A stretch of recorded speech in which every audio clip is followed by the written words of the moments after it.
Please stand if you will and let us greet and meet Dr. Jose V. Pimienta Bey.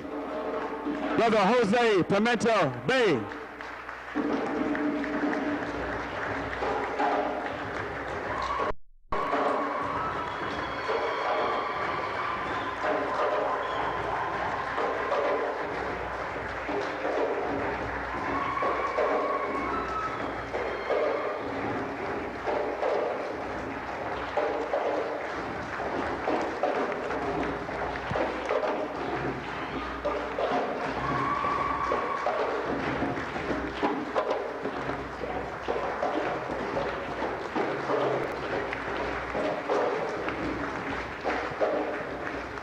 Dr. Jose Pimienta Bey.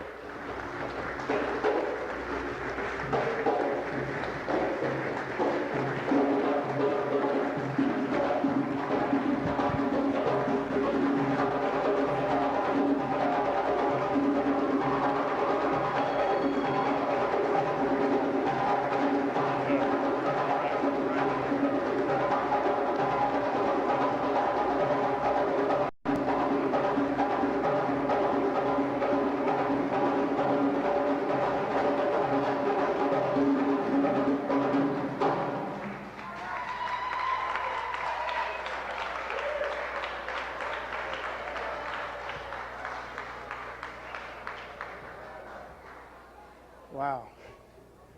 As always, it's wonderful to be here, have a chance to speak with you all again, and I always begin by first saying Islam or peace, Salam Alaikum, Abaragani, and Hotep. It's been about 2 years since I've had a chance to come back here and speak again at the UAM. And every time I get an opportunity to come, I always feel a little bit nervous because I'm hoping that I have something of value to share. I'm a historian, and my attempt is to try to bring as much of our legacy as African peoples back to the light. Because so much of what we represent is lost. So much of what we represent has been altered or obfuscated. The ancient Kemites said, know thyself. The Greeks co-opted it and said, know thyself. Jesus said, my people suffer for lack of knowledge. So I hope that at this turn again, coming here to speak, I have a chance to share what I hope is valuable knowledge.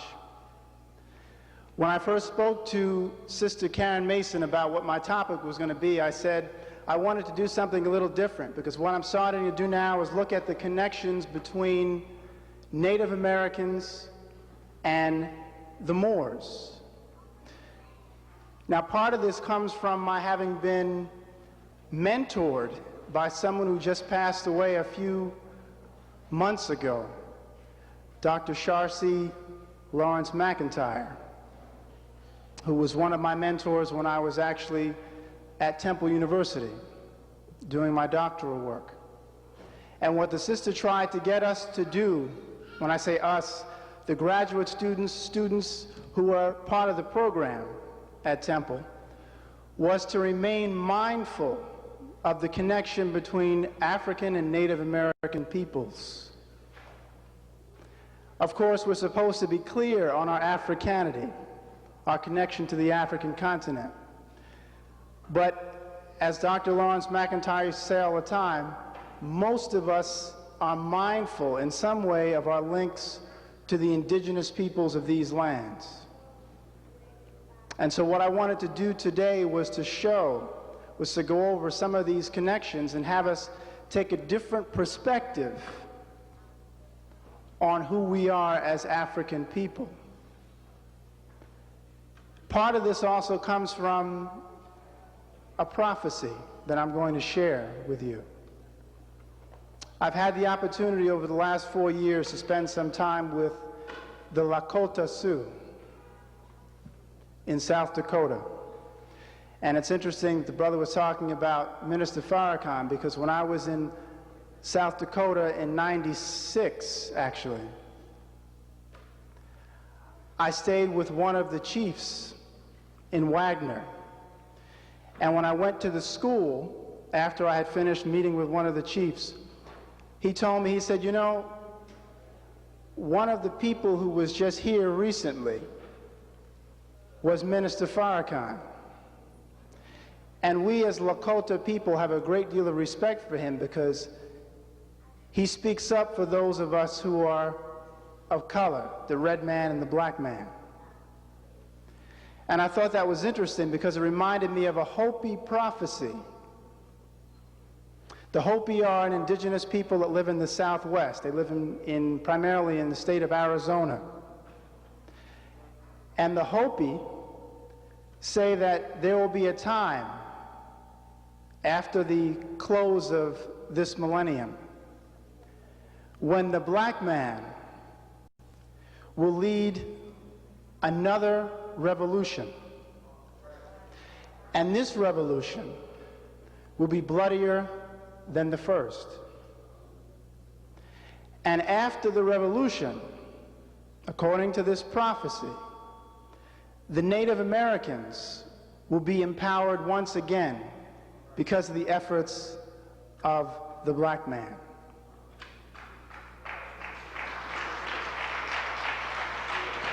Now that's not my prophecy, that's a Hopi, that's a Native American prophecy. Now the Hopi are a peaceful people. Actually, so are we when we're unprovoked. But the idea of recognizing that there is this link, there's this connection in our fate is something that we have to remain mindful of. Part of my own understanding of this connection comes from a Moorish science perspective. The brother talked about me dropping some Moorish science on folk tonight. And part of that comes from a Moorish science perspective where the founder and prophet, Noble Drew Ali, in conveying something known as the Moorish Quran, or the Circle 7 Quran, talked about the uniting of Asia. Asia represents the whole. Asia represents all peoples of color. Asiatic, in fact, is a reference to the same, much as the Nation of Islam will use the term in a similar fashion. They'll refer to the Asiatic black man. We as Moors talk about Moors being under the umbrella of being Asiatic. So you're talking about people of color. Native Americans are referred to as Canaanites in Moorish tradition. And let me read to you a section from the Moorish Quran that actually got me thinking about looking at this link, so that when I then spoke with Dr. McIntyre before she returned to the ancestors, this was my frame of reference when I first met her back in 1989.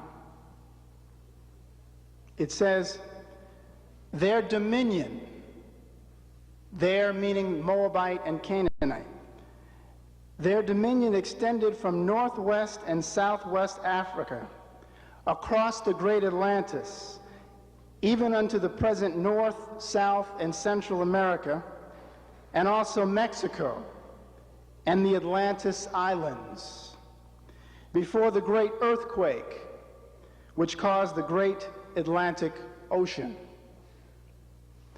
This reference is to an ancient period, pre-Columbian, before Columbus. This reference is to a period before a great shaking of the earth, or a great earthquake, a great shaking which again the Hopi refer to as having occurred before and will occur again. The great Atlantis Islands is a reference to the Caribbean.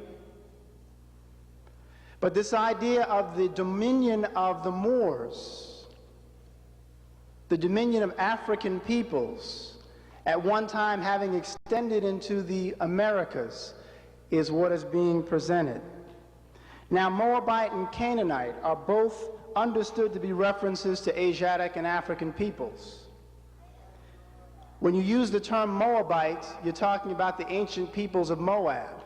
We have a tendency very often as African peoples to not recognize or not understand that African peoples didn't just reside on the continent known as Africa. African peoples are also in what we refer to as the Holy Lands.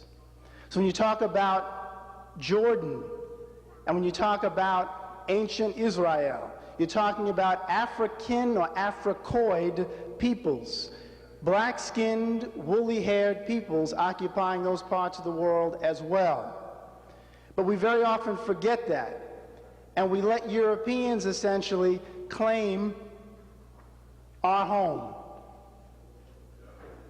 And we have to remain mindful of that. Don't think that just because people were living outside of the African continent and were known by names such as Hebrews or Judeans, that they were not Africoid, or Canaanites or Moabites. These were Africoid peoples.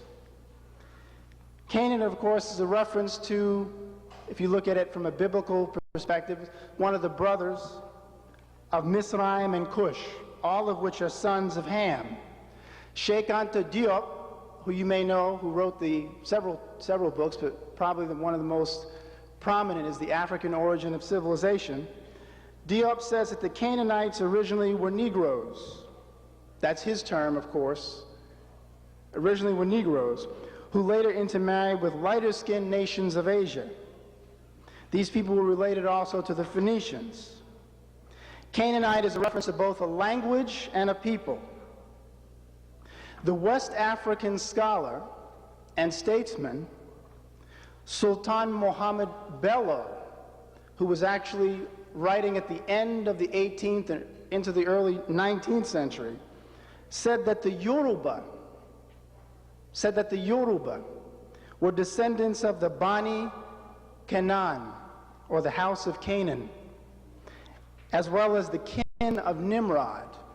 So again, you're talking about a West African people who are recognized in accordance with West African tradition to have links to Canaan, which is now part of Israel, Palestine, Jordan.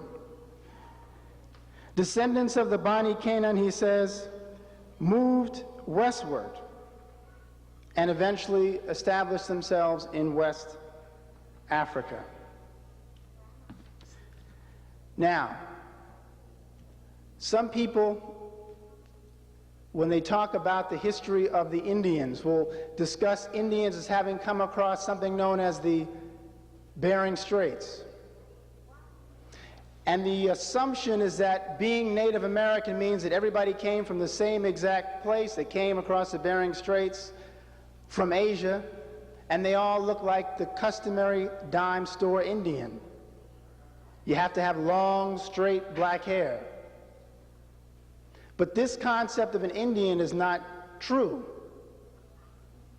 Europeans themselves in the 19th, in the 18th, in the 16th, and 17th centuries recognized that the Indians had diverse origins, and they were pretty well convinced of two primary things. I'm talking about European scholars in those periods. The first thing they were convinced of was that Indians or Native Americans were related to Africans. I'll say that again. They were convinced that Indians were related to Africans. The second thing they were convinced of was that African people and quote-unquote Semitic people had established themselves in the pre-Columbian Americas. Two very important points. A work from 1858 by a man named John McIntosh. The work was called The Origin of the North American Indians. He said that the Indians were Shem's descendants. Who was Shem?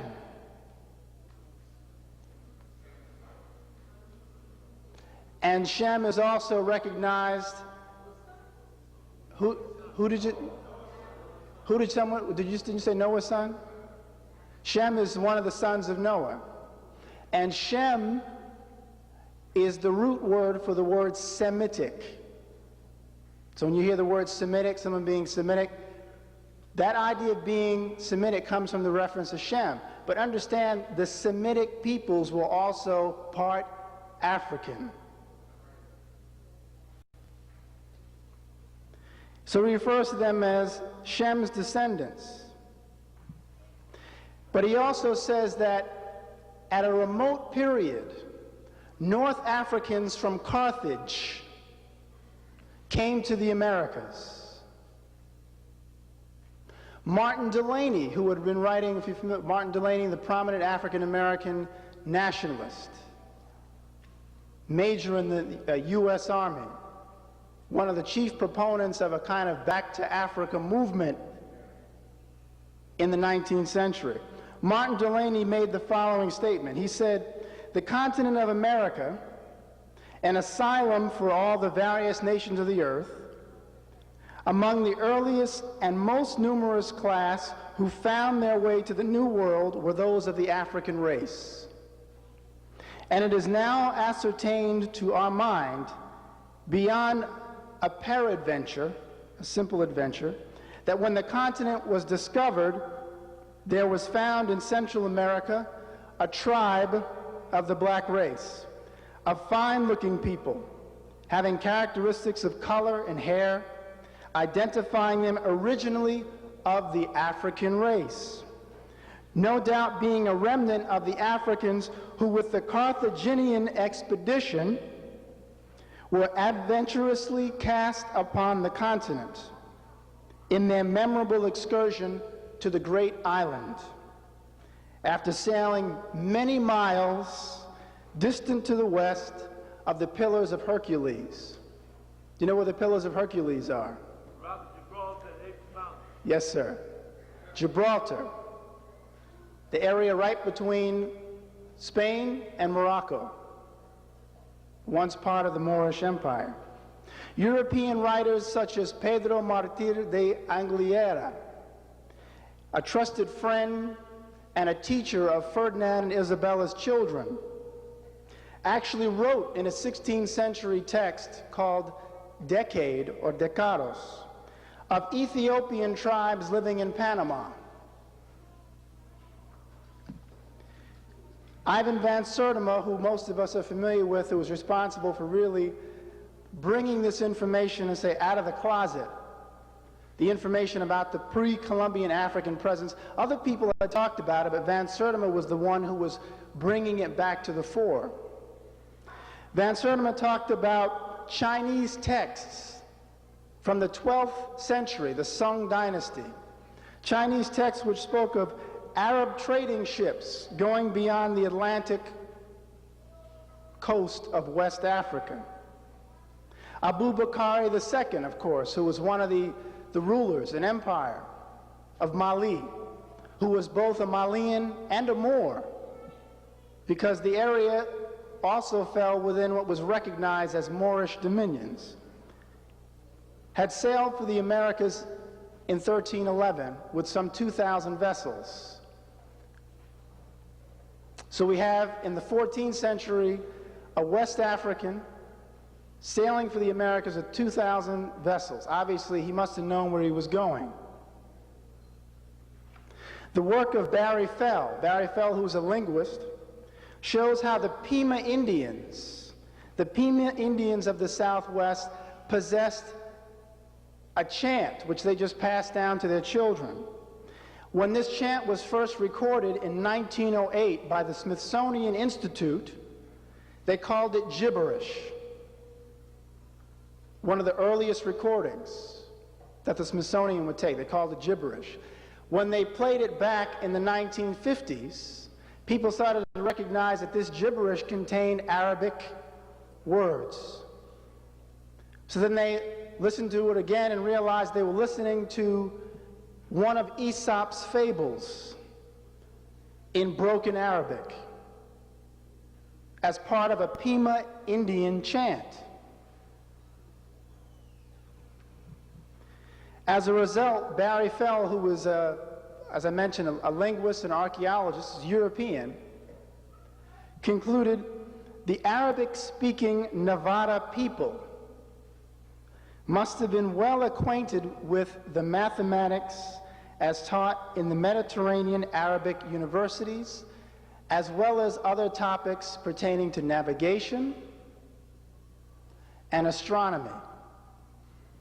So he's finding evidence of these Arabic connections to indigenous peoples in the Southwest. Fell also found that several Algonquian words, Algonquian is one of the indigenous languages of North America.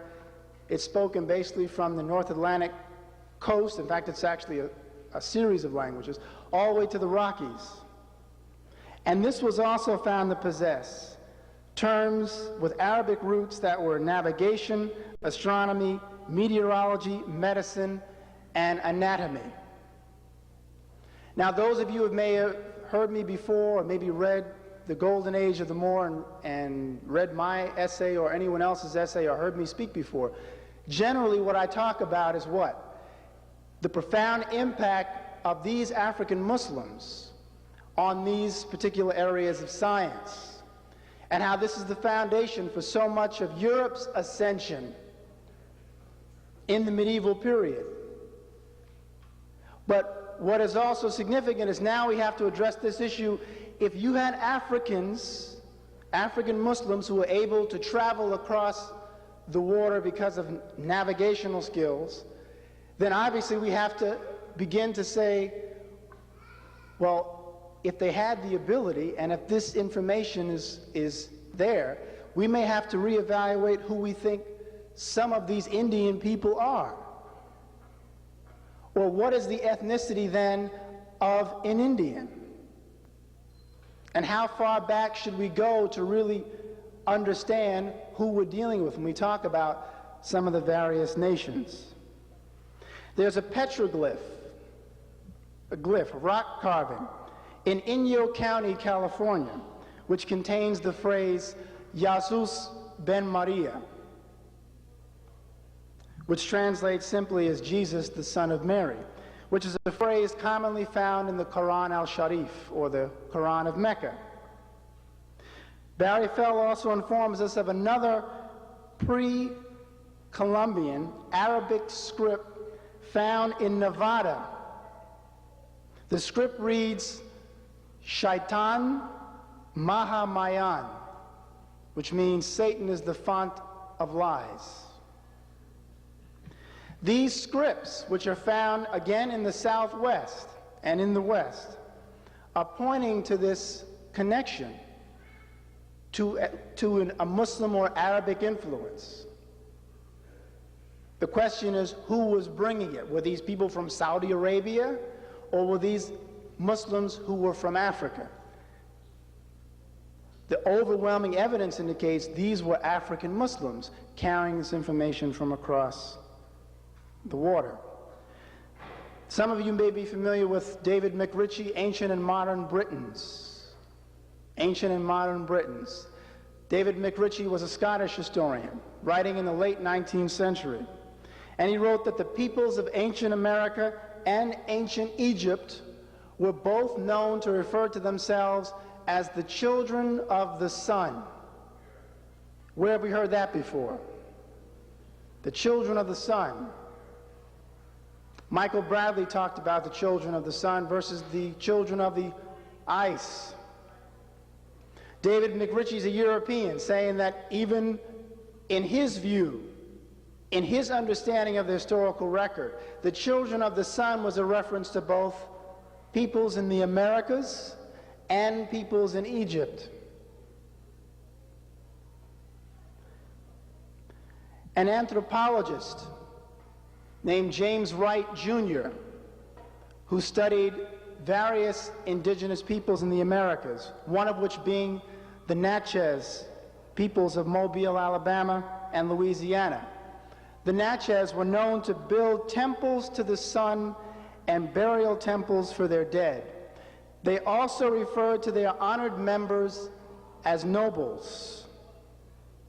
The Natchez priesthood also carried sacred brass and copper plates which contain what Wright refers to as strange characters and motifs. Strange characters and motifs. I don't know if anyone here is familiar with the Mormon Church, or the Church of Jesus Christ and Latter-day Saints. But they believe that a man named Joseph Smith found some plates in upstate New York in the 1820s. And these plates were said to contain the ancient record of the Semitic and Egyptian presence in the ancient Americas. Now that's the Mormon Church. And I'm always intrigued by the fact that the Mormon Church has the name Mormon, because Mormon is Old English for Moor. I'm also intrigued that the angel who brought the books was the angel Moroni. And Moroni is another ancient reference to Moor. And I'm also intrigued by the fact that they believe in prophets. That's why they have Prophet Joseph Smith. And that they also say that something very significant occurred at the Colonia Morelos in Mexico, the colony of the Moors. What's going on here? You have this constant reference, these constant allusions, alluding to this link to African Muslims, the Moors. Is it coincidence? But this idea of having these plates, the reason why I went into the discussion on the Mormons is, they say that in 600 BC, a man named Lehi, who was Jewish, came from Jerusalem, came to the Americas, the ancient Americas, with his sons, Laman and Nephi. And they say that Laman became unruly, didn't follow his father's commandments. Nephi did. They say that Laman then was cursed with a skin of blackness because he refused to follow the laws of his father, Lehi. Now, I've had the opportunity to speak with some Mormons. They can be very nice people. But I also had a very clear debate, argument with them, and I had to remind them, you all are living in a fantasy land where you think that the ancient peoples of Egypt and the ancient Judaic peoples looked like Europeans. So as a consequence, in order to make anything fit your theology, you got to start cursing people dark in order to make it fit your world. That's right. It's like Invasion of the Body Snatchers. You know, if your history doesn't go back very far, you grab somebody else's. And then you convince the other guy he don't have a history. You convince the other gal she don't have a history. And then you prescribe, essentially, amnesia. And you hope the person stays there. And for a long time, that's where we've been. So again, it's important, you know, some people are from, well, I don't want to make no waves. They're so nice. Someone actually said that to me. Well, you said that to them? Look, I'm just telling the truth, brother. What am I supposed to do? If they don't like me because I'm telling the truth, I didn't cuss them out. I just told the truth.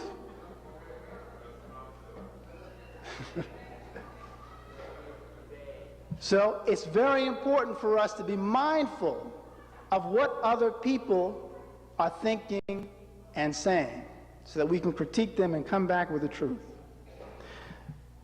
German art historian and collector Alexander von Futenau.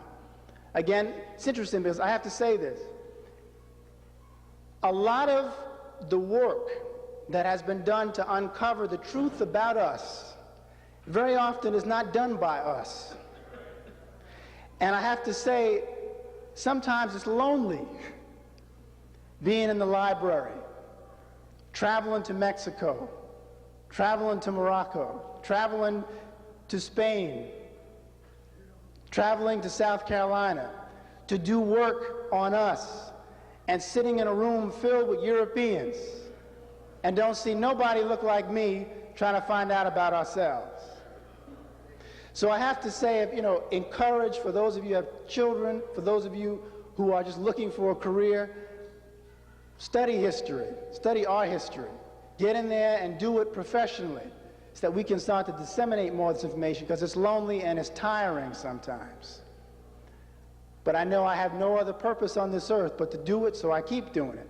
But I need some more troops. But von Futenau, German art historian, was saying back in the 40s he was convinced that there were African people in the ancient Americas. And he spoke of Moorish-looking artifacts, statues, coming out of the area of Oaxaca, which is in Mexico, dating from 900 of the Common Era, and superb Moorish-looking clay sculptures from Veracruz, also in Mexico, dating from between 300 and 900. And what I'm going to do is I'm going to go to some of these slides.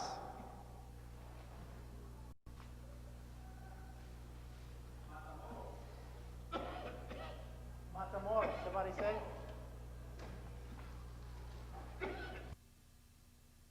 Again, the focus is to really talk about the connection between Africans or Moors and indigenous peoples of the Americas. But this is just a page from one of the surgical texts that was written. This was actually not written by a Moor, but this was published by Moors in Andalusia. Its origin was actually in Persia.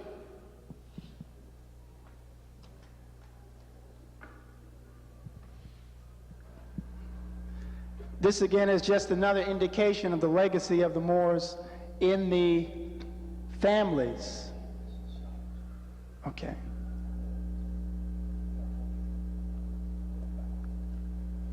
In the families of Europe. The significance here is, again, and I have to say this every time, we are accustomed now to thinking that Europeans think typically that we don't have any value, we're worthless.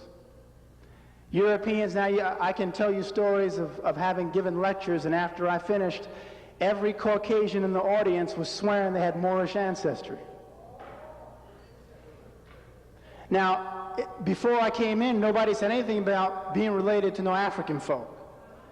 But by the time I finished, oh yeah, well, my people come from southern France, and we are Huguenots, and my name is Calabria, and we're Sicilian from Sicily, and we're Moors too.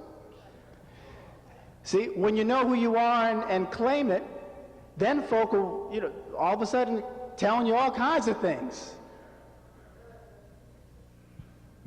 This is one family, German family, actually, the Sängermeisters, which means the masters of song. It was a Moorish family that taught music in Berlin in the 1500s. Moor, MOHR, another German family. Put it in the middle.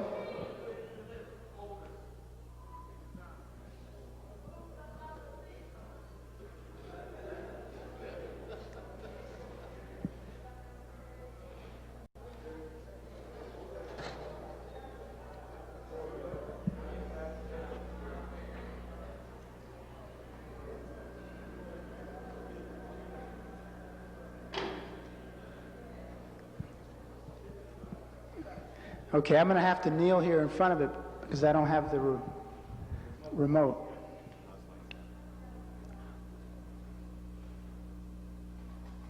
Okay, these are just, it says Negroes and coats of arms, but we need to understand. Thank you, Brenda. Now, am I blocking people now who can't see it, right? Am I all right?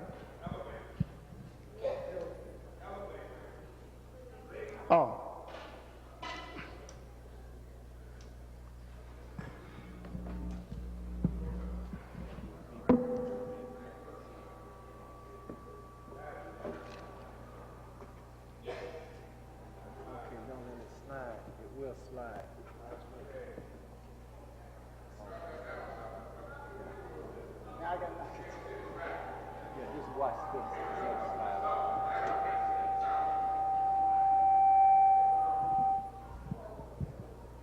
Okay.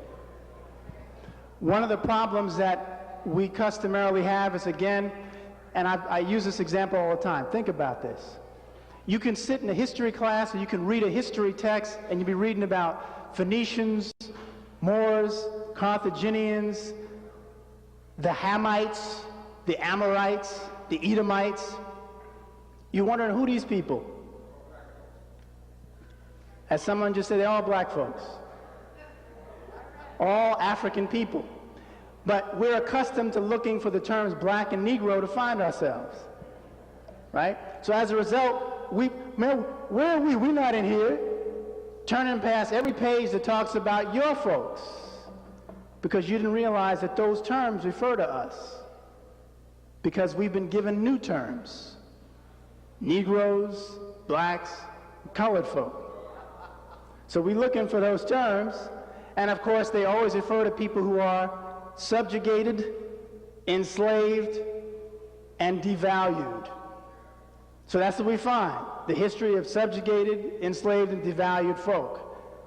But them Amorites and them Moors, man, they were something else. I wish I was one.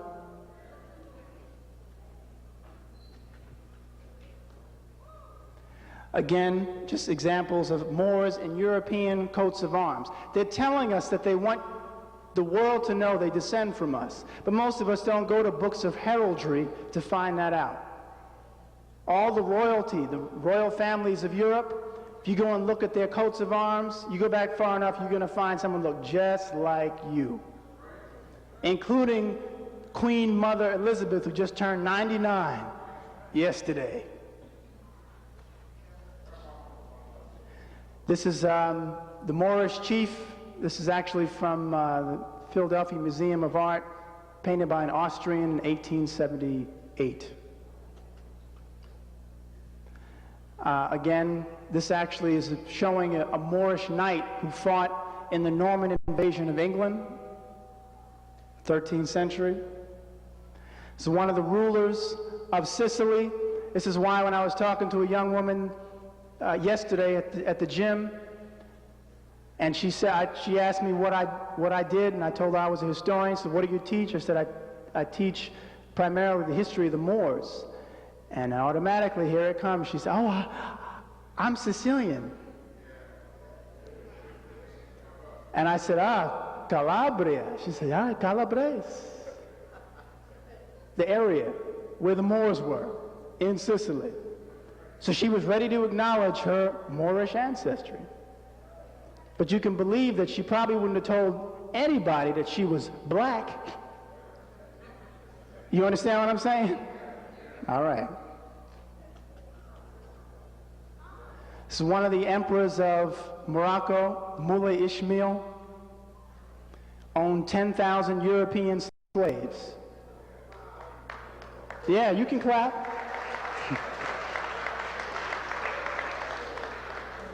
Slavery was an equal opportunity oppressor at one time.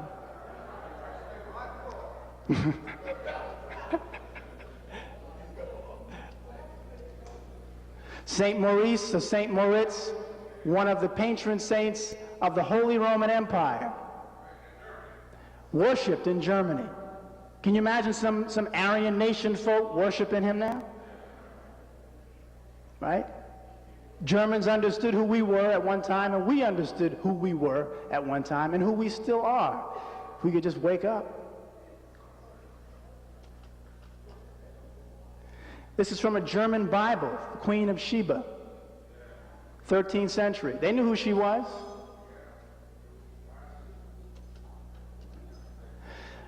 This is one of Queen Mother Elizabeth's ancestors, Charlotte Sophia von Mecklenburg. Good Austrian name and good Moorish ancestry.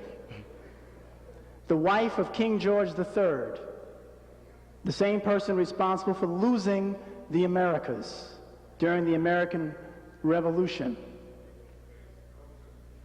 good Austrian like Arnold Schwarzenegger, who got the name the Black African, and nobody on anybody's talk show ever asked the man to go into detail, how you get that name? But once, somebody asked him on the Letterman show, someone said back in 86, nobody brought it up since.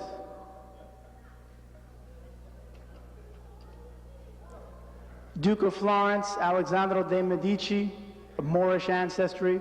The Medicis were patrons of learning in Europe.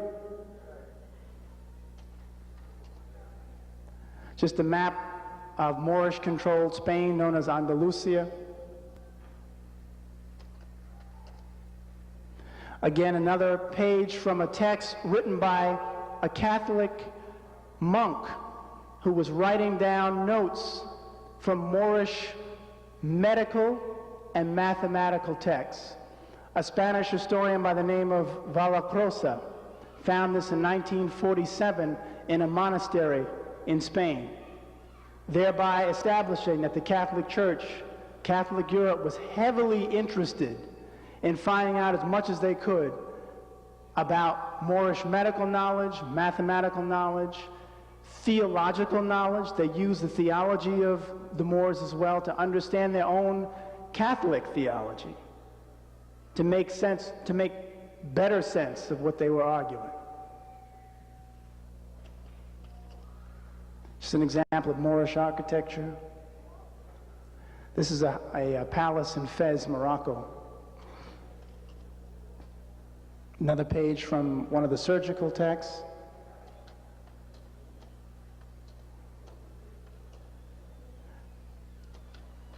That was just a Berber group, brother in front of his store in Marrakesh. This is a painting from the mid-19th century showing one of the rulers of Morocco. I forget which ruler this is, though. Coat of arms for the family named Moore. Another representation of Saint Maurice, or Saint Moritz, African patron saint of Germany. Obviously on the left.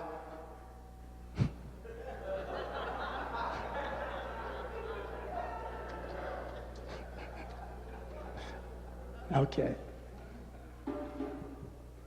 What I have behind me now, this really begins that section I was going to talk about. I'm going to get the dates right. Okay. This is from Alexander van Foutenau's book, Unexpected Faces in Ancient America. Unexpected Faces in Ancient America. If you can get a copy, get it. It's a rare book. Excellent text because pictures, as they say, are worth 1,000 words. This German art historian, who also collected these artifacts, has a studio in Mexico City. Everybody should take a trip there, if possible, to go see it. Van Foutenau, he just passed away about 3 years ago. This old man with hat is Pre-Columbian. It's found in Mexico, just outside of Veracruz. Pre-Columbian. What kind of hat does it look like he's got on? Looks like a tarbush or a fez. Now, when people start pulling up stuff like that, you know, something should click inside the head and go, that's odd. But somehow we miss this stuff, and I'll talk later about why. Oh, excuse me. This kneeling man is from 300 BC, found in Guatemala. Looks like an African to me. I don't know, you know, I don't have my glasses on, but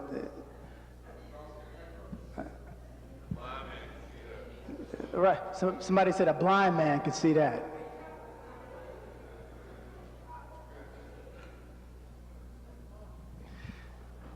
This is from 2000 BC.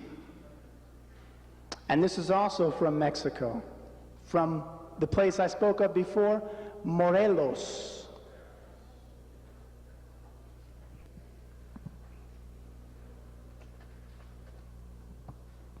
This is from Costa Rica. This is 1200 AD.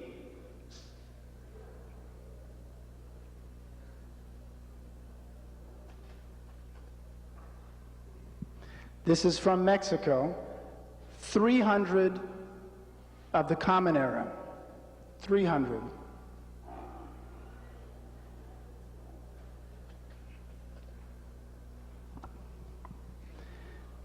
This is an Olmec head, and it's an Olmec head which was placed next to the profile of a Nuba, someone from Nubia, so as to show the connection in the phenotype, the physical appearance. Now again, you know, what is amazing to me is when you come across this information and you ask yourself, how in the name of all that is holy could people not recognize the significance of this and completely change the way they think? If you are pulling up artifacts that are 3,000 and 4,000 years old of folk who are clearly Africoid in the Americas, how are you going to then turn around and say African people were not here, African people didn't have the capability, they didn't have the knowledge, they didn't have the desire, when these artifacts exist?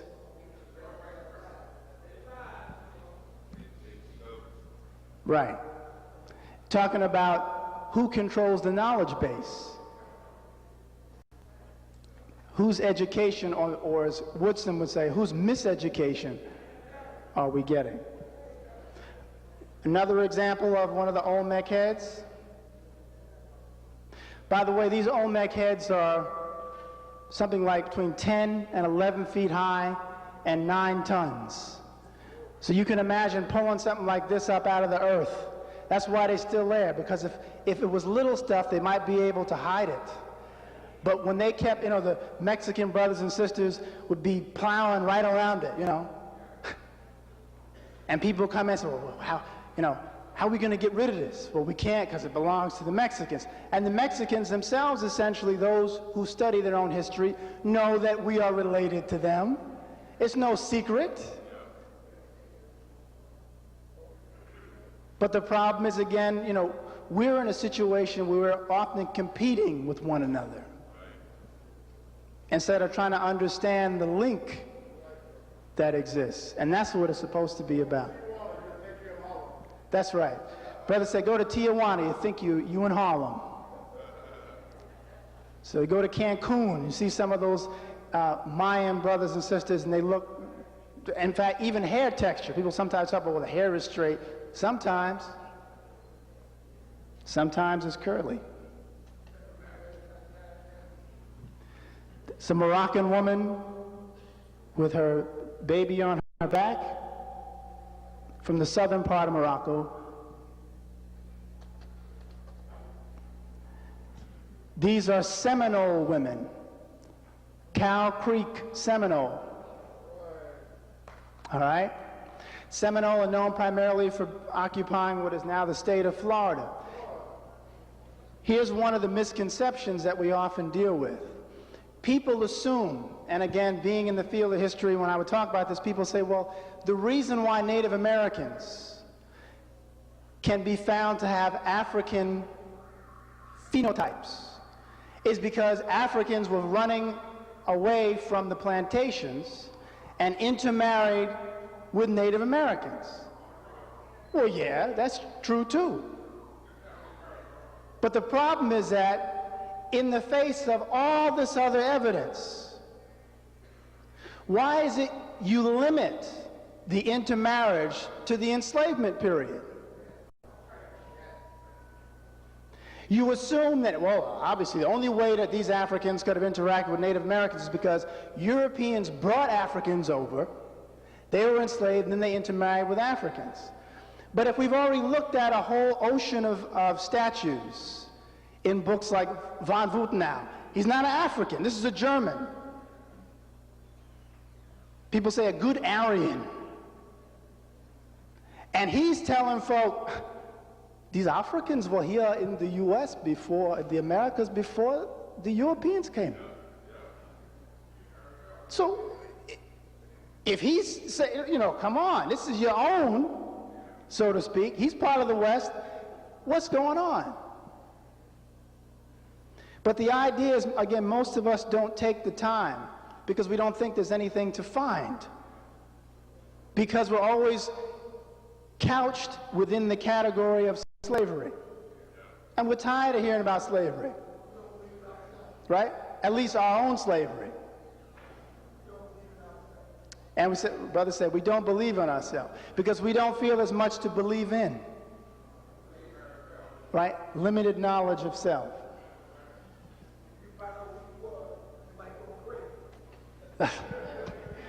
Well, some of us are already crazy, so it couldn't get much worse. This is an Osage, brother who's an Osage Indian, one of the Plains Indians. Again, you know, when you look at images like this and you consider the period in antiquity by which Africans and indigenous peoples came into contact, you really have to reevaluate a lot of things. Okay, I'm going to leave it on these three sisters as I continue.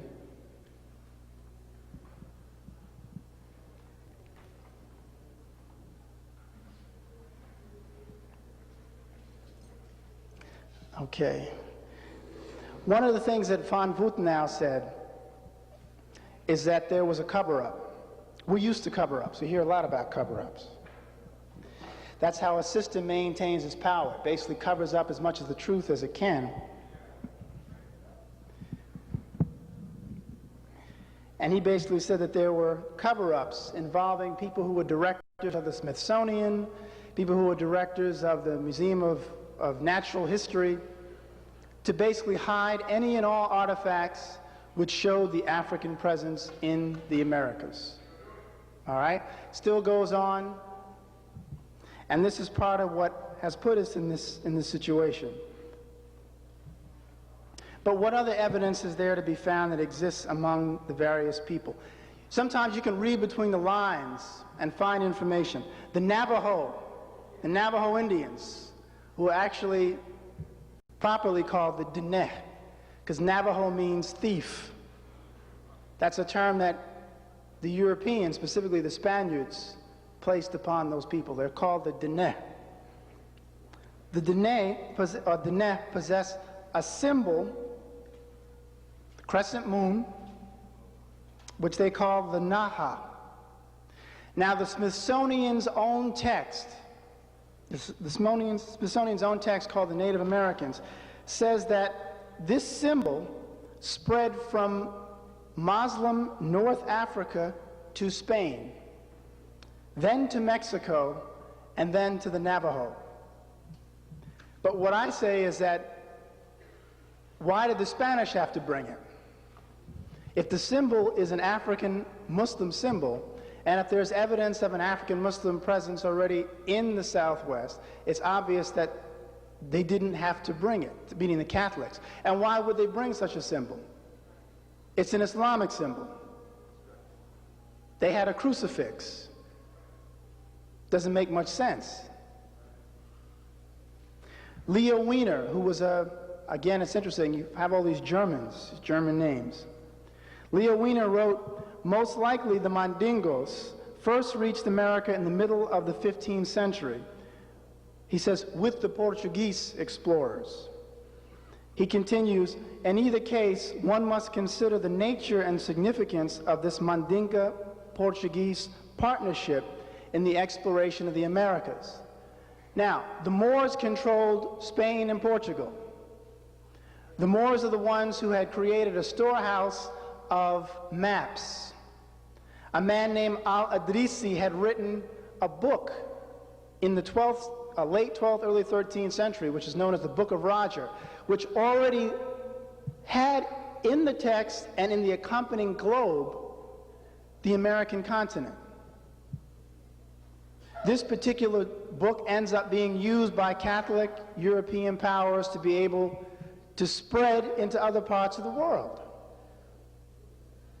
So this connection to the Portuguese is, sadly, it's implying that the Portuguese were the ones that had to get the Africans here, when in fact the evidence suggests otherwise. Van Woutenau makes the following point. He says, one fact is absolutely sure. Pre-Columbian artists continue to portray individuals of purely Negroid stock. They might have been late descendants of the powerful first wave of Nubian rulers, whose genes undoubtedly were slowly absorbed in the racial pool of America's early population. Van Woutenau's basic contention is that more than 2 millennia before Columbus, African and Asian or Asiatic peoples were present in the New World. Now again, as I said before about this lack of awareness of this African presence, it has a lot to do with this cover-up that exists. Most of us, for example, tend to focus again, if we're conscious at all, we talk about our African connections to the African continent. But we don't very often claim other parts of the world where African people were. Jack Weatherford wrote in a book called Indian Givers, he said, we know more about the building of the pyramids of Egypt than we know about the pyramid builders of the Mississippi. Now, did you know there were pyramids built in the Mississippi Valley? The history and culture of America, he says, remains a mystery, still terra incognito, okay, the hidden land, after 500 years. And I'm going to come back to why this is. What is it, essentially, that has required a certain oligarchy, a certain group of people to hide that information? Why is it that we as African peoples, why is it we as Moors, if you will, don't typically know about this legacy? The presence of Negro or Negroid artifacts from the pre-classic 2000 BC, the pre-classic period, have been found in all parts of the Americas, but in particular in large sections of Mexico and Mesoamerica. Significantly, the countries that a lot of these artifacts have been found in were once part of what was called the Viceroyalty of New Granada. Do you know what Granada was? Granada was in Spain. It was the last Moorish stronghold in Iberia, in Spain. The Spanish, when they took over Panama, Colombia, Ecuador, Venezuela, those areas, they designated as New Granada. Now, what I'm getting at is, this area is known to possess the largest amount of African artifacts and a very strong African presence in those areas. What I'm actually suggesting is maybe they didn't bring those African people over. They just conquered them where they stood. Think about that. We put a great deal of emphasis upon the enslavement trade, which did take place. But what I'm saying is, think about defeating people on their own ground, as well as transporting people across the water. As you think a little differently about the situation.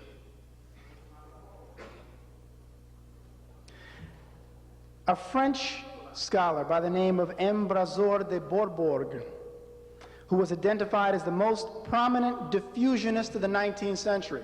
Let me tell you something. Those people who were arguing that there was a pre-Columbian African presence in the Americas were referred to as diffusionists.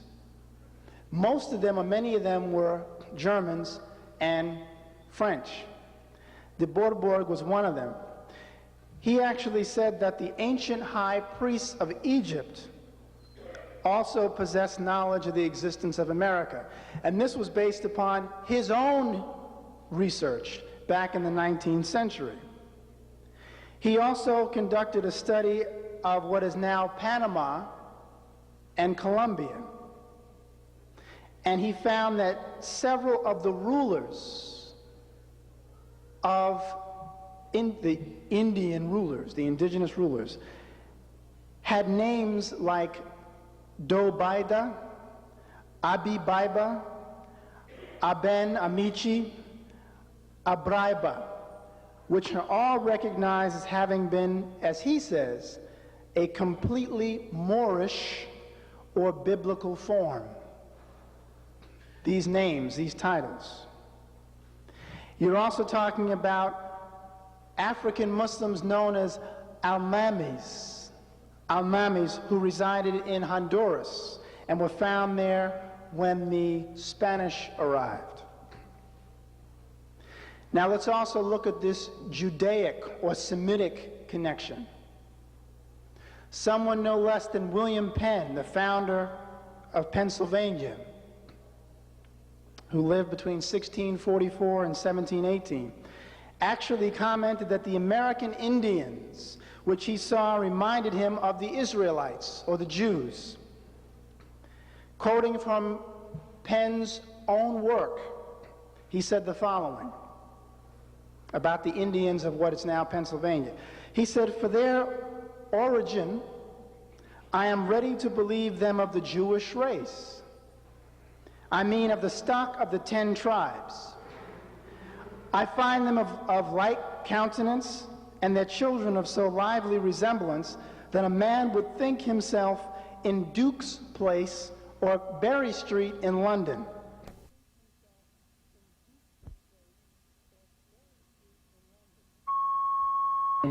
And the American Indians.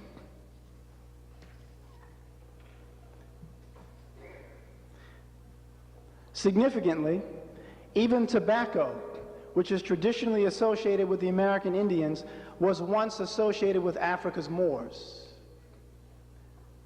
Again, this is powerful because we think about images.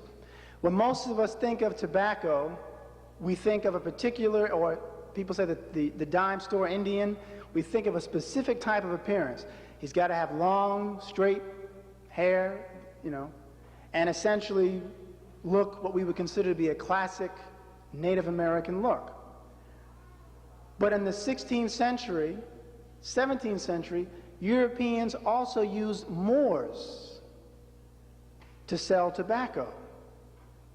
The symbolism of a Moor, the same image, a Moor holding tobacco, gives us some food for thought, particularly since people like Wiener, again this German who taught at Harvard in the 1920s, Wiener thought that Europeans were actually first introduced to the medicinal uses of tobacco via Moorish Spain.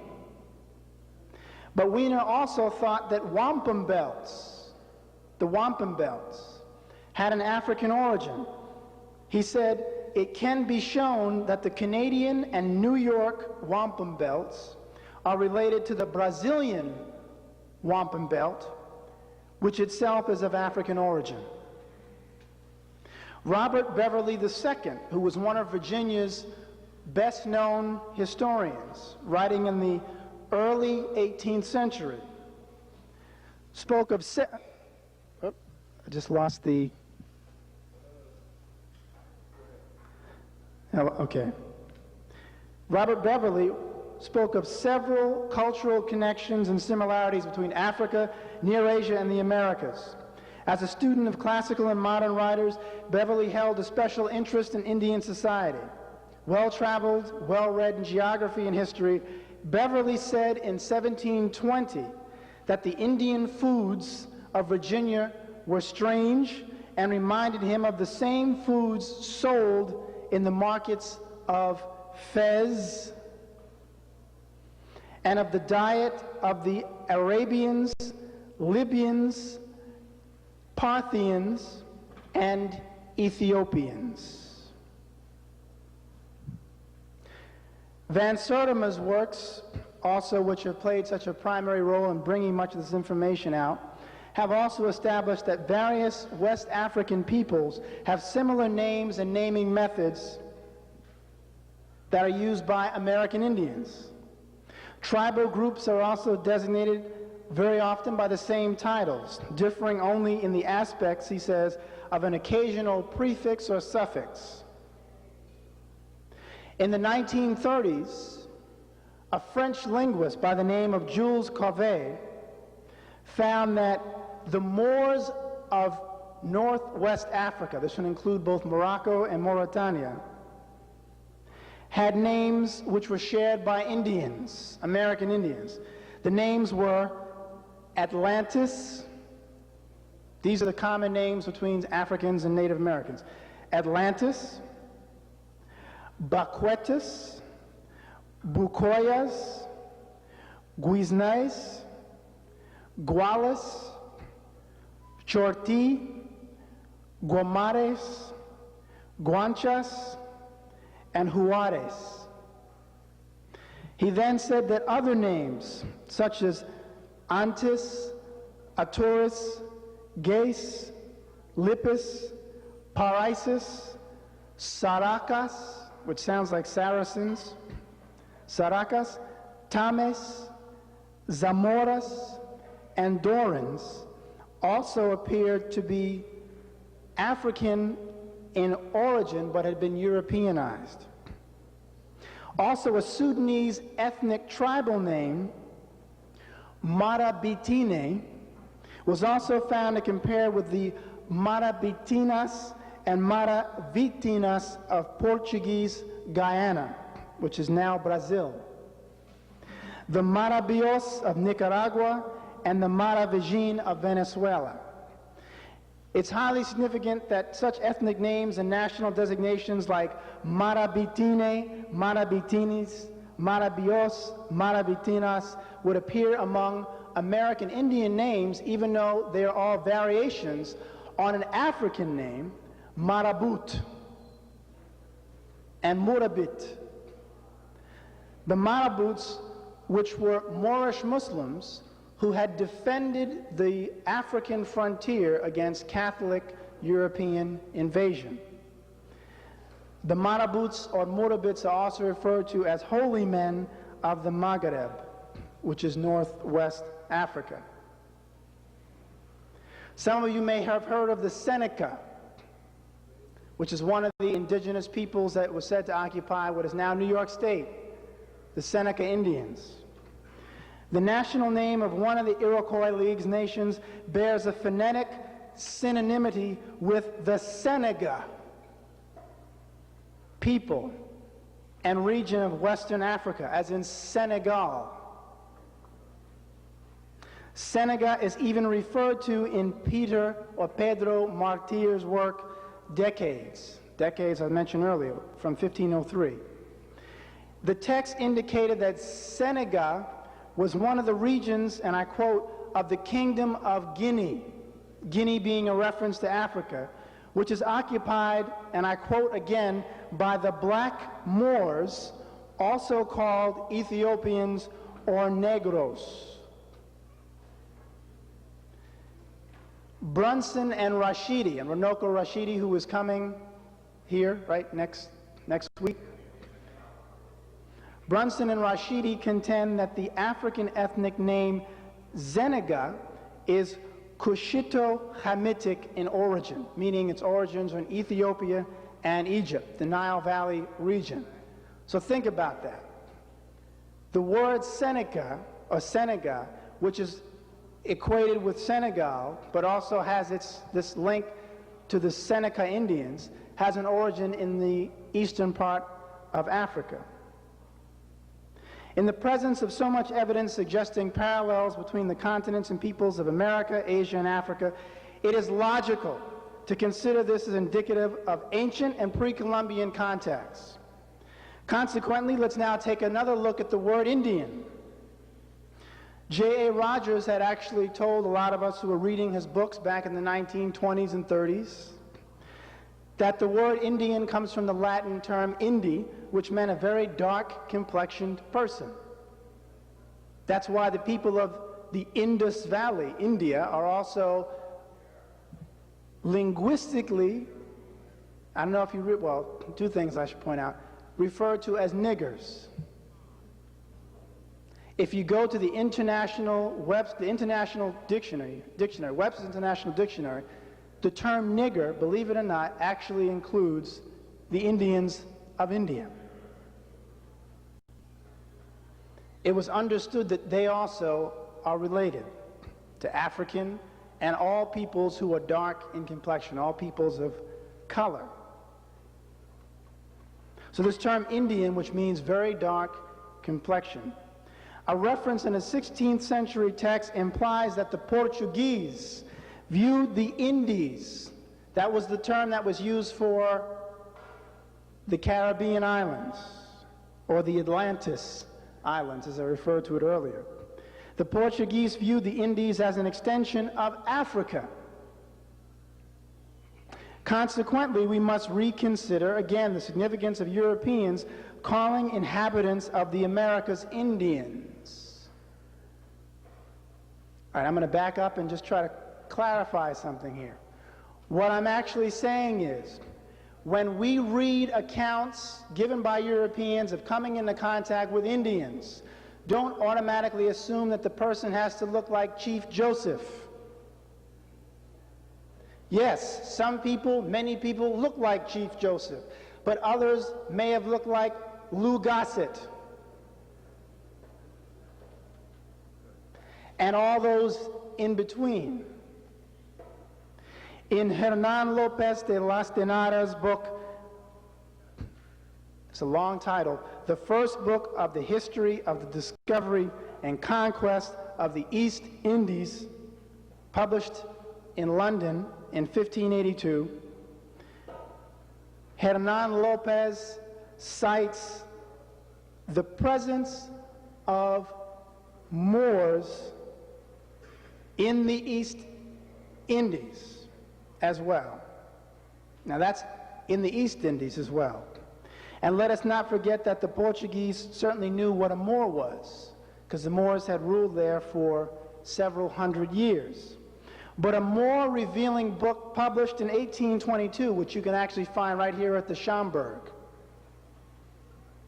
1822, book called The Negro, a sketch of the birth and education of an African Indian, is an account of a young African man from Gambia. Yet he's referred to as an African Indian. And the book is dedicated to his life story. The book continuously uses the terms Indian and African interchangeably. Since the Gambian man's biography was written in English, it should be clear that he was writing for an English-speaking audience whose sensibilities would have to be taken into account.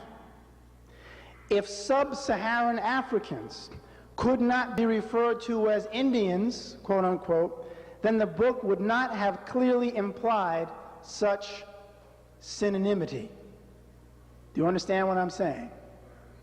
You can't use the terms interchangeably to an audience who would not have accepted that the terms could be used interchangeably. So what they're telling us in this 1822 work is that Europeans still saw a connection between the two peoples. In the Dublin Gazette of 1730, there's an important descriptive of a group of American Indians who visited England.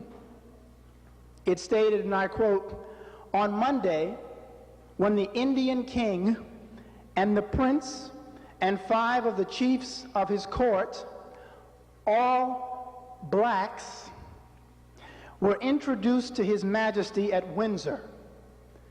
So now what did they just call the Indians? Blacks. Blacks. And these were Indians, because then it goes on to talk about how they wore horses' tails, which were down their back, their faces and shoulders were painted with green and red and blue, and painted feathers on their heads. All from the Americas, all blacks, all Indians. Many works from the 19th century and earlier indicate that several educated Europeans were convinced that quote-unquote blacks or African peoples or Moors and Indians had a shared heritage. And again, when J.A. Rogers, who I really came to appreciate more after actually looking at some of this work, J.A. Rogers did a great service, and in fact was brilliant. For someone who had no doctorate, J.A. Rogers had no professional degree in history, and he did better work than a lot of people I know who have PhDs.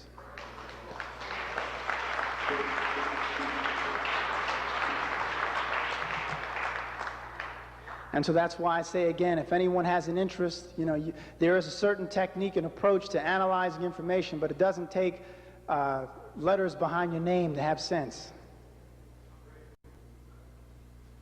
J.A. Rogers said, in certain parts of the Southwest and in the Middle Atlantic, an Indian is more mulatto and Negro than anything else. In certain states, as with Virginia, an Indian is only one, meaning only an Indian, while on the reservation. Away from it, he is a Negro. End of quote. What he essentially was saying is, Europeans couldn't essentially tell the difference between someone who was recognized as an Indian and someone who was recognized as black, because there was so much of a synonymity between the two. But you know what begins to happen, and this is my hypothesis about where the confusion comes. I just talked earlier about how in the 1820s people knew that you could use the term African and Indian interchangeably. In the 18th century, people were using the term black and Indian interchangeably. But Europeans understood by the middle and end of the 19th century, they needed to give one image of what an Indian was, which didn't look like quote-unquote black folks, so as to disconnect people from the land. Okay? Because if people were saying, well, wait a minute, you keep talking about you brought us over here in slave ships, how do I know many of my ancestors weren't already here when you arrived? It now shifts the concept of power and who has a right to connect themselves to the land. It's not a negation of the connection to Africa, but it's a recognition that that connection is both American and African. And that someone who is Seneca, or someone who is Natchez, or someone who is Cherokee, who greet each other with Salim Alaikum, the Cherokee, are related to African people. And there is an African-Muslim connection. But even more, the African connection is pre-Islamic. And when I mean pre-Islamic, the religion of Islam. It's before the religion of Islam that's introduced in the 6th century. The late 19th century Scottish historian McRitchie makes a rather matter-of-fact statement. This is where I'm going to close this out. He makes a rather matter-of-fact statement, like, who doesn't know this? About Moors being in North America. While discussing the practice of various peoples who would darken or blacken their skin or their faces, McRitchie writes, and I quote, "Many brown-skinned races have blackened their faces artificially, such as certain Fijians of the present day, and the Moors of North America in the days of William Penn." He refers specifically to Moors in North America in the days of William Penn. Of course, one could ask the question, what was it that had people engaging in the practice of also darkening their skin? It goes back to the reasons that people like Abd al-Rahman III darkened his skin because his mother was Frankish. She was part European, and he thought he was too light. And during the time of the Moorish control of Spain, people wanted to be darker, and so they would darken their skin. That's another thing that David McRitchie talks about in his book, the custom of Europeans darkening their skin to look like Europeans. I mean, to look like Moors or Africans. It wasn't a minstrel show. This was a recognition that these people have power and value. I want to look like them. And that's why I'm putting you all in my coat of arms. So even if I look like Roger Moore today, you can see that my great-great-great-great-great-grandmother or grandfather looked like Lou Gossett. So the recognition of this connection between Native Americans and African peoples, I think, needs to be given more attention. And I say this because I do believe, when I listen to that Hopi prophecy about the connection, I do believe that something like that could come to pass. I don't know if you ever heard of the Ansara Set. I think the leader is called the Shechem of Shechem. I believe he said back in like 90, his prophecy was that the Civil War in the U.S. would actually be started by disgruntled Europeans who were upset because they feel they're losing ground. And he left it there. I thought it was interesting that the Hopi prophecy then picked up on this idea of saying, yeah, but African peoples, African men and women are going to lead another revolution to establish justice and harmony on the earth, and specifically to do so in the Americas, and that Native Americans would benefit from that. I believe it was last summer, the Million Youth March, was that what was here in Harlem? And one of the sisters that spoke was a Native American sister, warrior woman, who got up and if there was a roof, she blew it off by the time she finished, in terms of talking about the connection between the struggles of African and Indian peoples. So we need to think about that. Okay? It's very important. We need to recognize that we do need to unite, whether you want to look at it from the perspective of the Moorish science movement, the uniting of Asia, or whether you want to look at it from the perspective of peoples of color needing to act like we are the majority, which we are, which we often forget. I can't tell you how many students I have who come to me and say, well, you know, white people, you know, are the majority of the world, so how could we ever get control?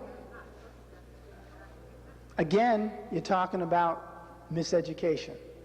You're talking about people being convinced that when they hear about the Moors, the Phoenicians, even the Native Americans, some people think that some of the Native Americans were Europeans. And although there's evidence that there were some Europeans in the Americas, the Native Americans were largely an Asiatic people with connections between East Africa and Near Asia. So I'm going to stop there. Thank you very much for your kind attention.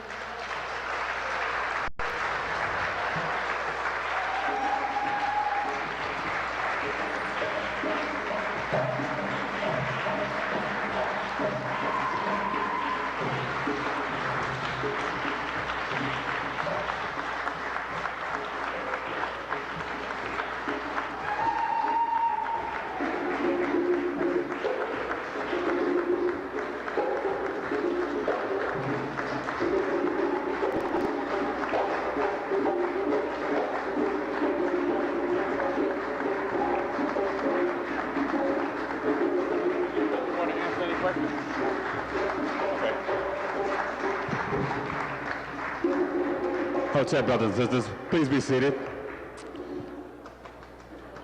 Do we have any specific questions for our brother? Just a few. They have to be brief. One? Let him explain the Moorish constitution that is applied to Britain and the United States. Brother? Okay, the question that I was just asked was to explain the Moorish constitution as it explains to both Britain and the United States. I don't know if I understand the question unless we're talking about the treaty. You talking about the treaty between Morocco? Oh, yeah, okay. If I understand the question, we're talking about treaties, agreements between nations that existed, in fact, even earlier than the 18th century. But one of the most prominent treaties and referred to as part of Moorish Constitution is from 1786. The significance of that treaty was that, and actually it's a very good question, I didn't get a chance to go into all this. There is evidence everywhere. It's just that people say, you know, it's in front of you, but you can't see it, you can't make sense of it. You had Moors, you had people who were recognized as Moorish nationals living in the Americas, both when it was controlled by the British and then when it was controlled by the United States. And such people had the power and the political rights of any other citizen or any other subject of the British Empire. But they needed to identify themselves as Moors. The reason was simple. The European powers had set up a trade in the enslavement of peoples. They had also engaged in what might be considered legal somersaults to recreate people as Negro, black, and colored, so as to justify their enslavement and to label them as not being human. International treaties recognize nations, peoples. To be a recognized national, you have to identify yourself as such. Okay? In other words, if somebody is living in South Carolina in 1790, and there's something on the books in the South Carolina Legislative House which says Negroes do not have the same rights as the citizenry of this state. Negroes are to be restricted from owning guns. Negroes are to be restricted from voting. If these laws which are in place are specifically saying this is what it is to be a Negro, you don't want to be a Negro in South Carolina in 1790. Right, you want to, well, some of us, I think, still want to be Negroes, though. No matter, regardless of what we say, and that's a question that only each of us individually can answer. But in 1790, just to continue this, there was a group of Moors who went to the State House in South Carolina with a petition and said, look, we are Moors. We do not want to be categorized and covered under the Negro Act, which existed in the state. We are part of a nation. This nation of Morocco, Imperial Morocco, has a treaty, an agreement with the US government. We also had a treaty with Britain. We're to be recognized as nationals and therefore recognized as citizens. And as a result, that group, the petition was filed, it was passed, and that is just one example of a group of African people having this power. But here's the problem. There's something in law, and I know you're probably familiar with it because of Brother Maddox, there's de jure and de facto. There is how things manifest in fact and what the law says. The problem was that as African peoples, as the Moors lost more and more power in the 18th and through the 19th century, it's very difficult to have people protect your rights. But there are all kinds of legal cases where people are saying, look, I'm not a Negro, I'm a Moor, which exists, was people are trying to argue, I don't want to be under that designation. And typically, they were correct, and they got justice. But it was a very difficult situation to be in because what? The vast majority of people of African ancestry were enslaved. So people automatically said, it was say guilt by association. Most people who look like you are enslaved. Therefore, you must be a slave. So you got to keep proving yourself. You have to keep defending yourself. But that was in the 18th and 19th centuries. One of the things that Drew Ali sought to do in the 20th century was to bring that knowledge back to the general population of, if you will, Moorish Americans, to get people to recognize that. Now, people say it's not a fix-all, cure-all, but it's the beginning of a great change in your own condition, spiritually as well as politically. I often say, and we sometimes underestimate this, words have power. Words have power. If we use words for ourselves, which Europeans developed for negative purposes, what sort of resonance, what sort of spiritual resonance are we giving off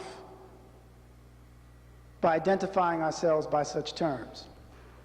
Right? So I think it's important for us to become more informed about this.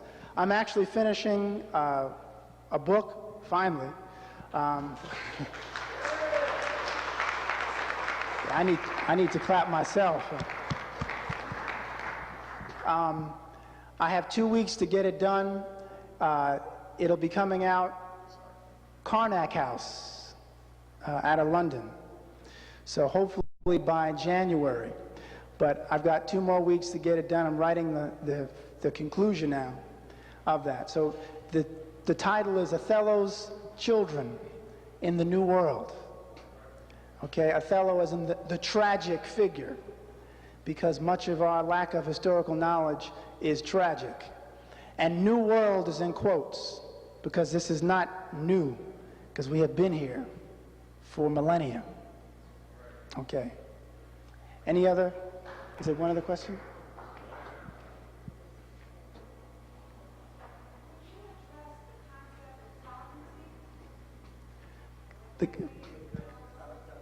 Sovereignty. If you are a sovereign nation, it means that you have the right to your own self-determination. Sovereignty is usually determined by your political power, your land, and culture or language.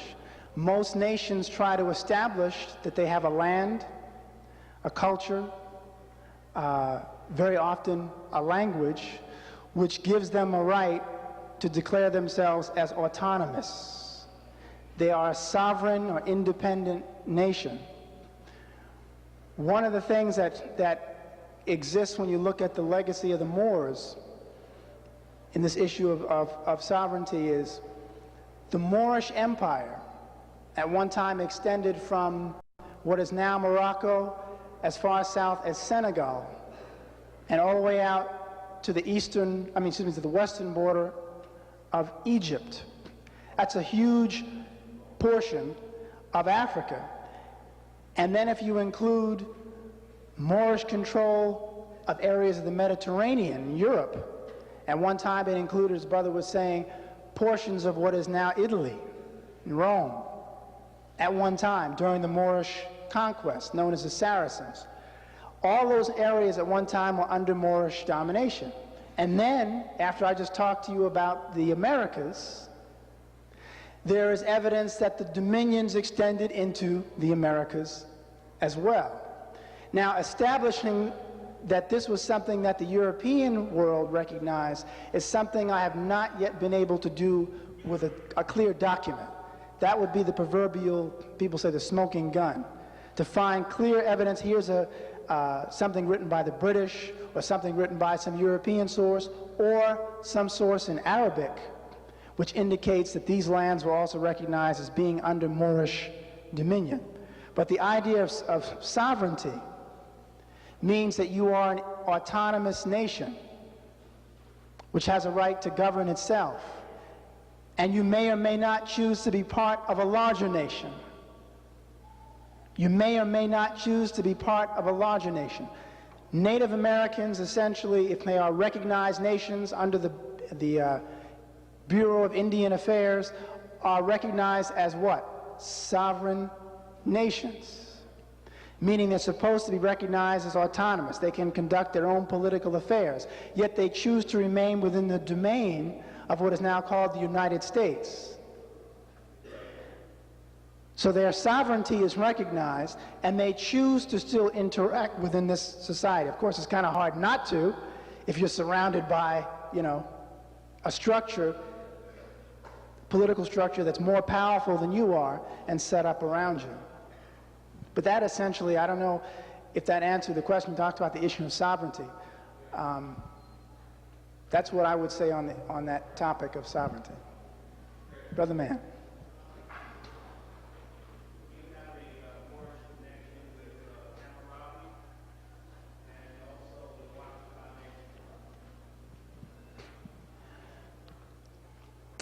Do I have a Moorish connection to Hammurabi? Hammurabi is part of the old, was actually what's often referred to as Mesopotamia, which again is customarily said to be part of Europe's history. Because when you hear Europeans or Westerners talk about Mesopotamia, they generally claim it as an extension of Europe. But in fact, as Diop and others have pointed out, that part of the world, when you talk about the region between the Tigris and Euphrates, the Chaldeans, you're talking about places occupied by people of color.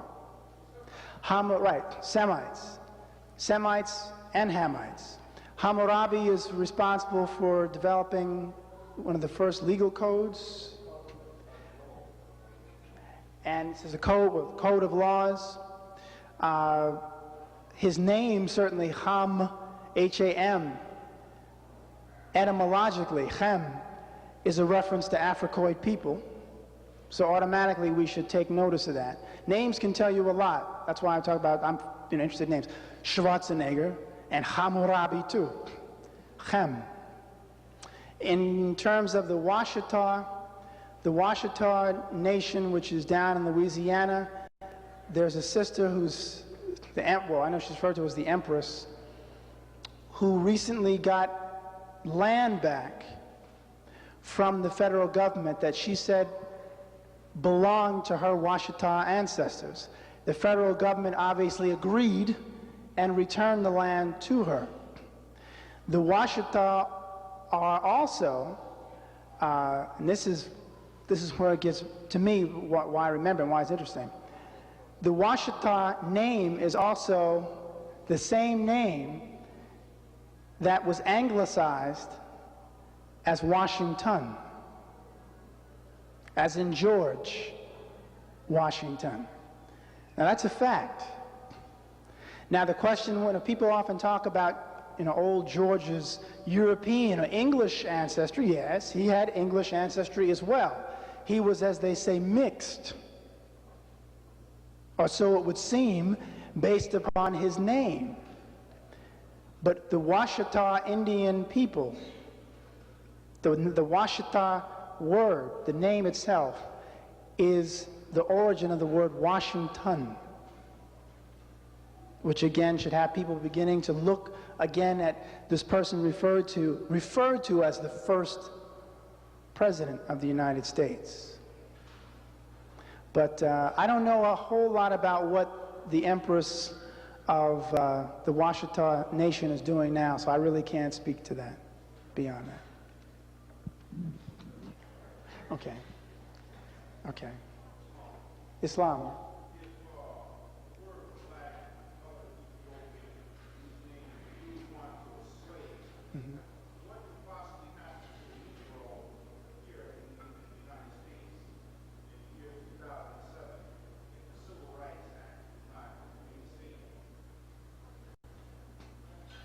Well,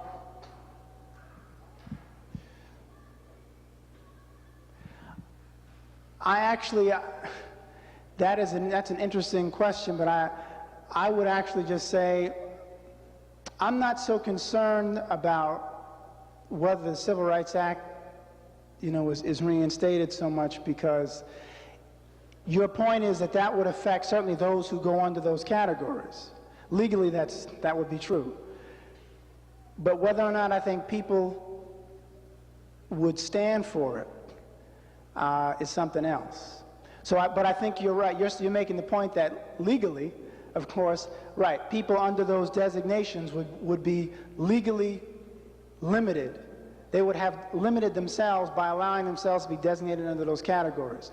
As Drew Ali said, a granted privilege, which existed not only in terms of the right to vote with the 15th Amendment, but also in terms of what you're saying with the Civil Rights Act, the Voting Rights Act, those acts in the 1960s, because those acts were designed presumably to cover Negroes.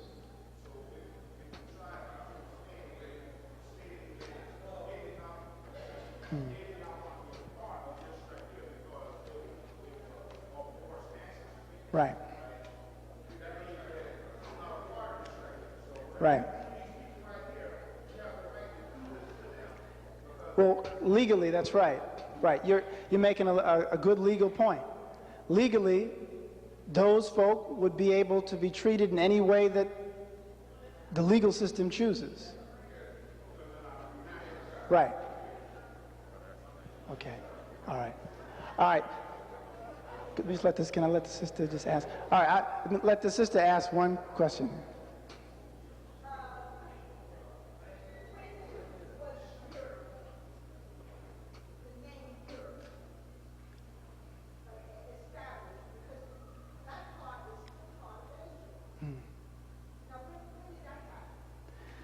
The idea of separating Europe from Asia really begins around the time of the Greek and the Roman civilizations.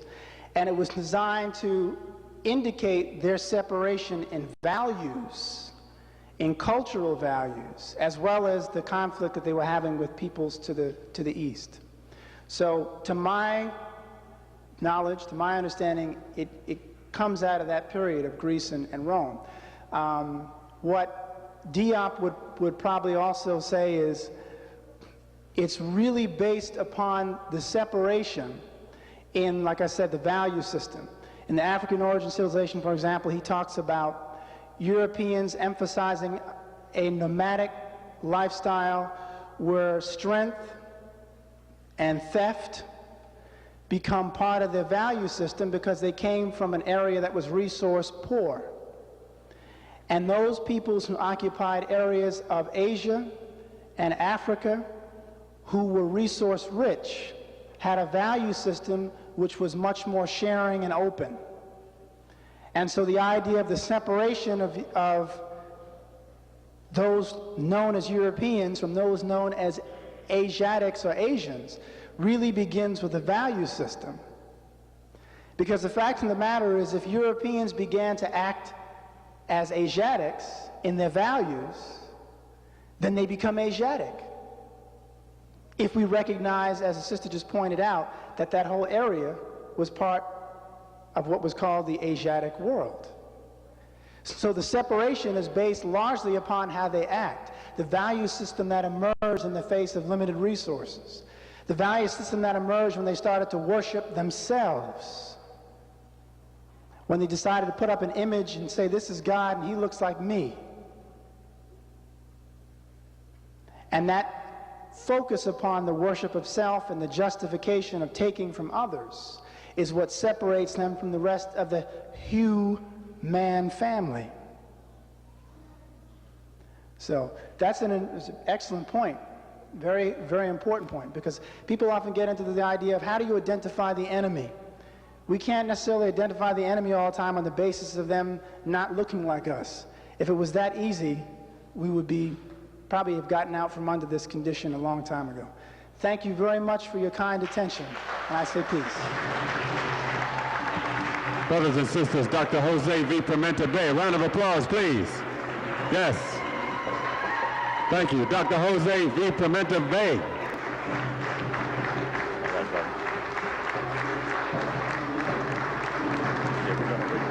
Thank you, brother. Thank you so much.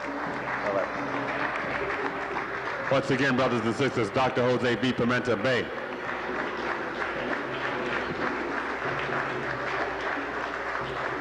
Okay, brothers and sisters, we need just a little more of your time. Please hold on, just be seated a few more minutes.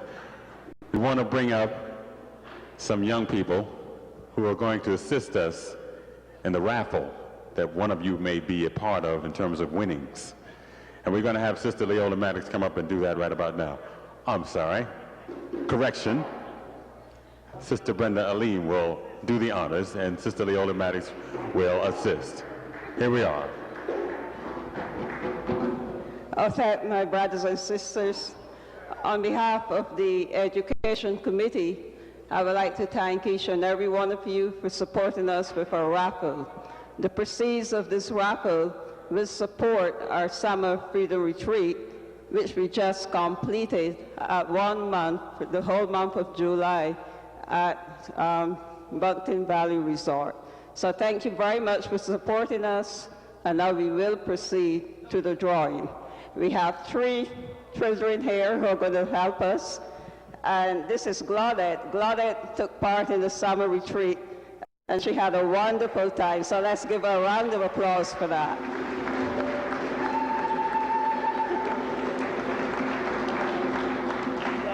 And this is Claudette's sister, and I know her mother and father will be sending her as soon as she comes of age.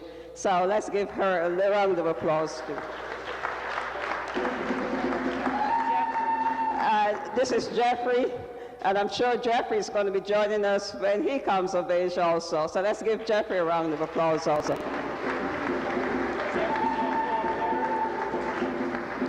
We had a great time at the summer retreat this year.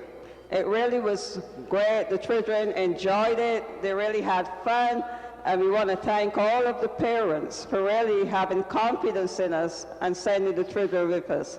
And we look forward to our next summer retreat and also our Kwanzaa festival, where you will see some of the results of our hard work. So once again, on behalf of the Education Committee, thank you very much for supporting us.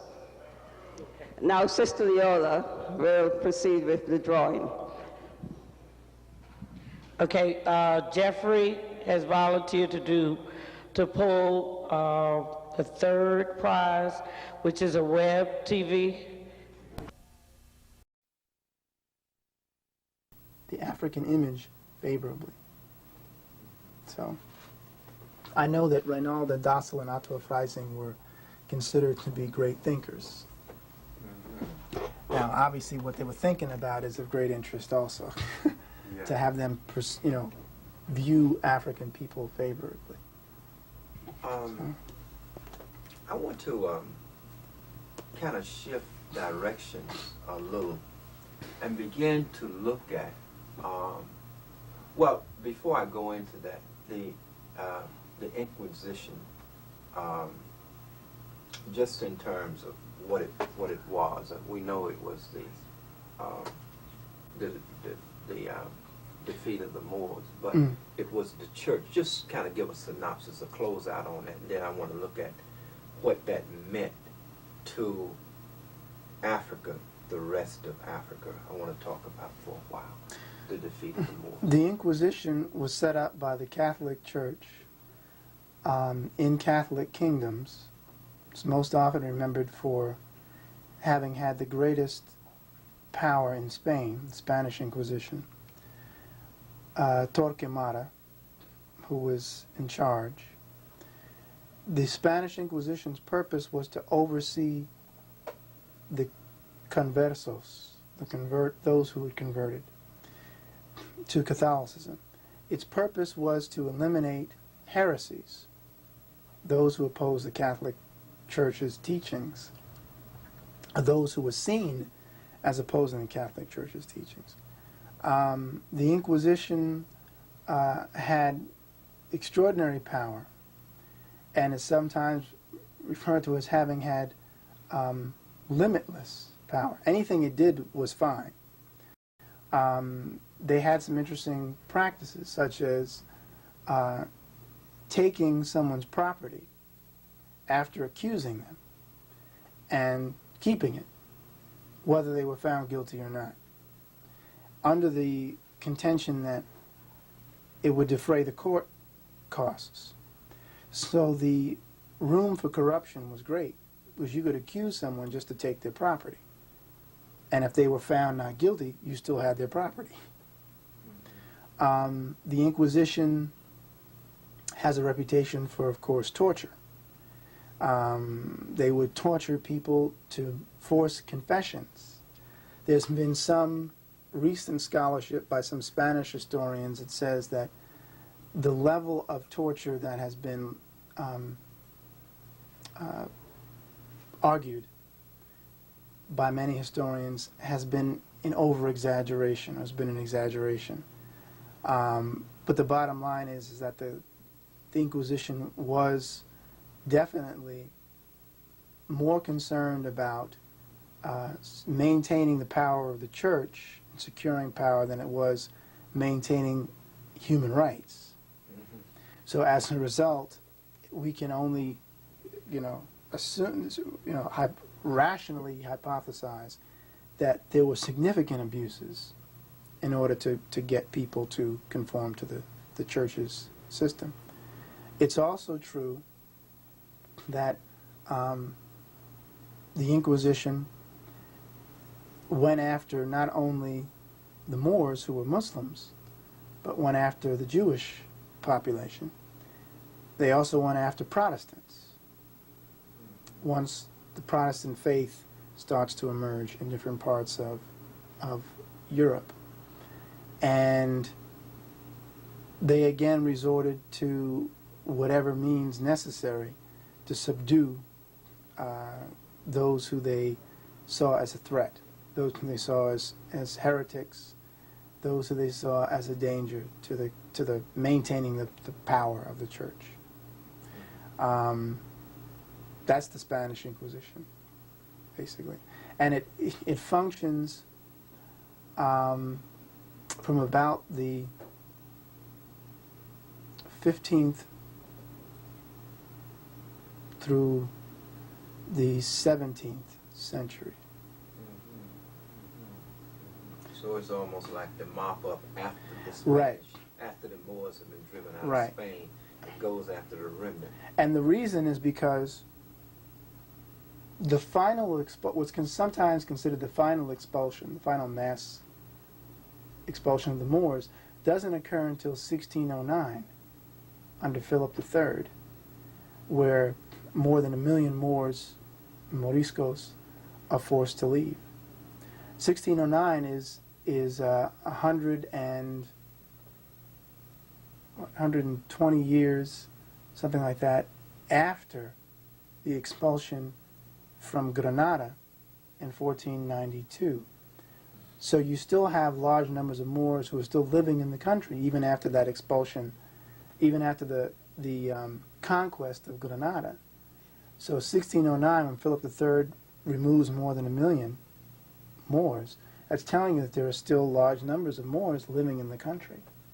And those are the ones who, again, find themselves going over into Northwest Africa or going up into other territories of Europe that was welcoming the Moors, because the Moors are bringing very often skills in shipbuilding, skills in medicine, skills in clothes making, especially working with silks, because they wore a lot of silk. So clothes making, what was the impact of clothes on?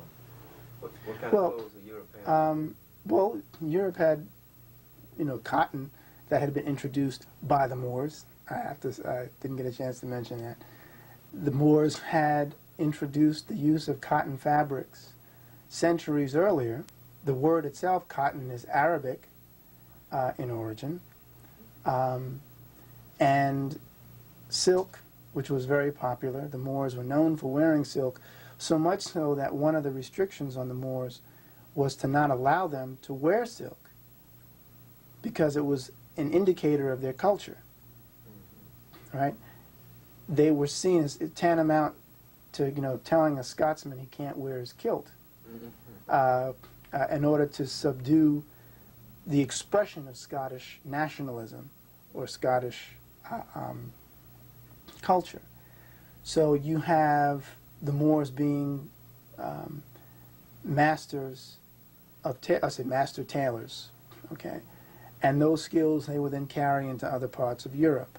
Shipbuilding, of course, which is very important. Medicine, which is, of course, very, very important, because those who were considered to be the best physicians were typically those who were trained in Moorish medicine. And, of course, those who were Moorish physicians, period. The Moors also are going into other countries which are Protestant, because they're seen as allies. That's why I mentioned the Huguenots. The Huguenots were oppressed by the Catholic Church.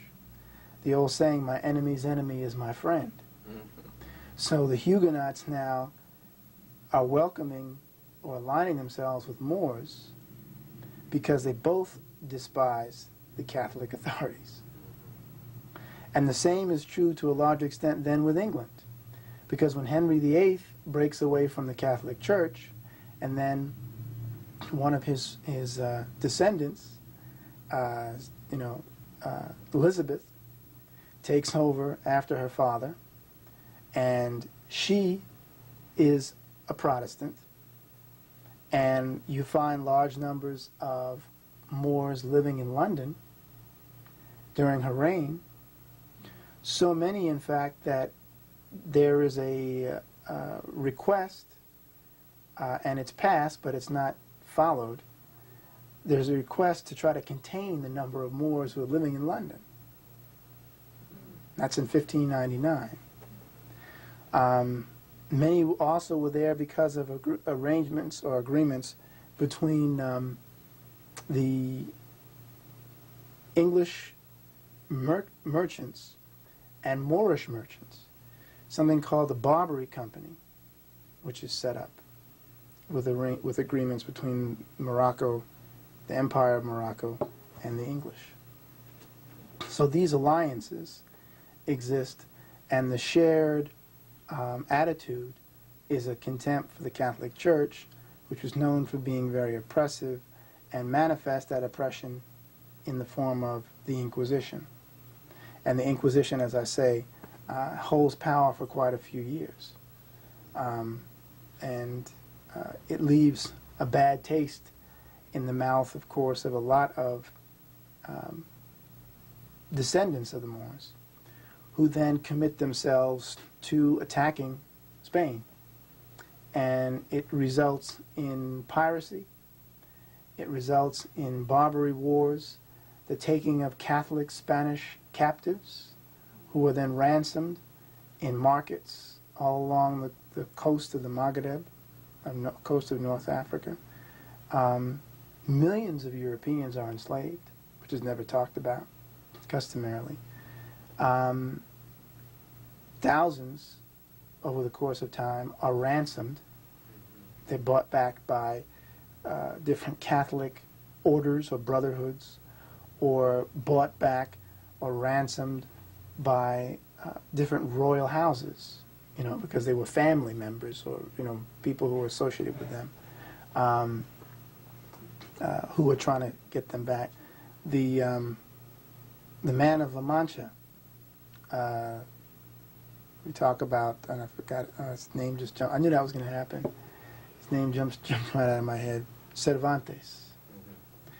Cervantes is a Spanish Catholic who finds himself captured and enslaved for a while within the Moorish Empire, within Africa, and is bought out of captivity by a Catholic brotherhood. So this is something which, again, it's an example of Catholic Europe having the wisdom to consolidate its power and to protect its own, and putting its money up to do that by saying, if you take a Catholic, we're going to get a Catholic back, we'll buy him back.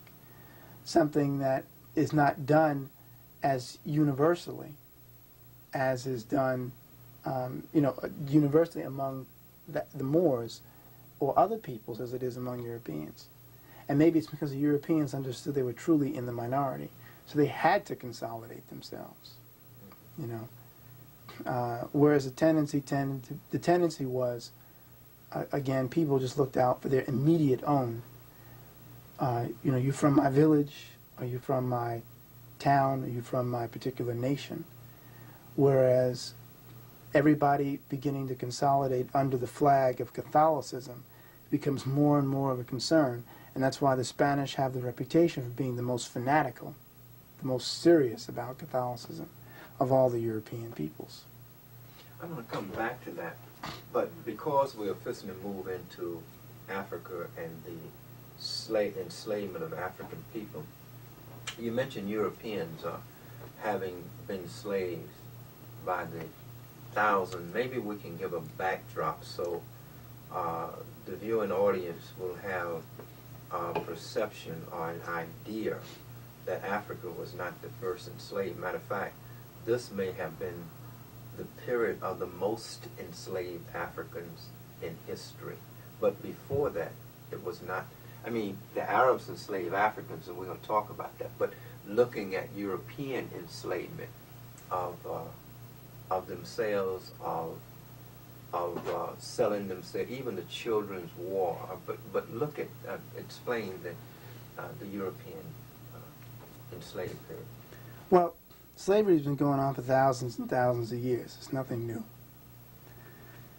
The idea of Europeans being enslaved is again as old as Europe. In the case of Europeans finding themselves enslaved in the medieval period, during the same time of the Moors, that was also quite common. It was the Moors and other Asiatic and African peoples would capture Europeans off the coasts of places like Denmark, Britain, France, Spain, Italy, Greece, and they would sell them in the markets of Africa and the Near East. They sold them ultimately not by the thousands, they sold them by the millions. The difference is that the emphasis in the historical tradition of the West is now on focusing on the last great enslavement, which was the enslavement of African peoples. The Arabs also, of course, coming from Saudi Arabia, sold Africans, sold Europeans, and sold each other. Every people have engaged in the enslavement of other people for the purpose of profit. Greed goes across ethnic and cultural lines. Insensitivity goes across ethnic and cultural lines. It didn't make any difference. If you were, even the Bible talks about somebody's brother being sold into Joseph, right? So the idea of slavery being, we seem to assume this was something new. Slavery is as old as dirt in terms of, she's as old as man, probably, in terms of someone deciding that they're going to snatch someone else up and make them work for free, or snatch someone up and force them to give up labor that they would otherwise not have given if they had their own free will. And custom has often produced slavery after war. You take your captive and then you put him to work.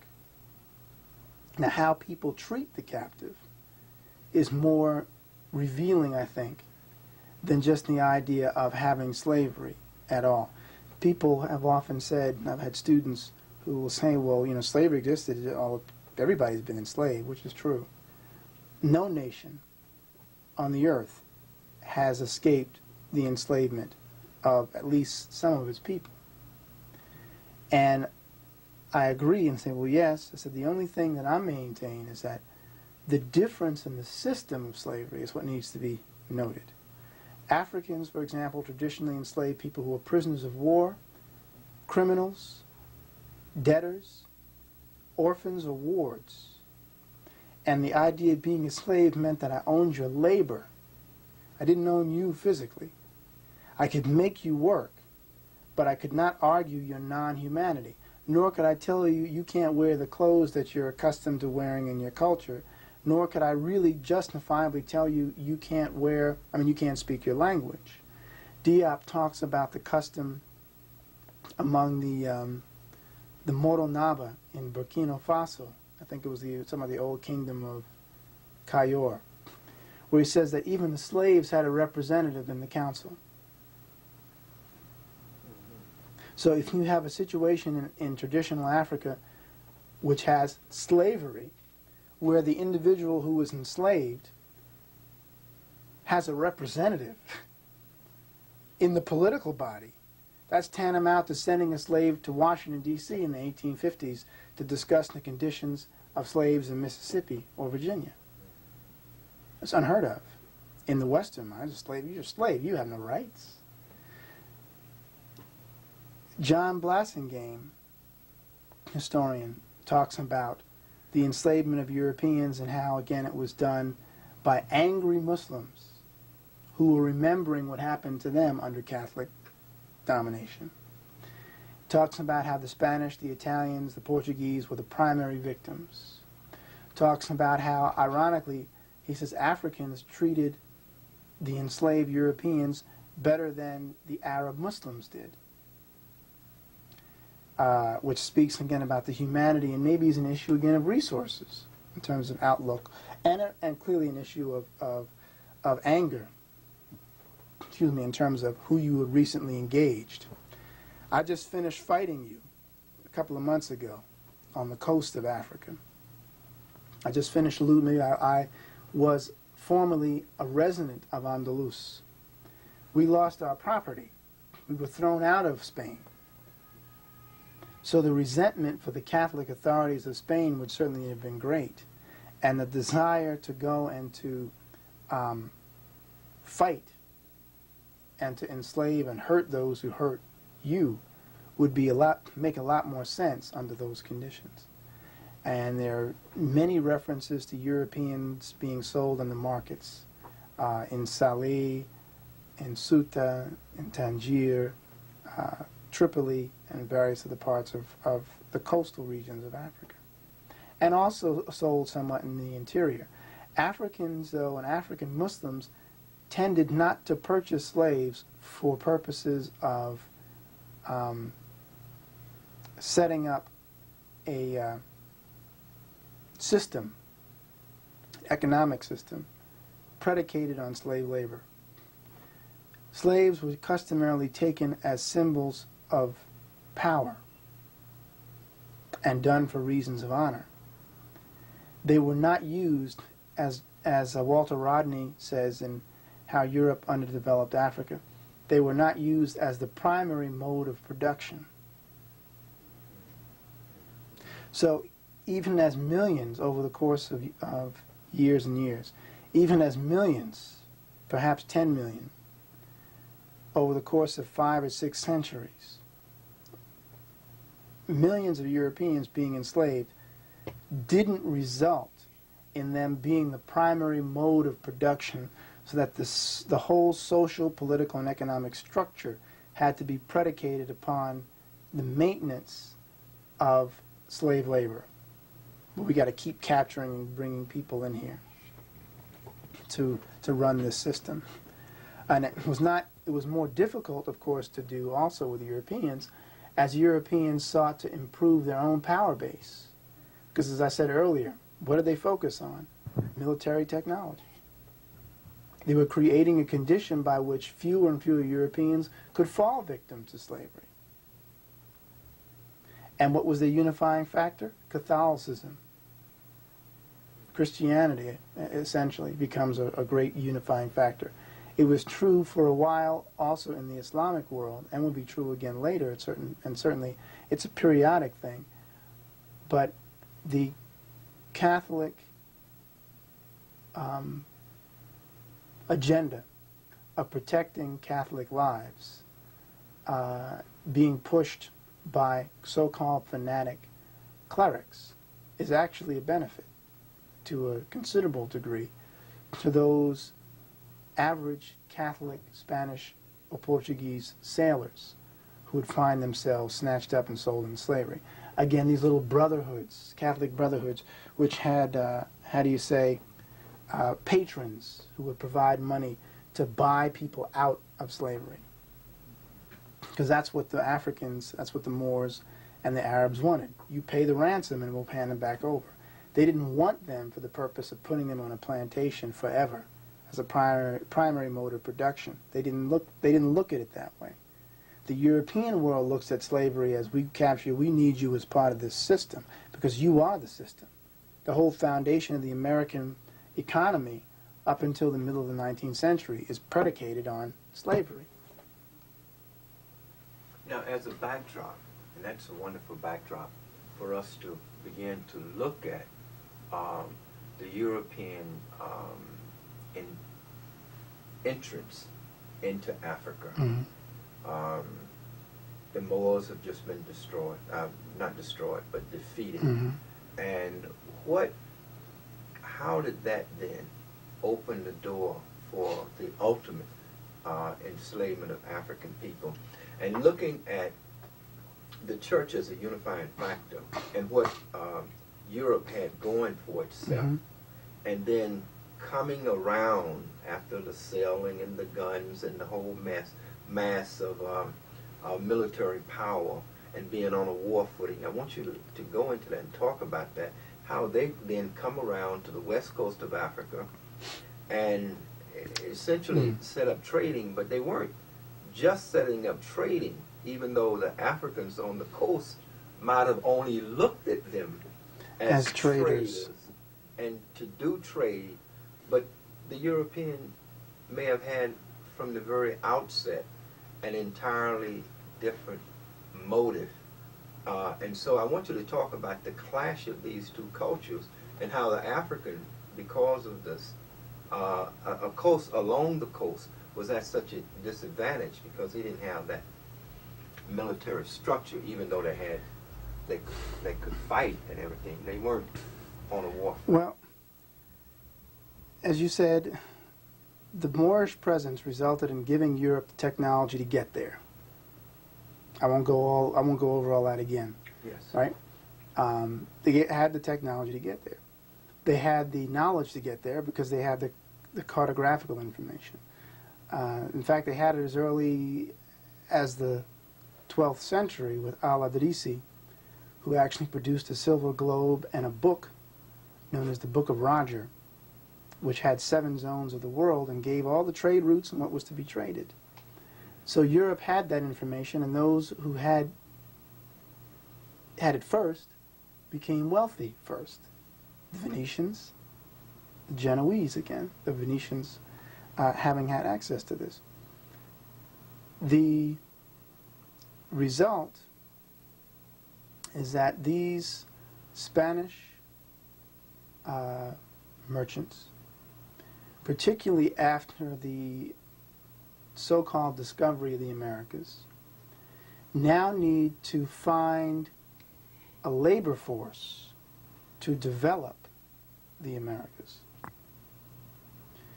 The labor force at first is the Indians, but for reasons that involve disease, lack of immunity to certain diseases, reasons that involve the logistical problems of trying to maintain slavery of a people who know their way around in the land that they live in, they can run away, for reasons that even involve some theological issues of some people saying that the Indians have better souls than the Africans, and a few other things that people might have thrown in terms of saying that, you know, Africa now represented a wounded tiger or a wounded lion that was more easily subdued. So the focus on that has people now bringing Africans from the coast to the Americas.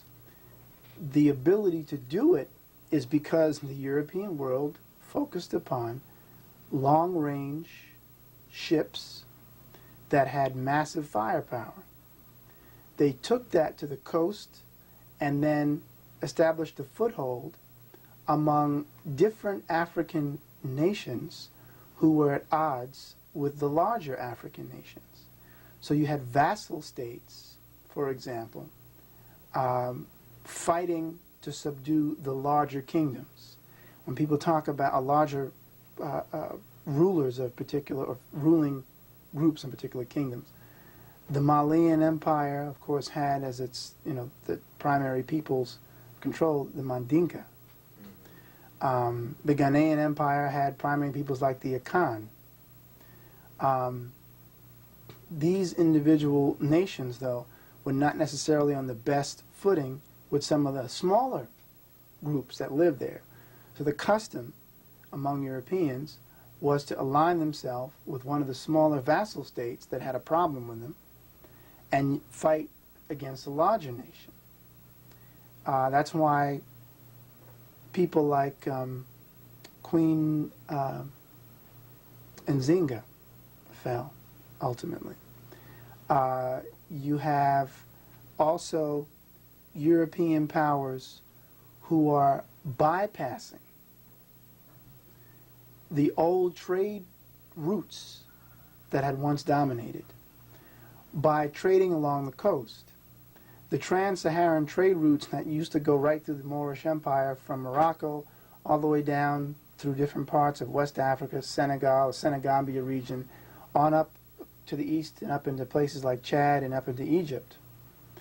Those trade routes were the key to wealth, and those who control the trade routes could control their own fate, politically, culturally. Europeans bypassed the old trade routes by trading along the coast and eliminating the need for the trade routes. So now Africans could just go to the coast, pick up goods, trade goods, and then go in to the coast and then disseminate whatever they needed to.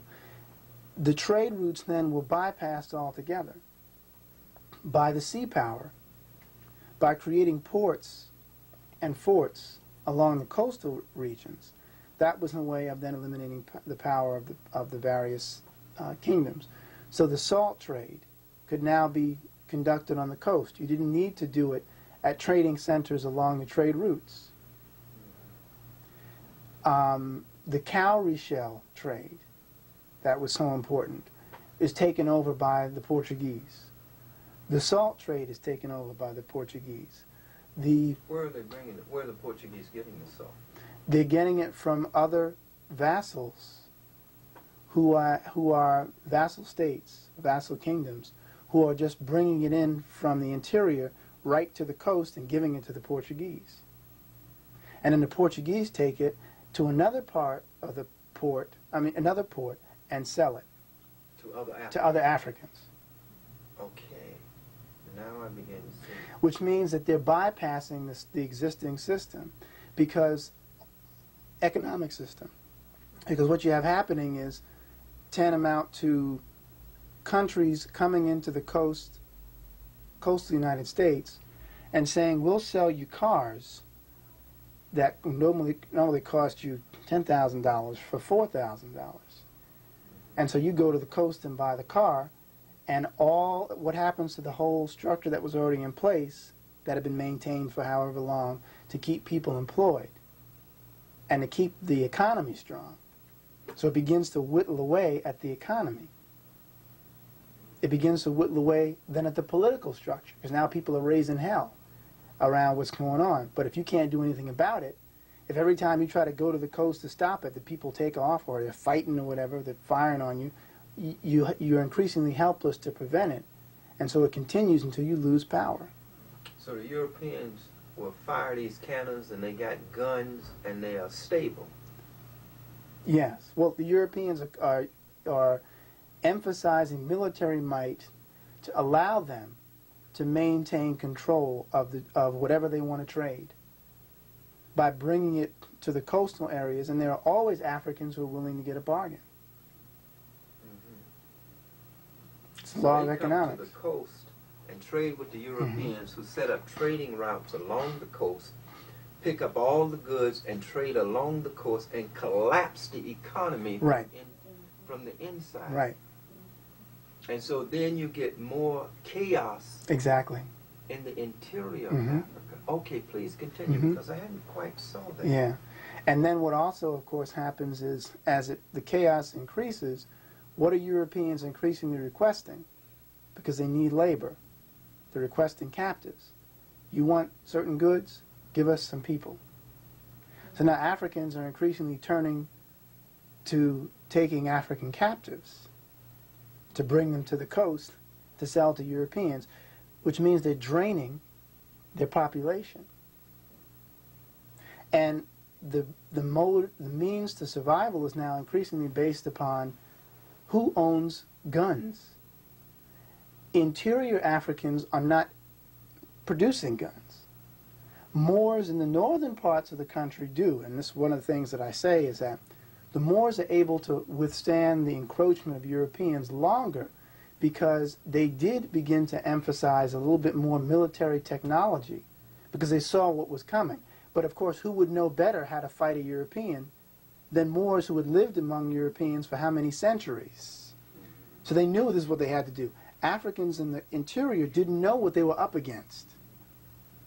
So the Moors are saying we need to make more guns, more arquebuses. We need to develop a more militant society so that we can protect ourselves. The marabouts, or the marabouts, are the frontiersmen. These are Moorish soldiers who sought to protect the frontier from Catholic encroachment because the Portuguese and the Spanish and others were invading Africa to try to secure control, and these, if you can call them elite groups of Moorish soldiers who were also like Moorish soldier priests are there to try to defend, and not try, were there to defend as much as they could the area of the Moorish Empire from being overrun. But further south and in the interior, those African kingdoms are not as successful because they don't know, and I just put it that way, they don't know what they're up against. The Moors knew because they had been engaging Europeans for centuries, the Catholic Europeans for centuries. They knew what they were facing. They knew increasingly that they couldn't necessarily trust certain folk, whereas many Africans in the interior, again, did. Greater degree of naivete because of a different value system, different worldview. They did not know who they were engaging. I wish you would talk about that value system for a moment so we'll get a perspective on the value and the culture, and just to propose that to the European in the Americas needing land, and did he actually set up a planned system? Did he really know what he was doing when he began to collapse? Was this a part of the plan? Talk about that. That is a good question. And I'm not sure I can answer it.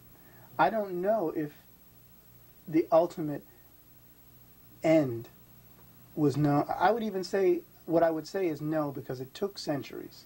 And unless there's some European who's 600 years old who was directing traffic, so to speak, the idea of that, like the Emperor or something in Star Wars, I would say that it was just a manifestation of the value system that had been passed on generation after generation, and the need to consolidate power because of an awareness of being in the minority. Kind of Cresswellsian concepts there. We know we're in the minority, so we know we better unify. We know that we are outnumbered, so we know we have to be a little bit better organized in subduing these folk who outnumber us. We know that we have limited resources, so we have to, if we're going to thrive, get somebody else's. We know that if we're going to maintain someone else's resources, we have to be really insidious and slick and create a structure that will be able to maintain itself over time, even after I'm gone, so that even I may be the administrator, but after I'm gone, I want to make sure something's in place that those who come after me will still have something in place that will allow them to maintain domination, because they'll still be in the minority. So that value system, which is among Europeans, is juxtaposed or contrasted with Africans who look around them and see nothing but resources, and who look and take the resources to some degree for granted. If you don't like a situation, you pick up and you leave and go further in the interior. The richness of the resources affects the attitude towards themselves and towards others. And the result, I would say, and this is Diopian, is that the European world becomes more materialistic. The African world becomes, or is, less materialistic. And when the two clash, you have someone who's naive in terms of so-called, business arrangements, and someone who is real slick in acquiring what you have because they have to. You have more to lose, I have more to gain. So I'm gonna think in that fashion, and I may take greater risks to get it too, because I need to, because I got to survive. So I would say that clash of values is what results in this. Africans who did not understand that when they were handing over captives, it was draining their ability to prevent the usurpation or the usurping of their own territory over time. And again, it has to be said, Africans were thinking on a much more provincial level. I'm concerned about my village. I'm not concerned about this kingdom. I'm concerned about my family. I'm not concerned about this village. Or town, I should say, if I live within a town. There might be a greater concern for the village. But what I'm saying is, my priorities first are to those who are members of my own individual group. I am Hausa.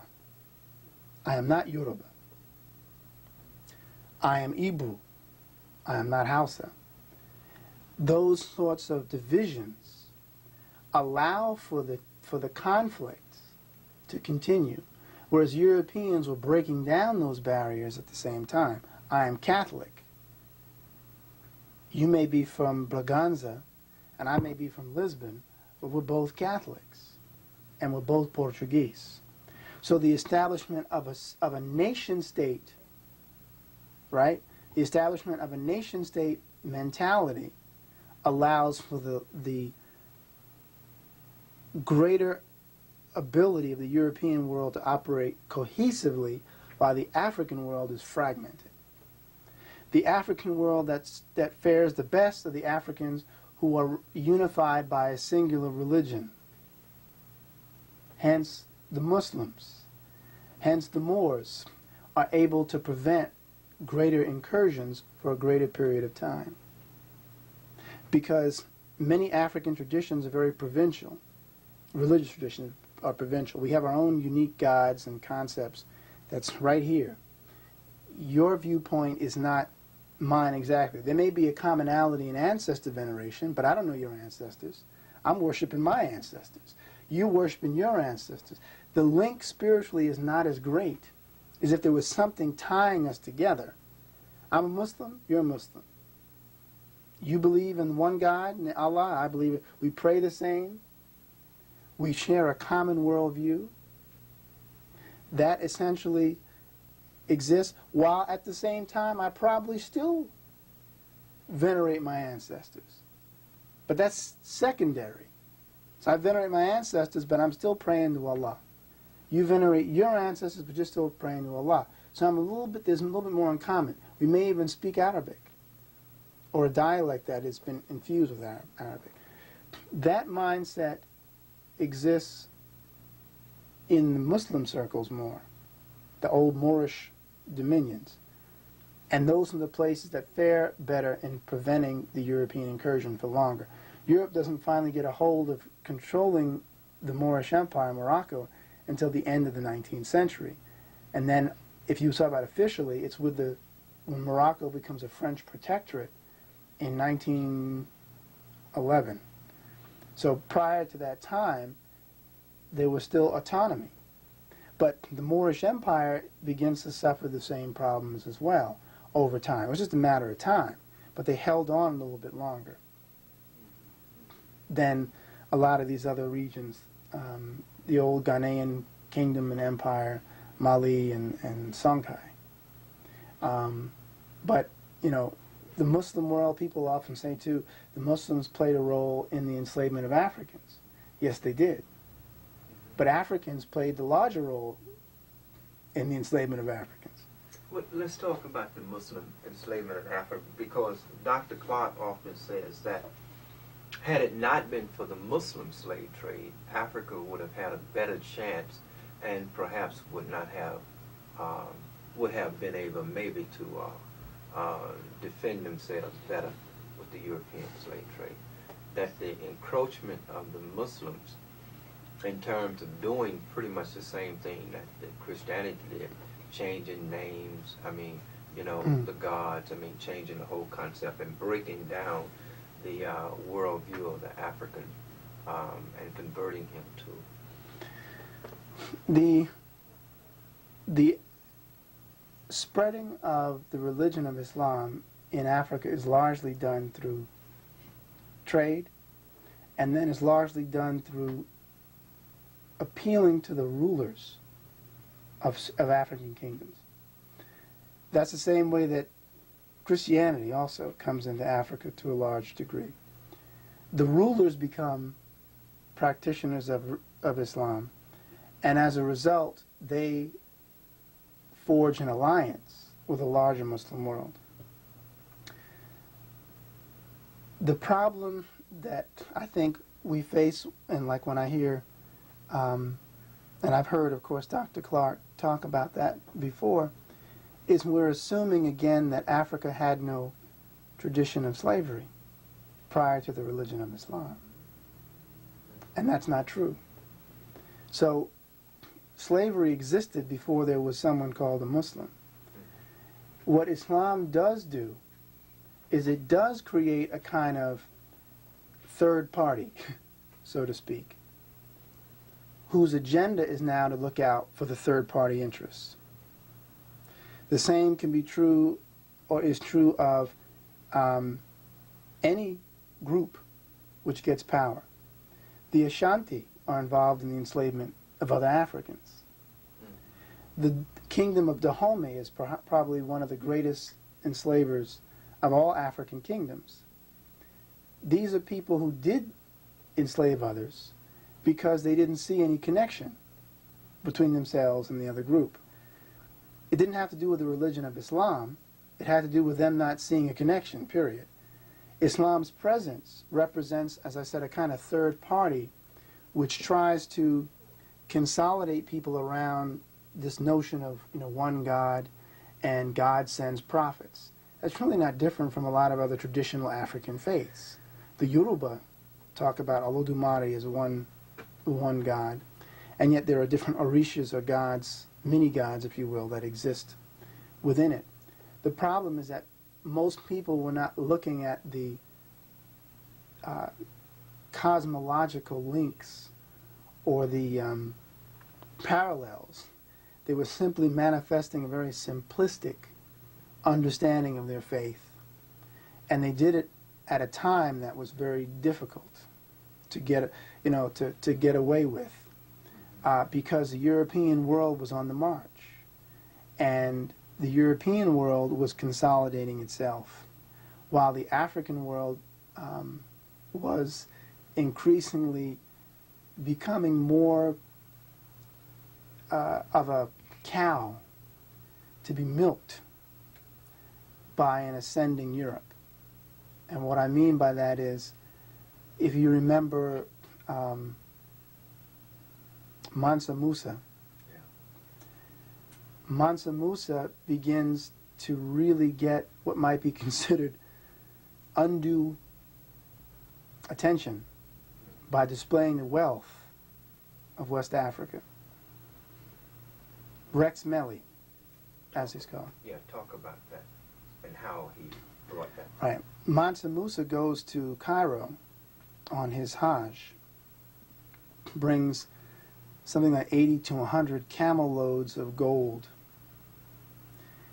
distributes the gold throughout the journey, and when he gets to Cairo, in Egypt, distributes more gold.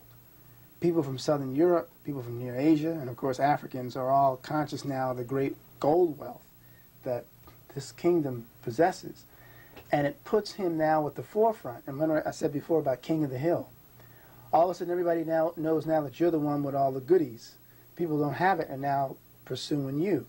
So now you've got all this attention. It's like the guy who comes out of the bar with the check saying, I just won the lottery. And he's walking up the street waving it in the air. Now that isn't to say, and doing this as he walks past brigands and thieves. Obviously he's going to get a whole lot of undue attention. And that isn't to say that Mansa Musa should be condemned. I'm not condemning him for his generosity. That's the African way. Distribute the wealth. But what I'm saying is that it was just bad timing, okay? Because it was at the same time that the European world was on the move. It was ascending. And it was at the same time that the European world had acquired the ability to extend itself as a result of their tutelage under African Muslims, under the Moors. So the timing resulted now in them saying, this is where we got to go. We got to go in here and get this stuff, get these goodies. And the chaos that ensued is more complicated than just saying that it was the fault of the Muslims who were part of the enslavement trade. The Muslims are part of the enslavement trade just as traditional African faiths were part of the enslavement trade. It's to me, it's ridiculous. And with all due respect, and I'm not saying Dr. Clark was ridiculous, but I think it's ridiculous if we think that it's very simple to just say this was the result of the Muslim presence. Did the Muslims contribute? Yes, they did. Did other individual African peoples contribute because they had their own provincial interests? Yes, they did. So it's not a case of saying that the Muslims did something that others hadn't already done. The only difference is because Islam was a religion that crosses ethnic lines, it becomes, it's bigger. You generally didn't have a Hausa becoming Yoruba, right? You generally didn't have Igbo becoming Hausa, or Ashanti, becoming Kikuyu. What I'm saying is those were your ethnic roots with your own culture, your own spiritual practice. Islam is different because it's unifying different ethnicities under the banner of one faith, which then means that this faith is going to act out its own interests as a faith. But it's not that, Muslims said we're out to get, let's face it, the vast majority of Muslims in Africa are Africans. So Africans were doing what Africans had always done, serve their own interests, unless what? Unless they were more conscientious about what the result was of their actions. So self-interest. It goes on. Europeans do it. Europeans didn't, at one point, Europeans didn't care if another European was enslaved. I'm a Spaniard. What do I care about you as an Englishman being enslaved? In fact, you're an English dog as far as I'm concerned, right? And the English are saying the Spanish were, low lifes or pompous or whatever the case may be, so they didn't care about the Spanish. So if they could, you had English privateers selling Spaniards into slavery to Africans. You had, if they could, Spaniards, and they did it often, handing over English captives to be sold in the markets of Africa because they were looking out for their own self-interest. But what was happening was that Christian authorities, Catholic powers, were working more and more to eliminate such practices and saying, look, we're all Christians, we gotta stop this. We're all Catholics, we gotta stop this. They did that, and they were able to do it because their structure required it. They were also smaller. Africa's vast. It was harder to establish that kind of a unity. The Moors tried, and you find examples of that at different points. meaning I find examples of envoys, agents, representatives of Moorish imperial power trying to tell people, look, we need to serve the interests of the state. You can't simply just do whatever you want. Do you realize that the Catholics, as they say, or the Christians, Europeans, those two terms were synonymous, are right on the coast. They're destroying the infrastructure here. You're going to lose all this. We're losing control. Look, I'm going back to my village. I don't need to worry about this. So the idea of not being able to see the big picture was more apparent, as I understand it, in the case of Africans who didn't know. That's why people can talk about slavery. Did Africans know what was happening to those who were being sold into chattel slavery in the Americas? No. They didn't know. They assumed that slavery was going to manifest wherever they were sent the way that it manifests there. Yeah, we own your... Talk about that, because that's important for people to get a concept of why they were kind of nonchalant or blind. Right. Africans who would hand over other African captives did not know, for the most part, what was happening to the people that they handed over. Now, in other cases, they simply didn't care because you're not part of my ethnicity. I'm Yoruba, or I'm Igbo, or Hausa. I don't care what happens to you. But beyond that, they assume that, well, it's not that bad. Look, part of my family was the slave to this person. We got out of slave. In fact, this person was a slave, married daughter of his master, so to speak. They didn't know you couldn't do that in the Americas. They didn't know they were going to the Americas in most cases. Few knew that, the ones who were at Goree Island and saw the ships going off the coast knew they were sailing out into something. But what exactly that something was, most didn't know. So they had no idea what the ramifications were of them handing over captives. All they knew was when they traded that captive for that gun, that it meant that they could protect their village. If I hand over 5 captives and I get a gun, with that gun I can defend my village, my family. I'm sorry, buddy, but you're not from my village. You're not from my region, my kingdom. You don't speak my language. And that had nothing to do with Islam. It had everything to do with just differences among ethnicities. But it wasn't Islam. Like I said, one can argue that Islam created, like I said, a third party or a third force which helped to destabilize what was already unstable. But the reality is, the seeds of the division were already there. And the problem was that as African peoples, folk didn't realize the need to consolidate because they could not they could not see the big picture. Europeans saw the big picture. European rulers did. But they're dealing with a smaller region. They're dealing with a legacy of being willing to, kick butt in order to make you conform. Because I had to. My territory's smaller. You can't live next door to me and not like me. All right? And if you don't like me, live next door, I'm going to put things in place to make sure you get out of line. I'm going to hit you hard. In an African setting with a larger kingdom, it's hard to govern a larger kingdom without the resources. You cannot like me, you just move. And I'm not as concerned about you because I know that the territory is vast. Different mindset, different reality, related to something, again, geographers would discuss that as a resource and spatial issue. I got more space. I can put more distance between me and you. I don't have to worry about whether you like me or not. You crowd me together. Now we got to sit down and talk because these people say this town ain't big enough for the both of us. That kind of mindset is what is in play here.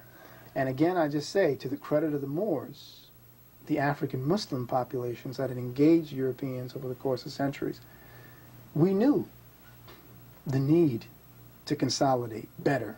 We knew that you better put aside your differences, buddy, because do you know what's waiting on the coast? Do you know that the objective is to take over this region? We can't be fighting over petty stuff. Still goes on today. You know, I went to Ghana. I did a documentary on Elmina, Goree Island, etc. But when I was in working on Elmina, I ran into a brother who was a prince, and I told him what I was doing. He says, "Oh, my brother, if you want to understand slavery, you have to go up country. You have to go into the hinterlands, and there were no Europeans there. But that's where you must go to slavery." So he took me up, introduced me to his family and everything, and the chief was, of course, his father. And I sit down and interview the chief, and I said, "What I must know, what happened? What happened that would essentially get one African to sell his brother into slavery?" And after continuing to try to get him to answer the question, because he couldn't really answer. The only thing he could say to me, and he said it with tears, was, "They made us. They collapsed the economy. They made us." He kept saying they made us, but he could never, and it was the most frustrating thing I've encountered. He couldn't articulate how they did it, how they made them sell each other into slavery. But you are beginning to, but I want you to expand on that collapse of the economy, the collapse of the system, because now, for the first time, I'm beginning to really see it. What he was trying to say, and he couldn't say. I'm a chief of a village, or a chief of a region. We've maintained our autonomy. We've had everything we've needed because for centuries, for generations, we've successfully traded in salt, gold, palm cloth, whatever. All of a sudden, the trade is drying up because we were told that you can get it cheaper on the coast. So us bringing it to you now and our cost in transferring this to the larger populace has now been challenged. Now we're told that we no longer have a means to sustain ourselves. We've got to figure out some other way of trading and maintaining. And then we also already have a long-standing dispute with another ethnic group who we don't hate, but we don't particularly like. That group we see as being more favored by the king or the ruler. And we then come into contact with these strangers who show up and say that, we have something that you might want in trade. You can trade this pewter or this brass or these glass beads, and that's different.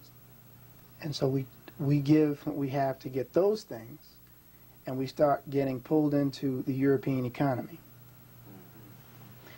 Then this chief realizes that the situation is getting a lot worse. Now he's hearing that some people from the village have been snatched up and sold off. Don't know where they are, don't know where they went, but we can't find them. They may in fact be in Africa, because people sold first in different parts of Africa and then ultimately may end up being sold across the Atlantic. And and the chief is then asked by the people in the village, the elders, what are you going to do about this? Well, what are our options? Well, we have to figure out a way how to defend ourselves, because now this other ethnic group that we were at odds with or had a difference of opinion with, they're now raiding us. And some of them have these fire sticks, these guns. So now we have to get guns. So now I then find myself how do we get guns? We get guns by handing over captives. They said that these Europeans, these Christians, want captives. Well, we may not initially have captives. So what do we first do? We start handing over our own. Prisoners. Right. We may hand over, well, so-and-so, your son or daughter is a debtor. Maybe you can pay off that debt by giving them. So it's done. So they hand them over. They get what they need. They get the guns. They get the gunpowder. They get the the shot, and they use this to then protect the village. But now the problem is, they don't make their own bullets, they don't make their own gunpowder. Europeans show up again and say, well, you need guns, you need bullets now, you need gunpowder. Where are you going to get it from? Well, what do you want? You know what we want? We want more captives. So you say, oh, well, what are you going to do? So you hand over more captives. Now you're caught in the vicious cycle. And you're doing it to protect the village, but what you're doing is you're either giving up your own directly, right? Or you are inciting more division between yourself and the surrounding ethnicities because you're snatching up other folk. And now tempers flare because now you have created an even greater rift between yourself and your neighbors as you have struggled to survive. That's what I hear him saying when he see they made us do it. They made us do it. Our existing economies collapsed because they took over the various goods that were traded by force or by, people say, business, practices, business intrigues. And what's the motivation? At the same time this is going on, the Europeans are living by not a Christian creed. What's the most popular work for rulers and merchants? The Prince by Machiavelli. The Prince who says the ends justify the means. You do whatever is necessary to get what you want. Do whatever is necessary to get what you need. And what we need, what we want, is wealth. The various acts, the navigation acts, the various naval acts that are passed in Europe are placing the emphasis upon building up a navy for the purpose of securing control of the seas so that you can go into other territory and bring back wealth to the home country. That becomes the agenda. It's initiated first by saying we need to first get gold wealth so we have the gold to buy what we need. After we get the gold, we then buy what we need. We then emphasize the military, like Karenga talks about in his book, Introduction to Black Studies. Emphasis upon long-distance ships with guns, with cannons. So you can go into territory, subdue your enemy, even if it's not your enemy, subdue the person you're trying to get the goods from, so that you can increase the wealth at home. And this is what is done. Gunboat diplomacy, which is then done later when Perry sails into, Tokyo Bay and tells the Japanese, you want to trade? Well, they've got the guns fixed on the shogunate, as if it's a question. First they launch a barrage to show them what they can do. Then they send the emissary across to the shore and say, you want to trade? And the Japanese say, you're damn right we want to trade. What choice? We just saw what you did. Now, to the credit of the Japanese, they then said, okay, now we're going to learn all we can and use that to subdue you. And they did it quite effectively for a long time until they were, as they say, put in their place, so-called, put in their place by the European powers in World War II, headed up by the United States. But what I'm saying is that that approach to dealing with non-Europeans has been going on for centuries. Europeans understood that the greater focus for them had to be on developing a military and then figuring out what the economic structure was in place that they could usurp and what political structure was in place that they could destroy, fragment. The old Roman approach was that the Roman said divide and conquer, divide and rule. So that's essentially what takes place. And again, they sought to have the big picture. whereas Africans did not. Most Africans. I'm not saying, I say that as if, that isn't to say that many Africans did not see the big picture. Many Africans did. I think Queen Nzinga was among them. Shaka, right? And certainly a number of the Moorish rulers, Mullah Ishmael is one. Even to some degree Al-Mansur, who unfortunately, though, makes a major mistake by attacking Timbuktu in 1591 and uses mercenaries who were Spanish Catholics. So here's a Moorish ruler using Spanish Catholics to attack an African Muslim city. The reason? There were long-standing feuds around who owned the salt mines. That was one. Number two, he felt, to get control of the territory so he could get the wealth to fund his war effort to keep the Europeans from attacking the coastal areas of the Moorish Empire. See? So it's now you start feeding on your children in order to keep, yourself and the grandparents alive. Now, the Ashanti, you mentioned that they were also among the nation of people who engaged in that's right. In slavery. That's right. Could you speak about that? The Ashanti, the Fanti, the Europeans who set up that huge Elmina slave trade. How did that work? Because I'm familiar with that area. I'm not familiar with all the particulars of how it worked in terms of exactly where they took them from and where they all were sent.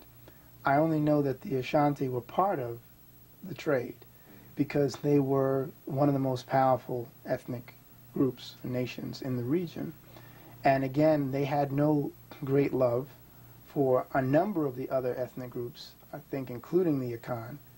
And their attitude was, we are doing this for our own preservation.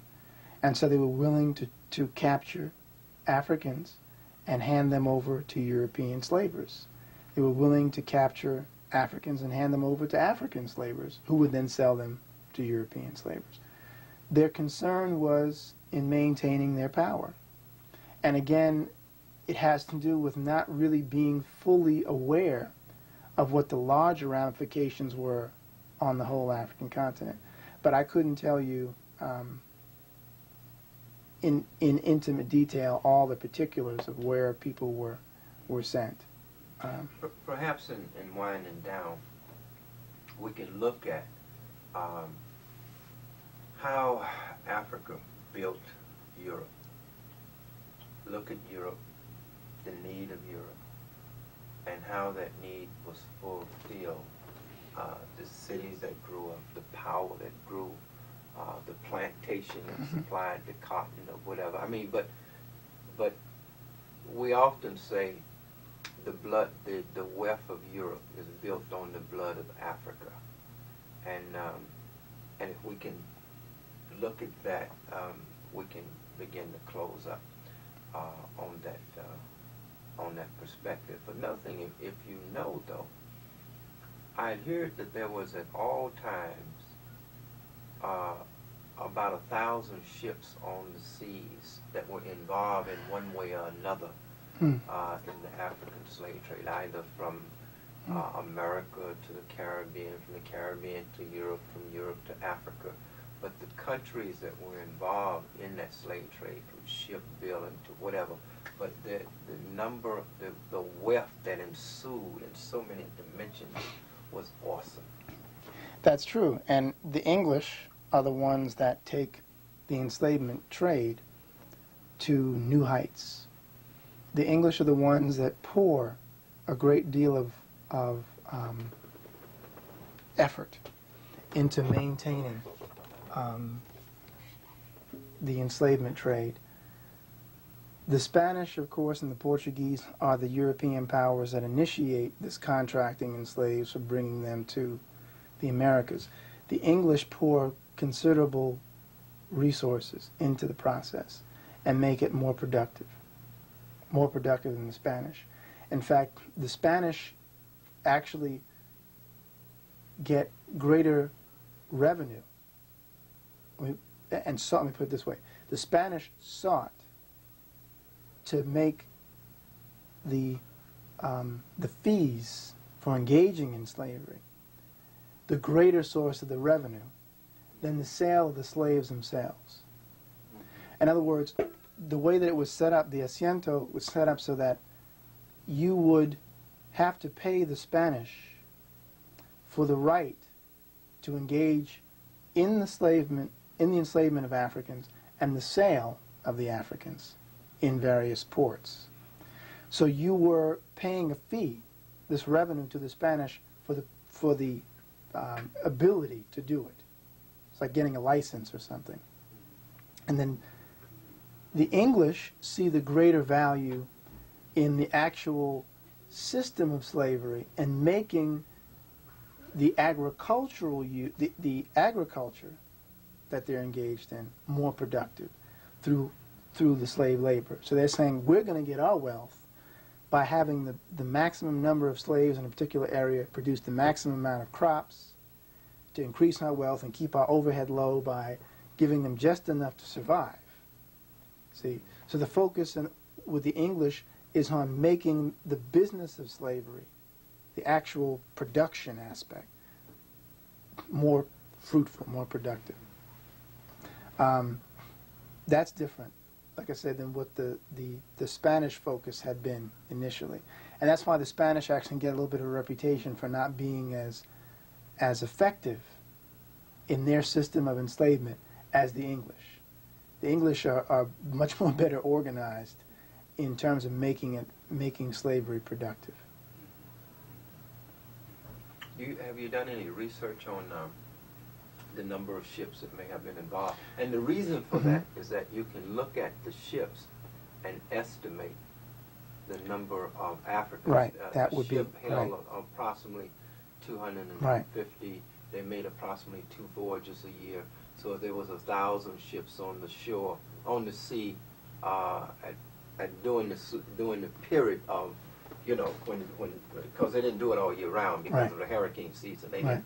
But if you multiply 1,000, 200, 2 voyages, 1,000 ships, Right.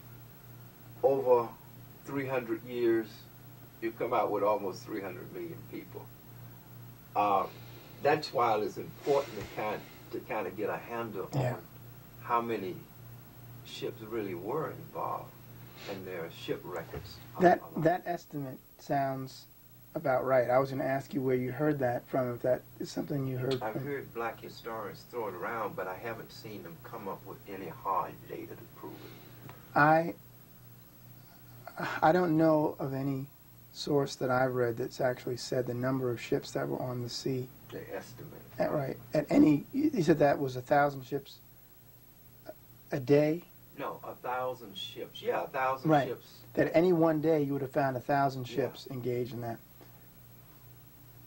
I'm trying to remember the number of ships that the English had in the 18th century, which in and of itself would help.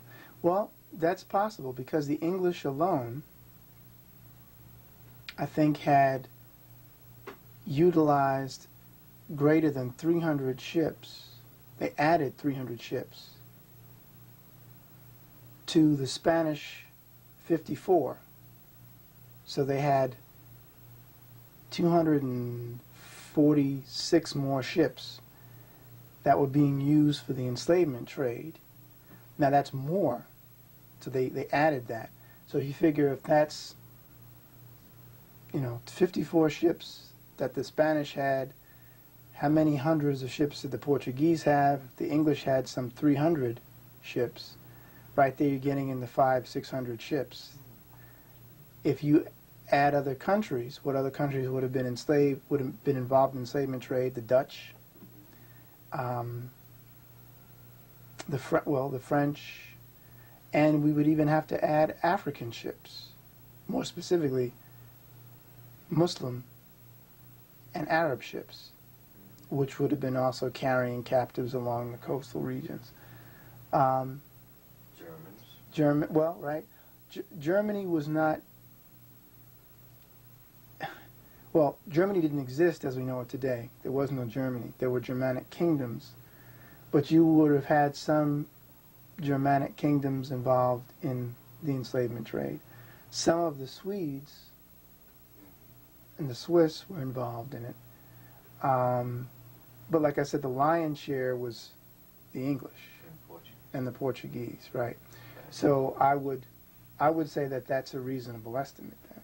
I'd never actually thought about it the way you just put it when you mentioned the 1,000 ships, but that makes perfect sense to me. Now, we added that up, and that at two voyages a year, at an average of 200, some ships have more, but we took the low figure, 250 people, Africans per ship, 500 per ship per year,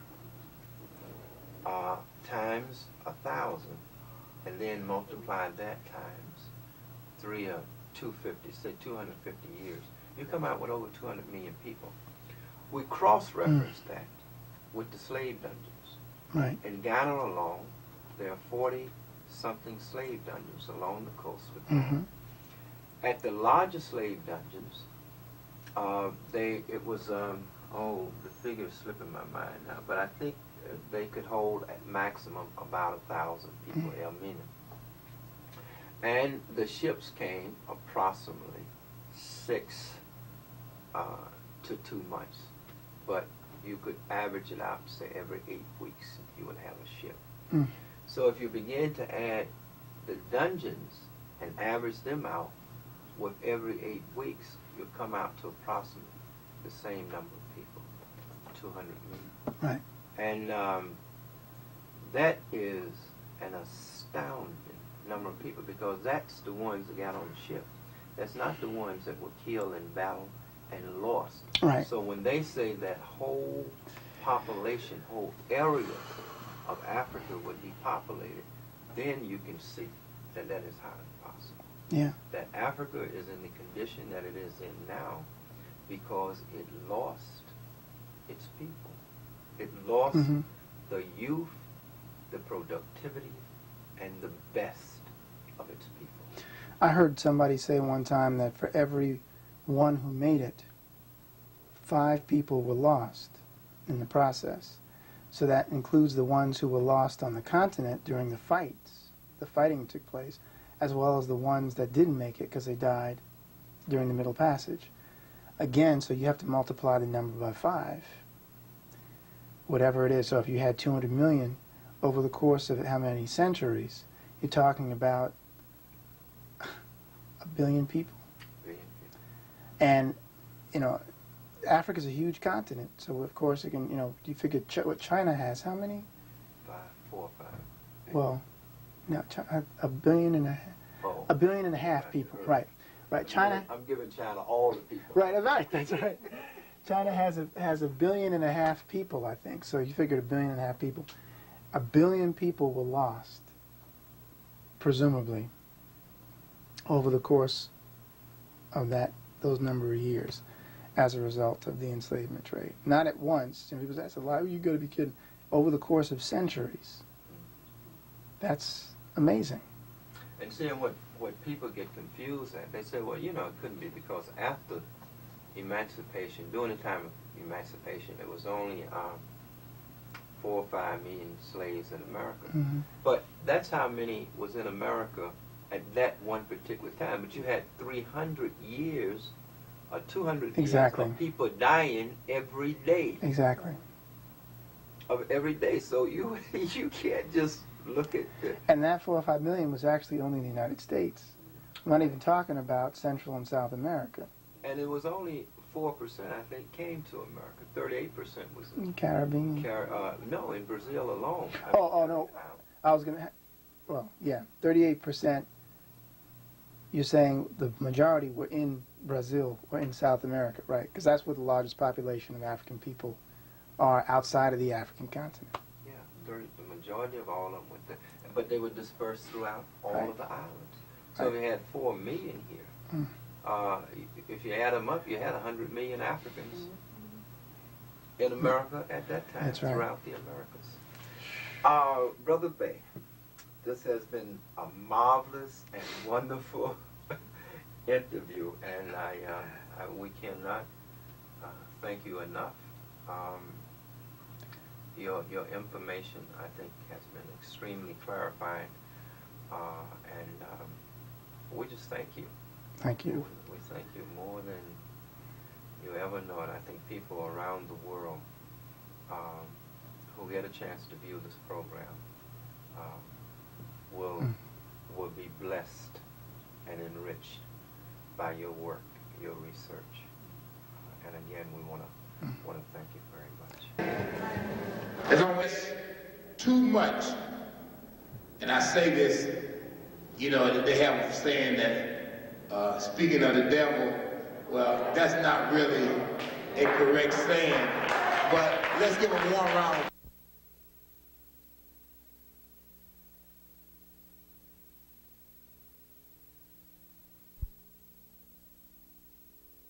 Deeper insight into the impact that the Moors had on Europe. Dr. Bey, if you would begin by giving us some background of both the Moors and the Europeans and kind of a time frame that we may begin and progress through this dramatic period of history.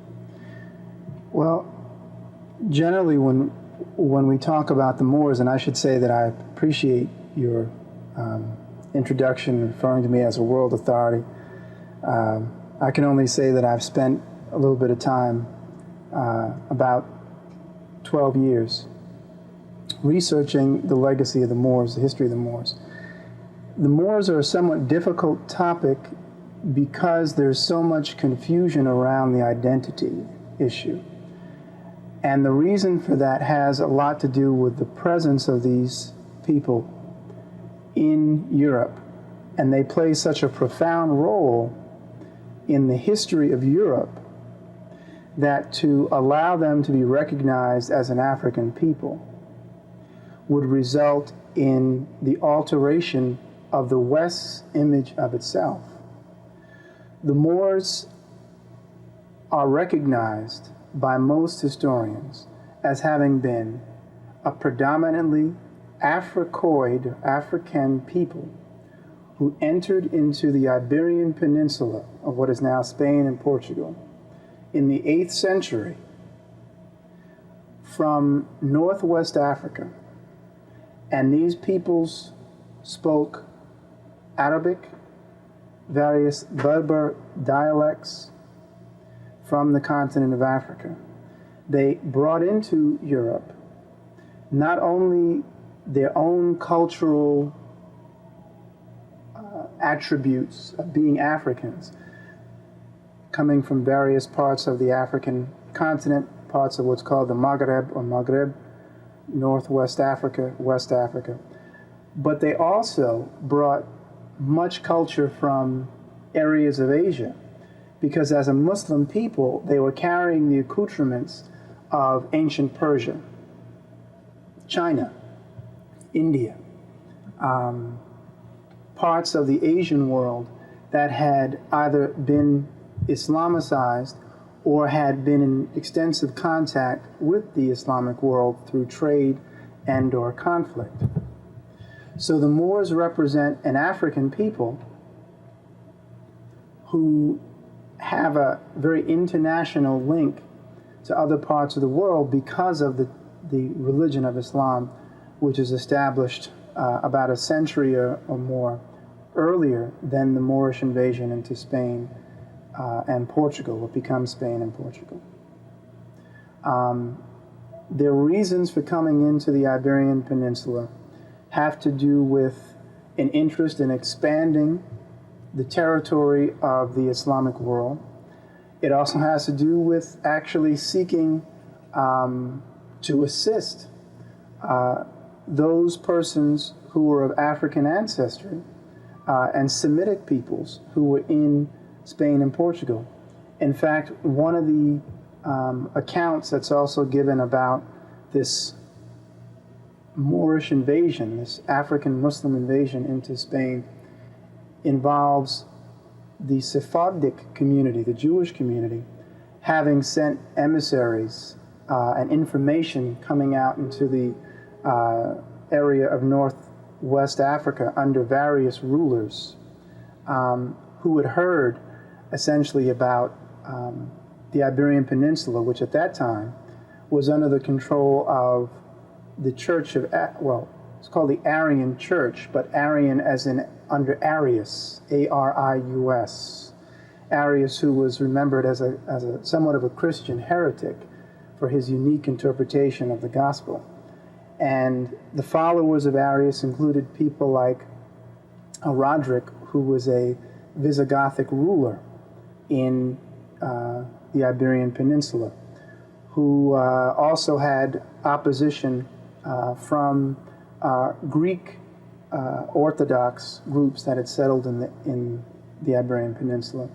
And then you, of course, had the remnants of the Roman presence, the Roman elites, Hispani Visigoths, who were in the region.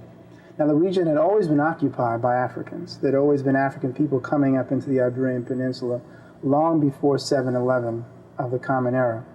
But the Moors coming in at that time signals the arrival of an African Muslim populace that secures control of much of the region for the purpose of conquest and exploitation of the territory.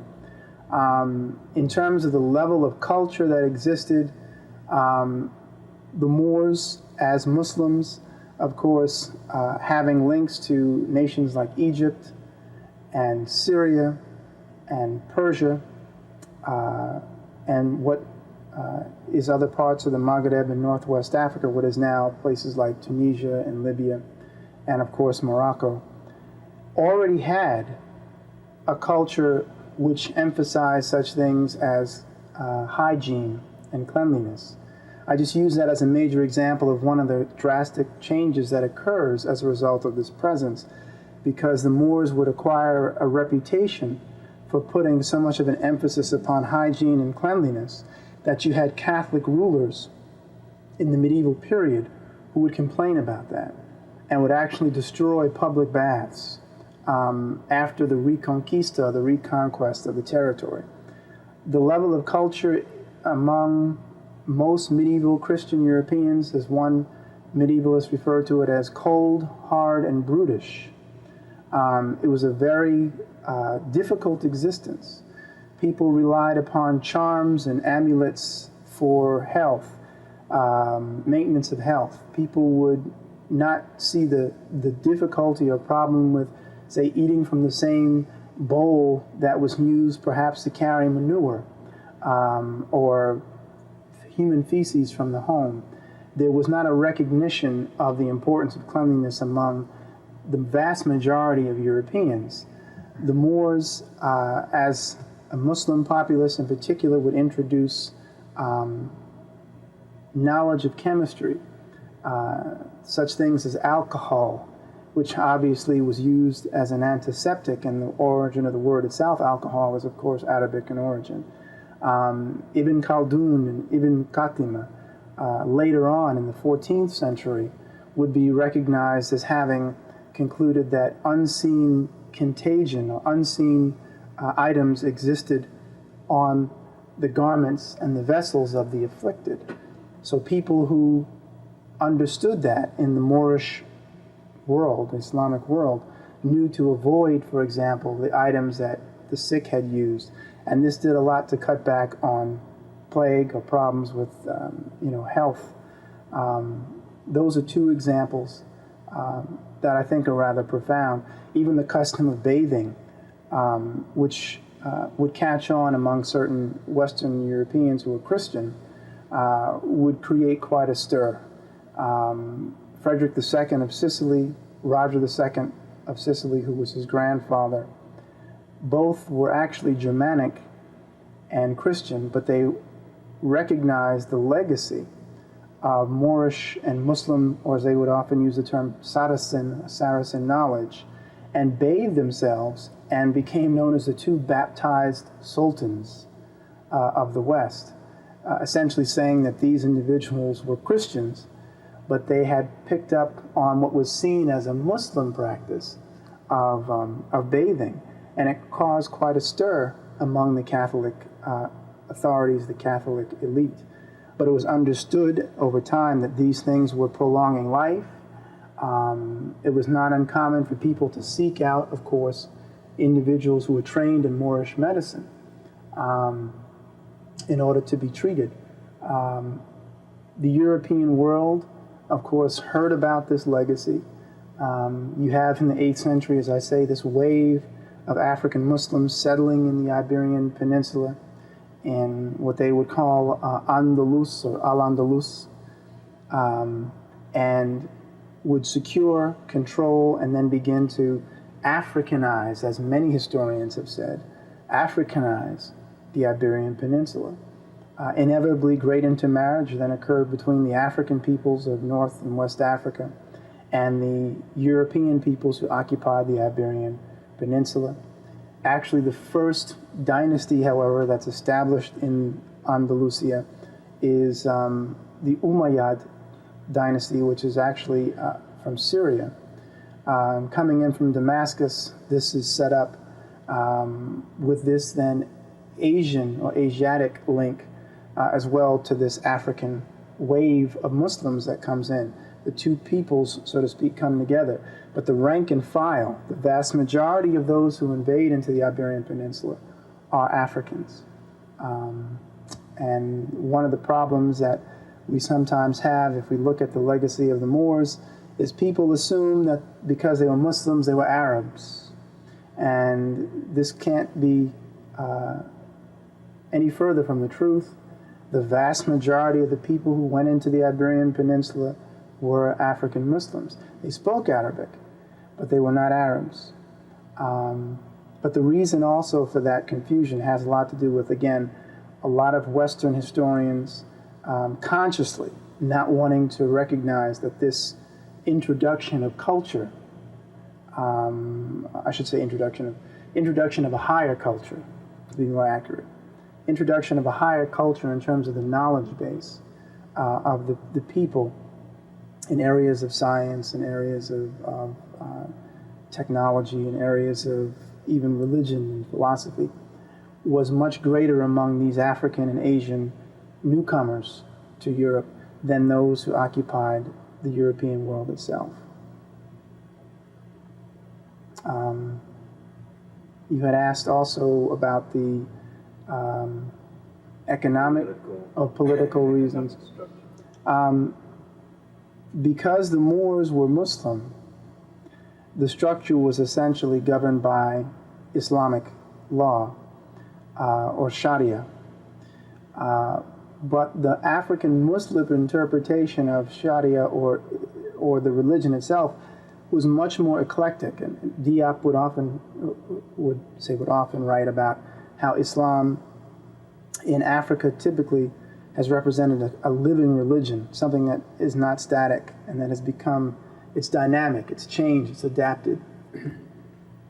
And so even though you had a structure where you had an independent Umayyad emirate at first, an emirate after emir who was one of the rulers, and then there's the caliph or the caliphate who was both a political and a religious leader. You have this dynastic control, the Umayyad structure, replacing the old Catholic, Arian, as in Arius, and Greek Orthodox structure that had been in place prior to that time. And one of the things that people said during this era who occupied the Iberian Peninsula, from the medieval sources that we have, one source is Christians and Moors, which is a primary source, collection from the 8th century through the 15th century. And it's edited by Colin Smith. And it talks about how most of the Christians, the Catholic occupants of the country, saw themselves as being oppressed by the lords or the burgesses, those who were in positions of power. who were coming out of the Catholic Church, who are linked to the structure that was left in place after Rome fell and after the Roman domination of Spain and Portugal, or the Iberian Peninsula, had collapsed. You had something called the Ius Malatractandi, the evil usages. And this was something that was put in place by the Catholic structure, the Christian structure, to really take advantage of those who were poor, the peasants. It basically said that crimes could be overlooked by paying a certain fee. So there were literally crimes that had a certain cost attached to them. So if someone committed a certain crime, they would simply be required to go to the royal authorities and pay the fee for what that was, whether it was theft, rape, murder, or what have you. And it meant that the greater power politically was, of course, not only just in the hands of those who were royalty, but those who were very, very wealthy, those who held the wealth. The abuses that were seen to be taking place also against the Jewish population, the Sephardim, the Sephardic population, had a lot to do with encouraging people in the Iberian Peninsula to actually go along with the invasion. So that when the Moors invaded under Tariq, Gibraltar, which is named after Tariq, and Tarif, who was actually the primary commander.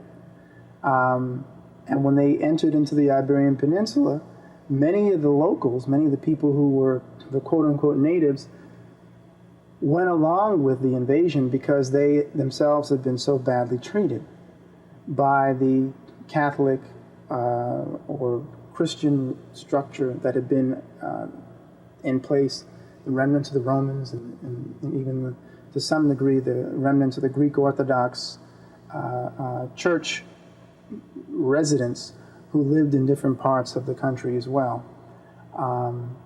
In fact, Rodrigo or Roderick, who was the ruler, the Catholic ruler, part of the Arian church, is, and this I have to say, Arius is not to be confused with Aryan, as in Aryan nations or the concept of Aryans who come off the Eurasian plains. Arius is this person's name, who actually was from Hellenistic Europe. But Rodrigo had allegedly, according to the tradition, taken advantage of the daughter of one of the Greek rulers. And as a result, this Greek ruler is said to have then not only invited the Moors, the African Muslim invasion, but assisted it so that it would be more successful because of his contempt again for the injustices that were taking place within the social and political structure. The Moors replaced this with a greater degree of equality, a greater degree of equity that is not uncommon for a religion which is new. The kind of zealous outlook, the kind of fanaticism that people may associate with Islam at this time was for the most part positive, and that people were trying to set a new and better example for what was supposed to be, eliminating the injustices, that freshness of saying we're going to bring justice, we're going to eliminate the poverty if we can, we're going to eliminate the corruption if we can. That becomes a priority, and it manifests. And so it's not a shock then that within 2 centuries, you have the vast majority of the people in the country now as Muslims, particularly in the southern region of Spain. And this then has an influence on other parts of Europe, because now you have an African Muslim Eastern population on Western soil, on European soil, which is now allowing this information to filter into other parts of Europe. Now, if you have a situation in Europe where the primary focus is on, is on the church, the Catholic Church controls, for the most part, the social and political and economic structure of Western Europe. This is challenged by this African Muslim presence. And as a result, people in Western Europe, in places such as Saxony, and of course in Great Britain, are hearing about this presence. And people travel from all over Western Europe to take advantage of the fruits of this new civilization that is now on European soil. So you have people like Michael Scottus, who comes from Scotland. You have people like Adelard of Bath, who comes in from England. You have people like Roger Bacon, who also studies among the quote-unquote Arabs, as it's referred to in some of the writings, who are essentially Moors, African Muslims. You have people like Edmond Aliman, which is just Herman the German in translation, who comes from the area of what is now Germany, who are moving into this Africanized European region, kingdom, known as Andalus or Al-Andalus, Andalusia, in order to partake of the fruits of civilization. You have a system where the Moors set up literally a health system, where they have hospitals known as Baimaristans. And these hospitals have separate wings, and there are people who specialize in different areas. There are people who specialize in pediatrics, people who specialize in ophthalmology. All this information is being filtered out as if in whispers in some cases, and in other cases coming out with great pomp as people hear about this in remote places in different parts of Christian Europe. And as a consequence, the reputation of the country draws more immigrants to the region, and also creates among those more thoughtful, those more insightful European rulers, Christian rulers, who understand they need to study what the Moors are bringing, even if they see them as infidels and the enemy, because these people have a culture that is so profoundly in advance of what exists among the vast majority of Europeans at that time in Western Europe, that they have to in order to be able to compete. What would be, if I may interrupt, what would be kind of some of the lifestyle and the political structure in terms of the dukes and so forth that we talked about, and how the church in many ways denied the scientific expansion of intellectual pursuit in certain areas like numbers. Right. So if you could kind of give an overview of what Europe... Pope Sylvester II is remembered for having introduced what's referred to as Arabic numerals. And this is after he had studied among the Moors, before he was Pope. As a young cleric, he went into the schools, the madrasas, in places like Cordova, and studied among the Moors, and acquired this information. Now, I'm just giving an example now. I'll move then from Spain, then into Italy, which also is very significant here too. But he's one example. Another is actually the king, Alfonso X, who was a king of Castile. He's a Castilian king who in the 12th and 13th century, and he's not the first, there were others. There was an archbishop, Michael, who actually about a century earlier had done the same thing, and that was to secure as many manuscripts that were in Arabic in every topic you can imagine: biology, astronomy, mathematics, theology, even what people would consider later as psychology,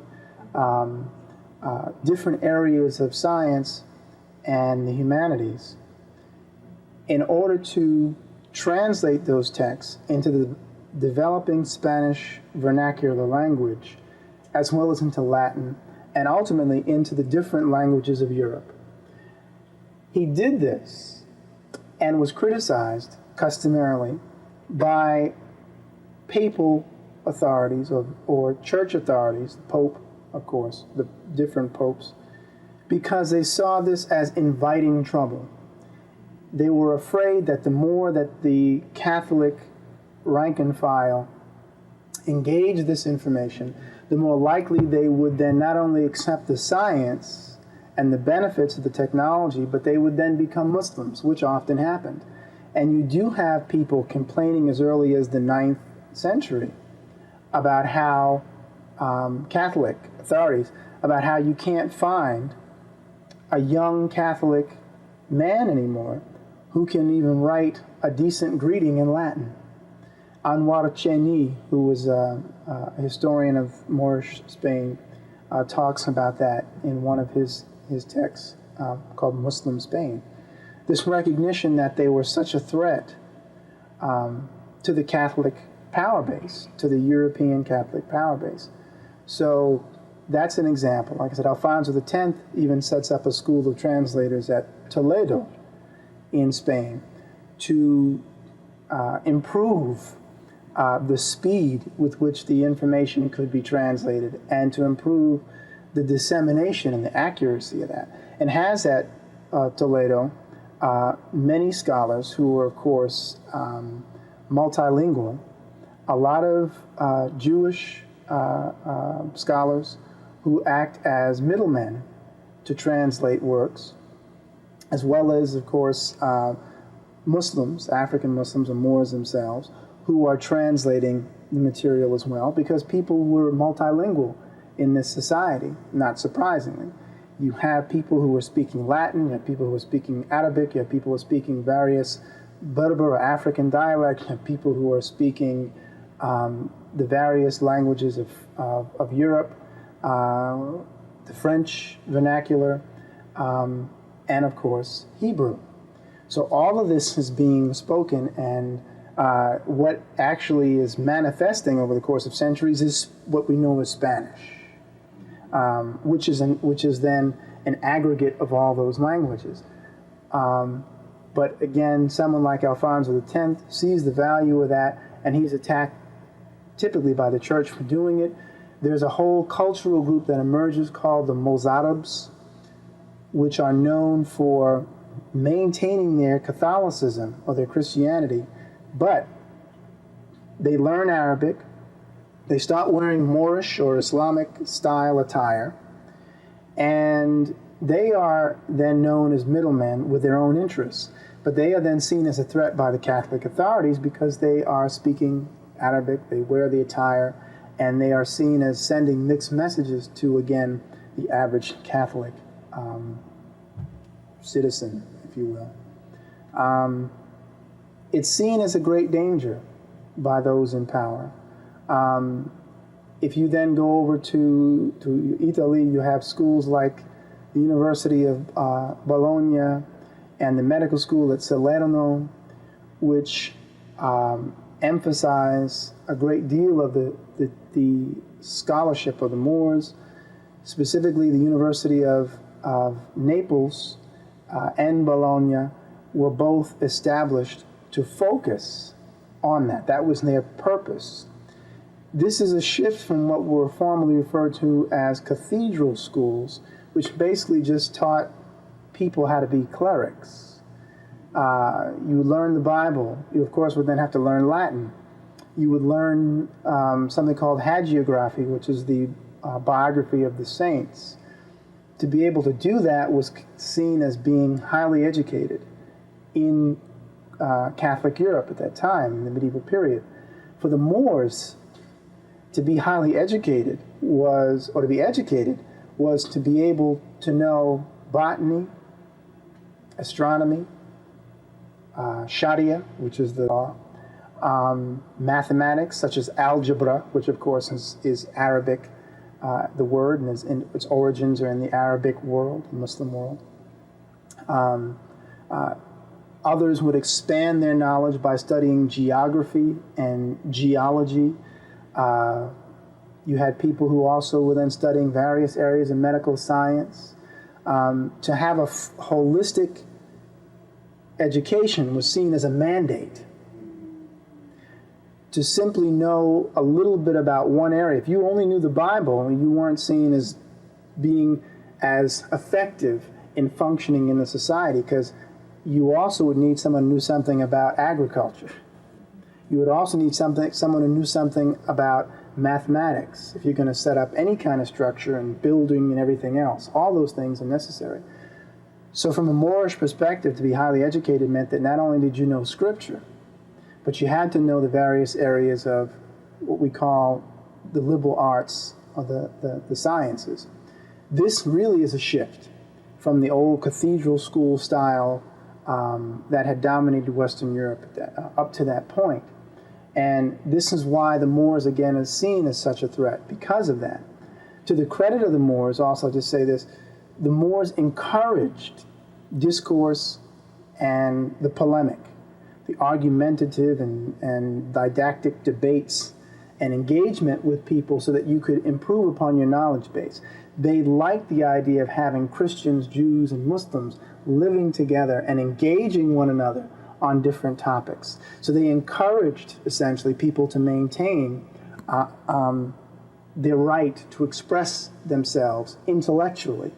This is why Musa ben Maimonides, who was a famous Jewish philosopher, perhaps the most famous of all Jewish philosophers, is a product of Moorish-dominated Spain.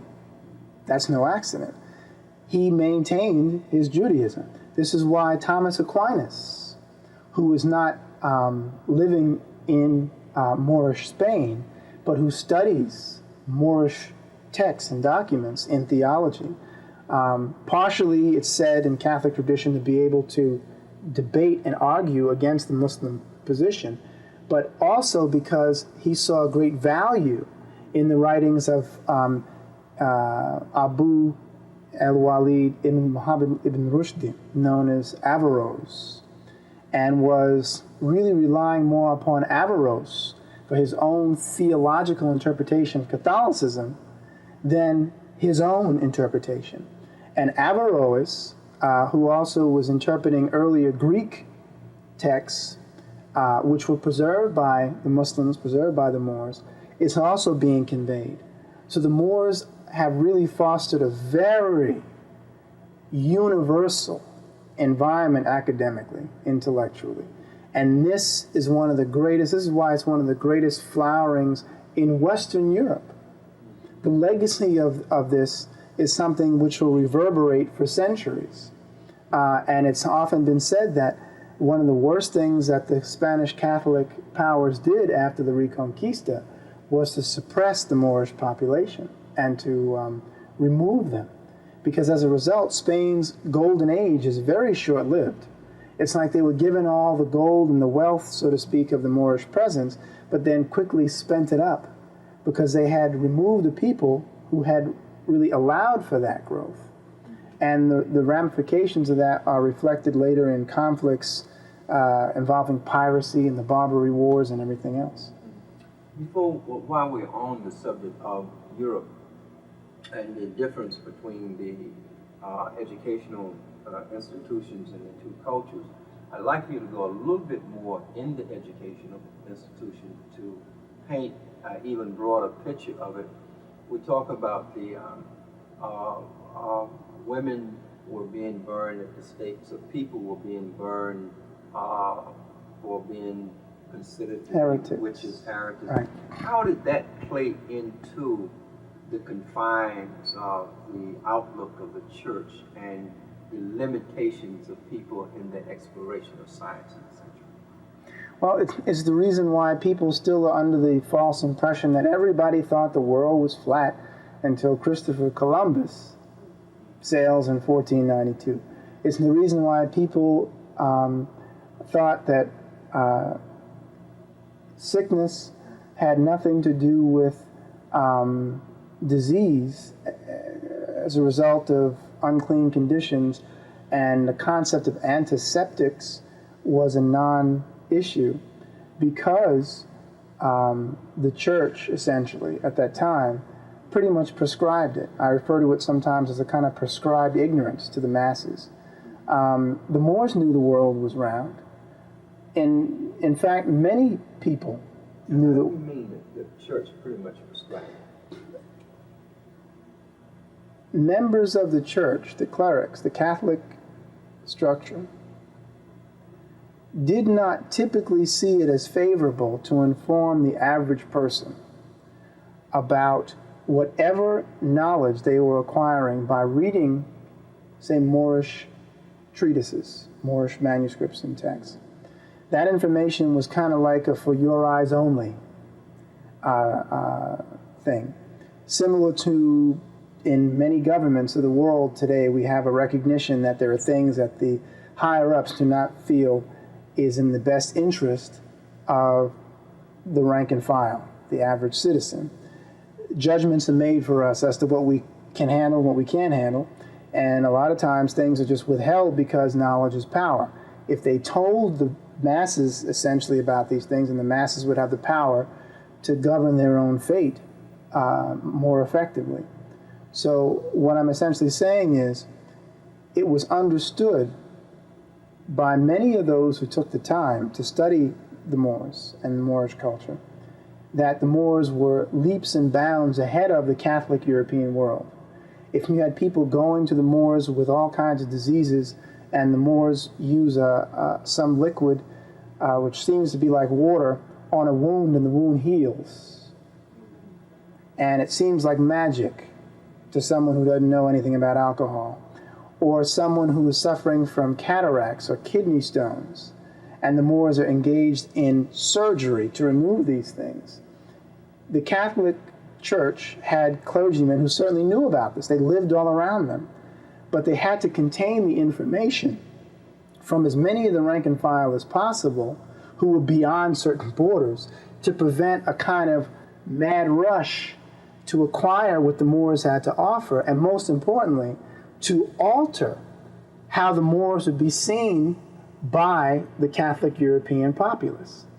In other words, you have to make these people seem like they are the enemy. They're the worst thing you could ever engage. You don't want to create a condition where people see them as presenting something of value so that the people then are seen as valuable. That's why you had people who were converting. That's why people like the Mozarabs had emerged. That's why the Jewish population, as well, had been so much more comfortable with the Moorish Muslim populace, because they were there, and as an ancient people also, they were there witnessing this, and they saw the value of it. And seeing the value of it meant it was very hard for them to then see the Moors as their enemies. So they customarily worked together. And in fact, when the Moors are expelled, so were the Jews in 1492, both groups.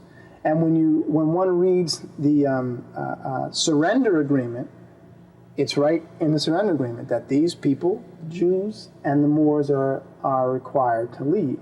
Now, many Moors still end up staying, and some Jews end up also staying, but they now have to work in the service of the Catholic Church, or they become what's known as conversos, or converts, even though many of them would secretly practice their own faith, but they would openly assert Catholicism. But the idea of needing to suppress the Moorish, Muslim, Eastern, whatever those three cultures which are now merged in this area, those non-European elements, it was necessary to suppress that information to deny the Moors access to power. You have to devalue the people before you can get your own group to work with you in suppressing, oppressing, and exterminating, as they say, or killing off the opposition and the enemy. That's what I was going to ask you. Was there a penalty for people who insisted on trying to acquire this knowledge? Was there a penalty? What was the penalty? And was it broad scale? What was the reaction? You have a situation, and there's no singular answer or no singular example of something that held in every case. If you look at different parts of what is Spain and Portugal, and different parts of France, Britain, Germany, you see different manifestations at different times. It depended upon the ruler. It depended upon the proximity to the borders of the regions controlled by the Moors. For example, in the northernmost areas of Spain, it was easier to maintain a greater oppressive condition against the Muslim population and those who might have been sympathetic to it because they had established a Catholic stronghold separate from the Moorish regions. At the same time, though, I mentioned Alfonso X, I mentioned Roger II in Sicily, and Frederick II in Sicily. All three men are known for having promoted a greater freedom of religious expression in their Catholic kingdoms. Why? Because they first saw the value of what was presented. They saw the value of having the scientific elite in the form of these Muslims living amongst them. Their only concern was order and maintaining order. They didn't want their power to be overthrown, but they put the emphasis upon this idea of saying, you have something of value, we can use it. It's for the greater good, ultimately, of the entire Catholic and European world, from their perspective, and they went with it. The idea of resisting the church, the Catholic Church, of course, occurs in many instances, and in fact, again, referring to Colin Smith's collection of primary source documents, both in Latin and in Arabic, he points to people in authority in the Catholic Church complaining about their own young clerics often taking on the bishops of a particular region. When I say taking on, challenging them for not being honest, if you will, with the people, for suppressing information that they had learned themselves. And as a result, are sometimes seen in the role of almost being martyrs against the Catholic Church, the prescribed ignorance that was typically the case at that time. Now, you also find examples of Catholics who would martyr themselves for the church. And this occurs later and later and during the Reconquista, and with people who are more and more zealous in trying to remove these heretics, less concerned about the scientific value of the culture, more concerned about the spiritual aspect of needing to believe in Jesus Christ as prescribed by Catholicism. Okay. I need to say this about the difference, too, between the two worlds. Catholic Church, as Christians, of course, don't acknowledge or recognize the Arab prophet Muhammad. Peace be upon him and all the prophets. As a result of that outlook of not seeing a common ground with the Muslims creates a difficult condition because it means the Catholic Church, the Christians at that time, for the most part, do not value theologically what the Muslim world has to offer. On the other hand, you have in the Muslim world the recognition that Abraham is the common father of all the when you talk about Judeo-Christian or monotheistic tradition that dominates. And in Arabic, al-Kitab, or the people of the book, is what's emphasized. The idea that Christians, Jews, and Muslims are all of the same book. They are all the people of the book, the Old Testament.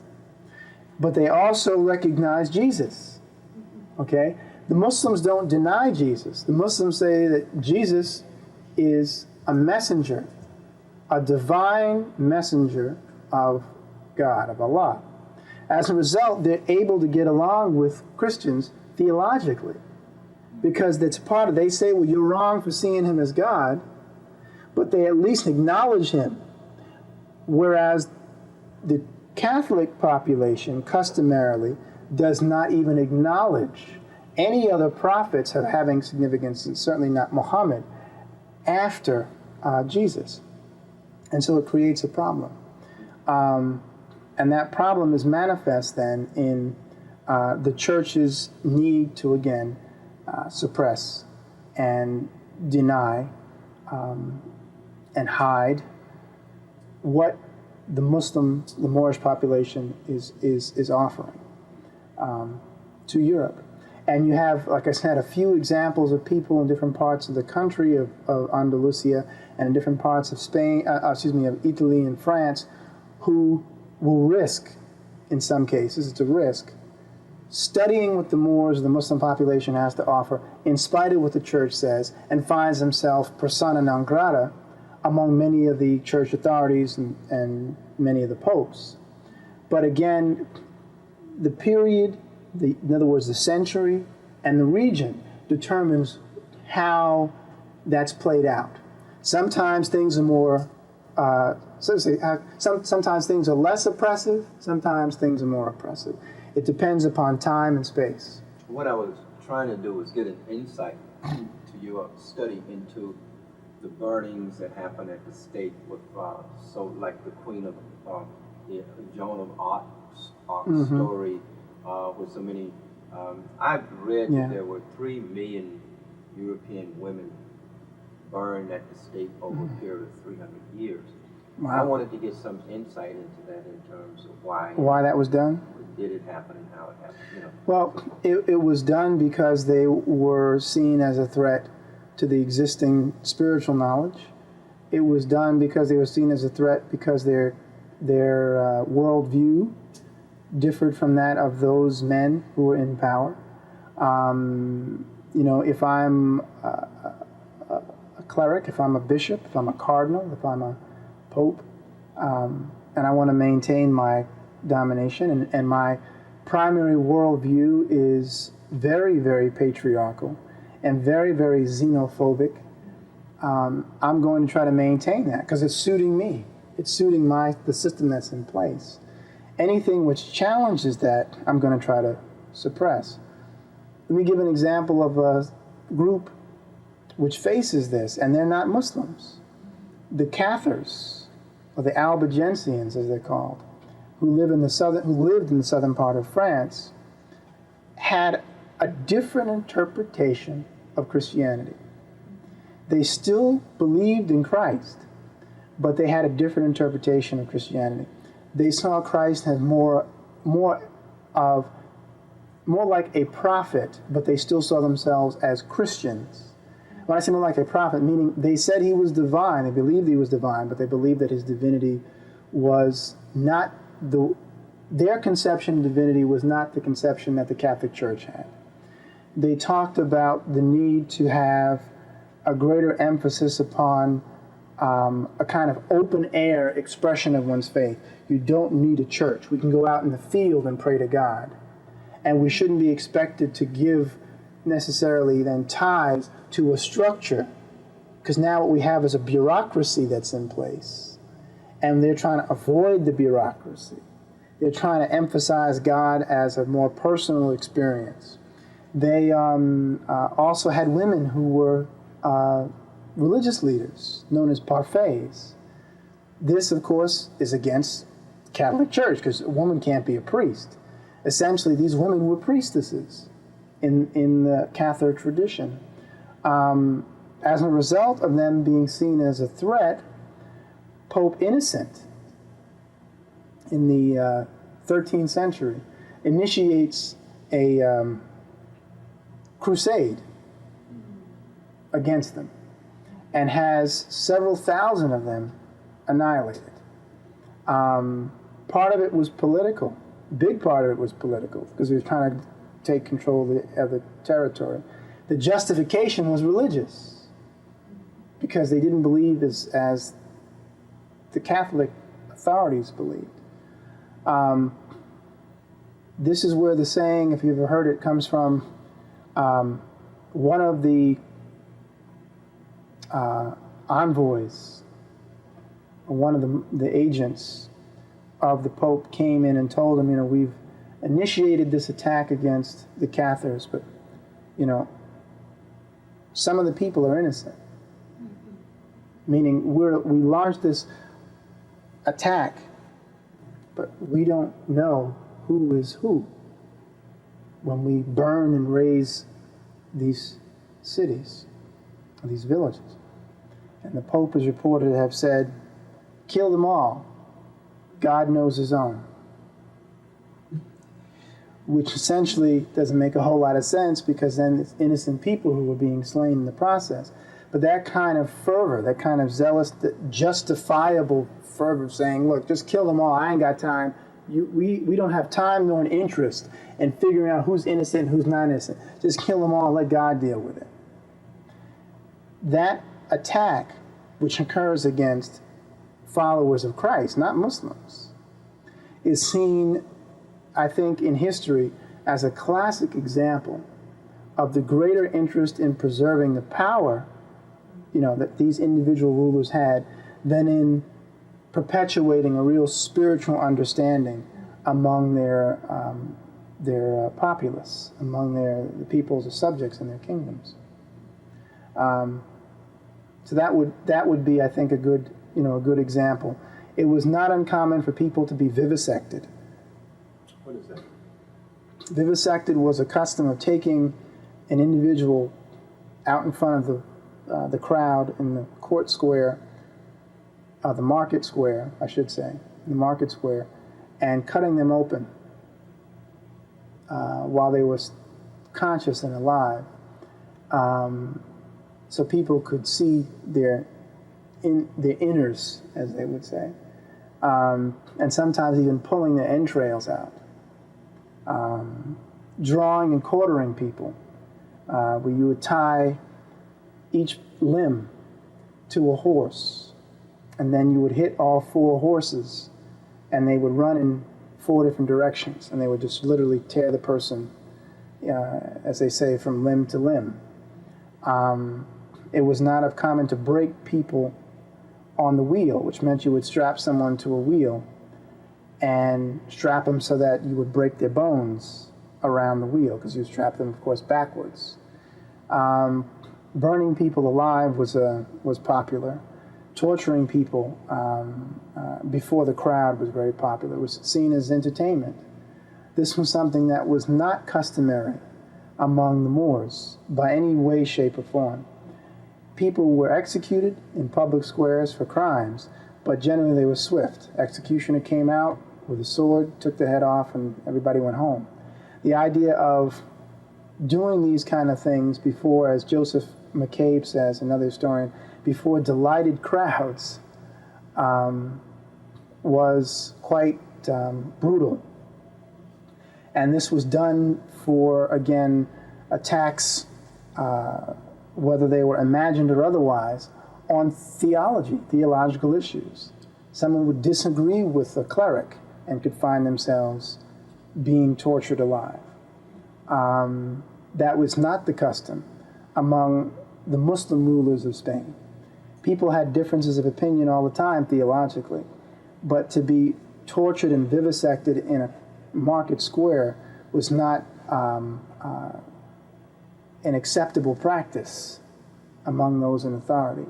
You did have situations at times where, for political reasons, there were some Moors who were exiled, forced to leave, because their politics differed. So they'd be told, look, we don't want you here. You got to go move to another kingdom, or you have to go into Africa.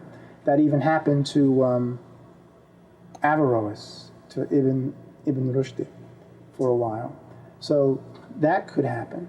I don't mean to paint a picture of the Moors as not having a society which had its problems, but compared to Christian Europe, it was paradise.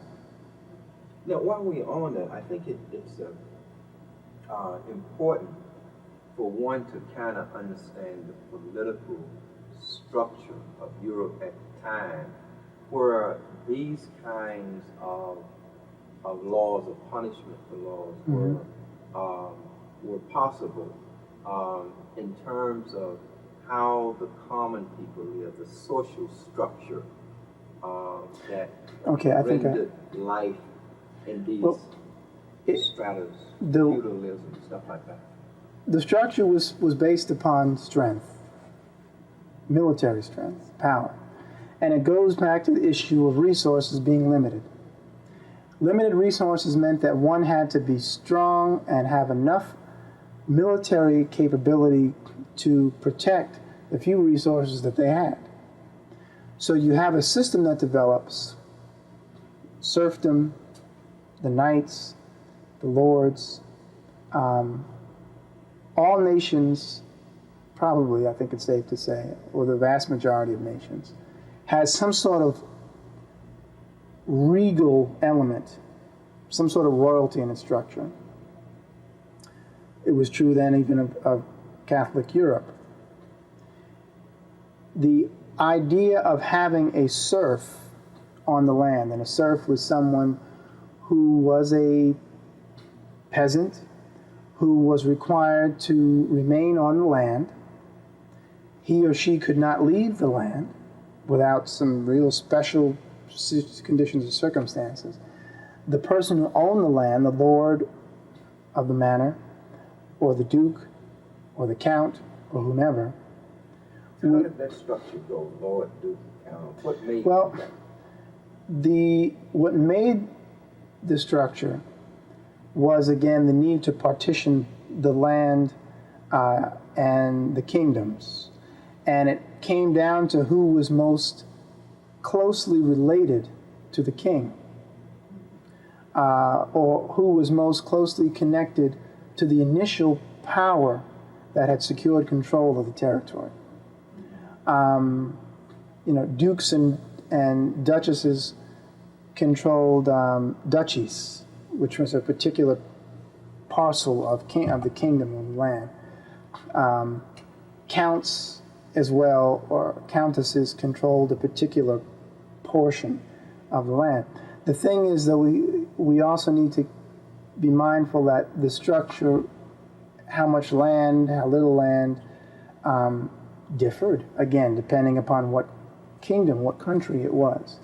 The territories that the Moors would take control of had large numbers of peasants or serfs whose treatment was very poor, whose life was very brutish, whose access to power was limited by their birth, right? You could not escape, so to speak, being a serf. You weren't going to go from a serf to a duke. You weren't going to go from a serf to a king. You would not go to the higher levels of power if you were born into that caste, so to speak. This is why when the Moors come in, when the Muslim population arrives, the Moors, who also come from a large number of common folk who also are related to royalty, royalty chooses from among the common folk individuals who will be courtiers or wives. And as a result, the royalty and the common man have merged, And if you will, the power is being spread around. So you always had access, or I should say always, there was always the possibility of one having access to the upper levels of power, because the emphasis was on your value spiritually, your value intellectually. What did you have to offer? And this is something which will occur later in Europe, right? When we see the rise of the mercantile class and the rise of the academics then moving into upper echelons of power, right? But this also happens to occur after Moorish presence.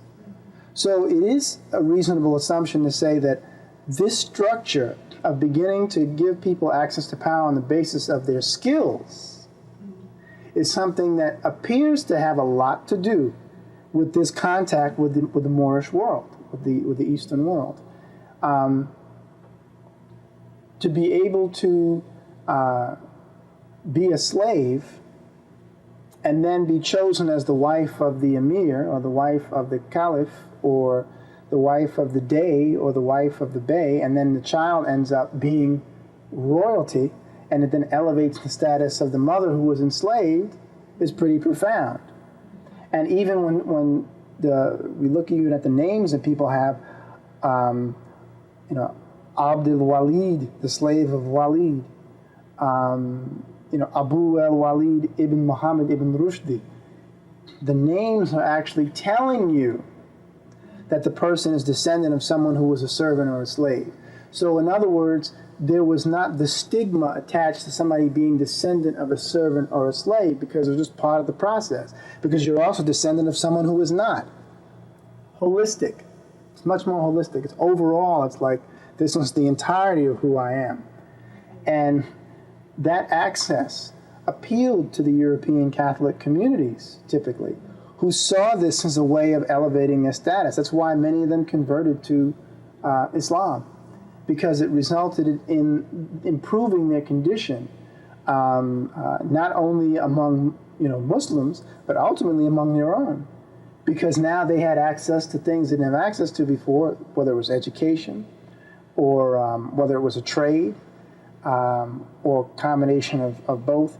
That then benefited them, and they didn't customarily have access to that under the feudal system, the serfdom that existed. And I mentioned before the evil usages that had dominated and abused them, where a peasant couldn't pay a fee to be, or a serf couldn't pay a financial fee to be exonerated, because they had no wealth, they had no money. So they could be taken advantage of by those who were in positions of power. There was something called, it's referred to as first night. I don't know if you've heard of this custom, but it was understood that the lord of a manor actually had the right to the wife of a serf or a peasant on the land before he did. So situations like that, which indicate the level of disrespect for the humanity of the people who occupied the territory, is very different from the Moorish setup. There was nothing in Islamic tradition, nowhere, no way, no how, that would have justified that sort of action. And this was the credo, or the creed that had dominated. There's nothing within Christian tradition that justified it either. But the corruption of the Christian tradition had gotten so bad that it had degenerated into people thinking that that was their right. Because what dominated was not the teachings of Christ. What dominated was the strength of one's arm and the swiftness of one's broadsword. That's what governed really Western Europe. Why? Because of limited resources. Again, the issue of needing, seemingly thinking that this needed to be in place in order to survive. Now, in terms of understanding this political and religious structure, what was the role of the church then, and what was the role of the political structure, the king, the duke, etc.? How did they intertwine? Well, the church and the king or queen were married, so to speak. The authority of the various rulers, whether they were kings, queens, princes, princesses, dukes, duchesses, what have you, was hinged on the church, the Catholic Church. Because the greater power in Europe was, of course, the church. The central power of the Christian West was the Catholic Church. And it had to do with the fact that the church had the greatest military power in terms of being able to muster military might and support. The Catholic Church, because it had so much military power associated with it, could govern areas. That's how, when I mentioned the Albigensian or Cathar crusades against them, that was initiated by a Catholic pope whose military was greater than the military of his opposition. And of course, Catholicism's, at the time, its agenda was to, of course, increase its power as it moved into other parts of the kingdoms of Europe. That success is what allowed it to subdue its enemies and its opposition and to consolidate its power as it went. So when you say what was the relationship, the political structure for the most part was the church. The political structure of Western Europe was the church. That was the central power. And those who opposed it or who tried to oppose it would customarily find themselves in trouble, such as the Albigensians, such as Alfonso X at certain points when he opted to go against the wishes of the church authority, the Pope's authority, in order to benefit his own individual Catholic Castilian kingdom. They didn't want him to do that. They said, you're threatening our power by allowing these Muslims to exist and allowing your subjects to study them, to study amongst them. This is a threat. That's why the Mozarabs were a threat. That group that had maintained its Catholicism, its Christianity, but was aligning itself culturally with the Muslim African population of the Moors. So was there one king? Did the Pope appoint the king, or were there many kings? I'm just trying to get a deeper understanding. There were many kings, many kings. Are you talking about for Europe overall? Yeah, but all of them fell under the control of the church? The vast majority of the kings of Western Europe, historically in the medieval period, would have had or would have done better to have secured the support of the Catholic Church, which was centered in the Vatican, okay, in Rome. So if you were a Christian and you were a ruler, you would do well to have gotten the sanction of Rome. If you did not, then your status was very shaky. You had a very precarious position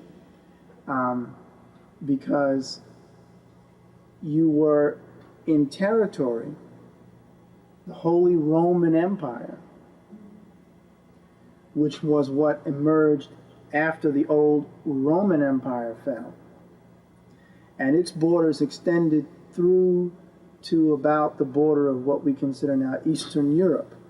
Then Eastern Europe fell under the Byzantine Empire, the Greek Orthodox Church.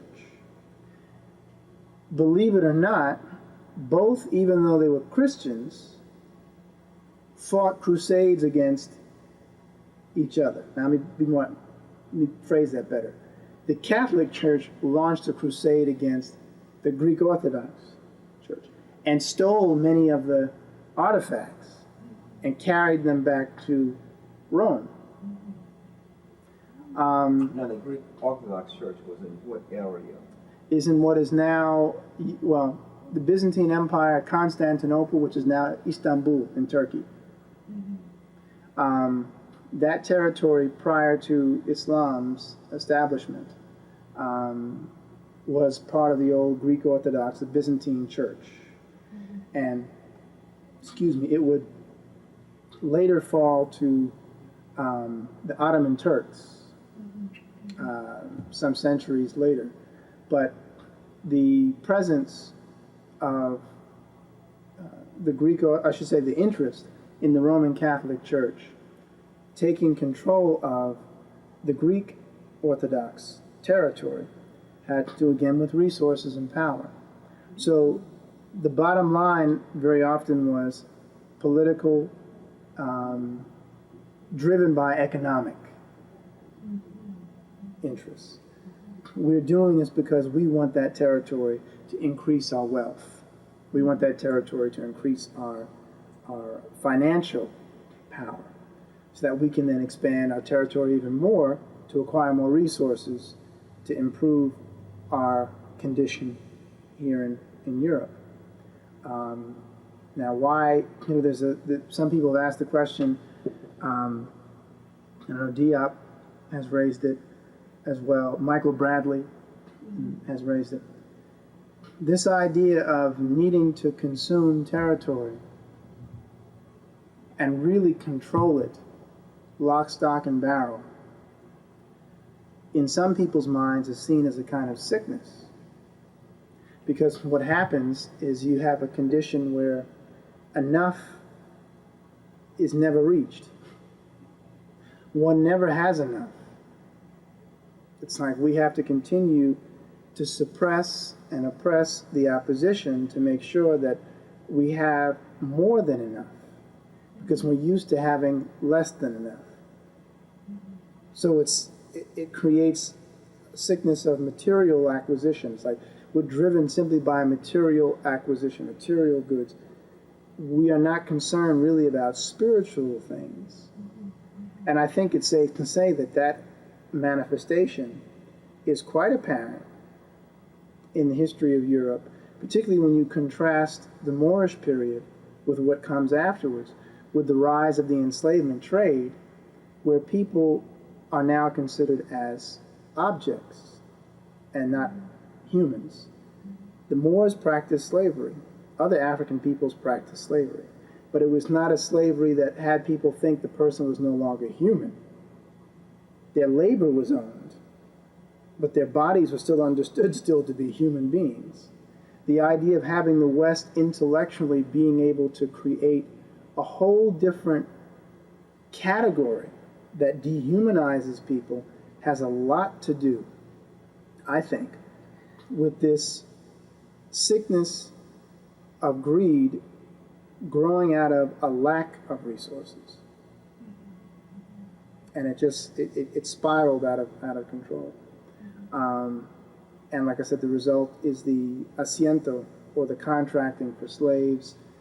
The result is the contention that Africans are not human.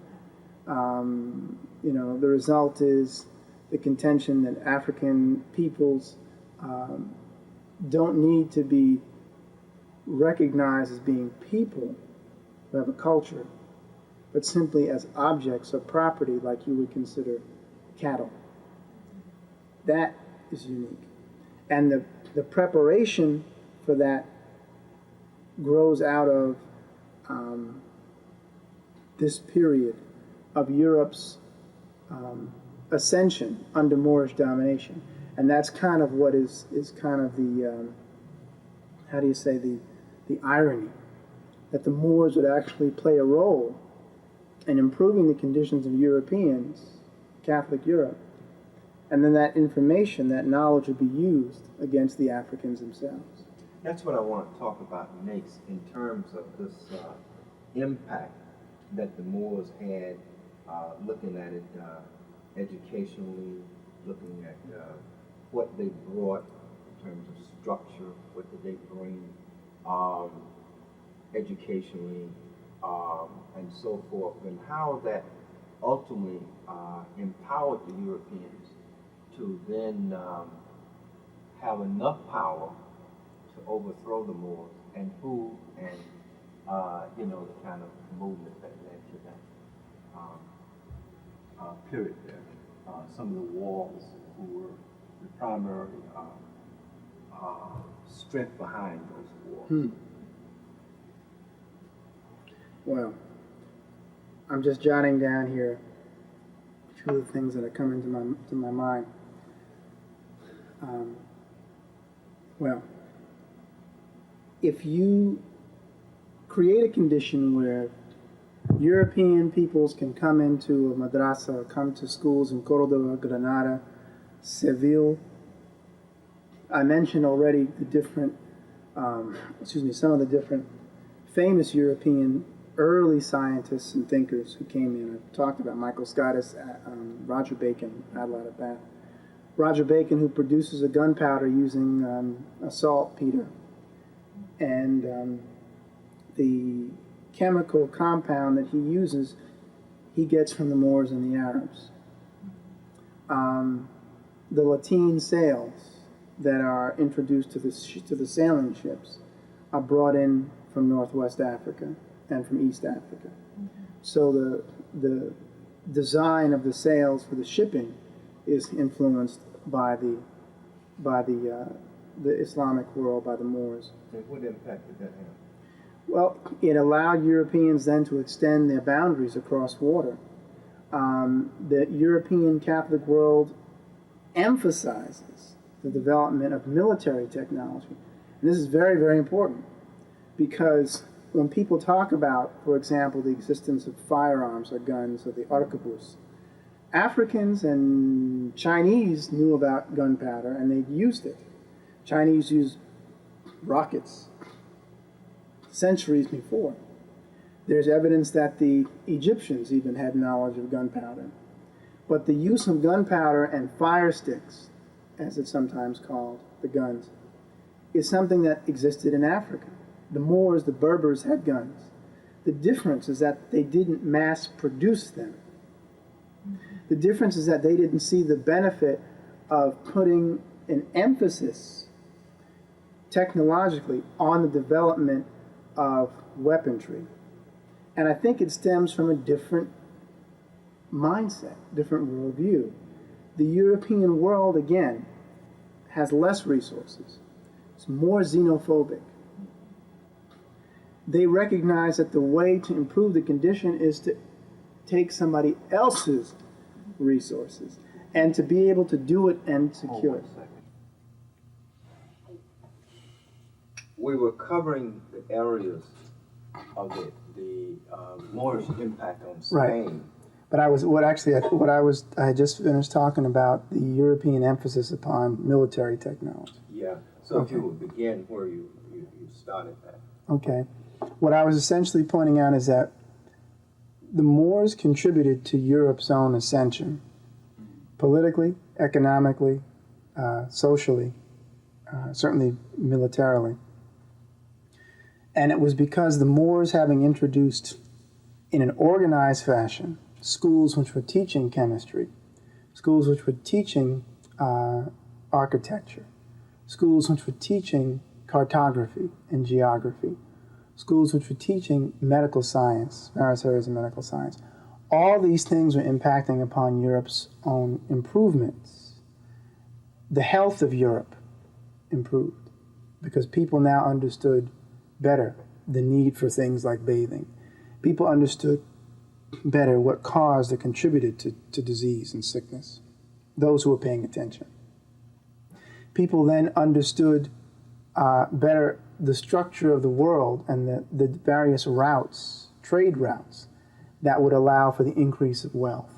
When you talk about the Venetian states and the states of Genoa, the Genoese, you have these groups and Prince Henry, the navigator of Portugal, who are utilizing the cartographical and navigational information that is provided by the Muslims, by the Moors. It's not a surprise then when we see early Portuguese sailors, early Portuguese ships being Moors, as in Moorish sailors, or being led by Moors who were navigators. the Moors are contributing to this. Some of them are contributing now as Catholics because they had converted, known as Moriscos. It's no surprise that even on Christopher Columbus's ship, there are Moors who are navigators. There are Moors who are translators. Rodrigo de Exieres is one who was on Columbus's ship. They're playing a role in helping to guide the Portuguese and the Spanish into different parts of Africa for trade, acquiring wealth and bringing that wealth then back, of course, to the home country, the metropole. The emphasis upon military technology, the finest steel comes from Toledo. The steel making is a result of the metallurgical skill of the Moors, who as master metallurgists had introduced that science into Spain. And so the Spanish Catholics inherit that. So the steel that they use to make these swords is considered unmatched. And everybody wants to get, the Toledo steel. The emphasis upon cannons that are then placed upon the ships are recognized as a means to do what? To extend your military power beyond your own borders. You not only want to go over to somebody else's place and to trade, you want to go over and force them to give up the goods at gunpoint, so to speak.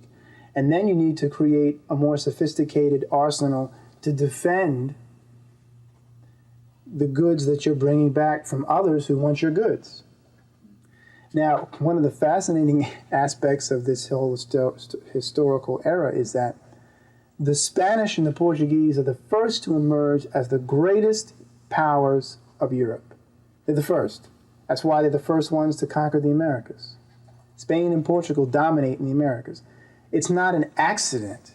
It's the result of having acquired the most that the Moorish presence could give in navigation, in shipbuilding, in medicine, in the various technologies that are used to develop an army and to explore.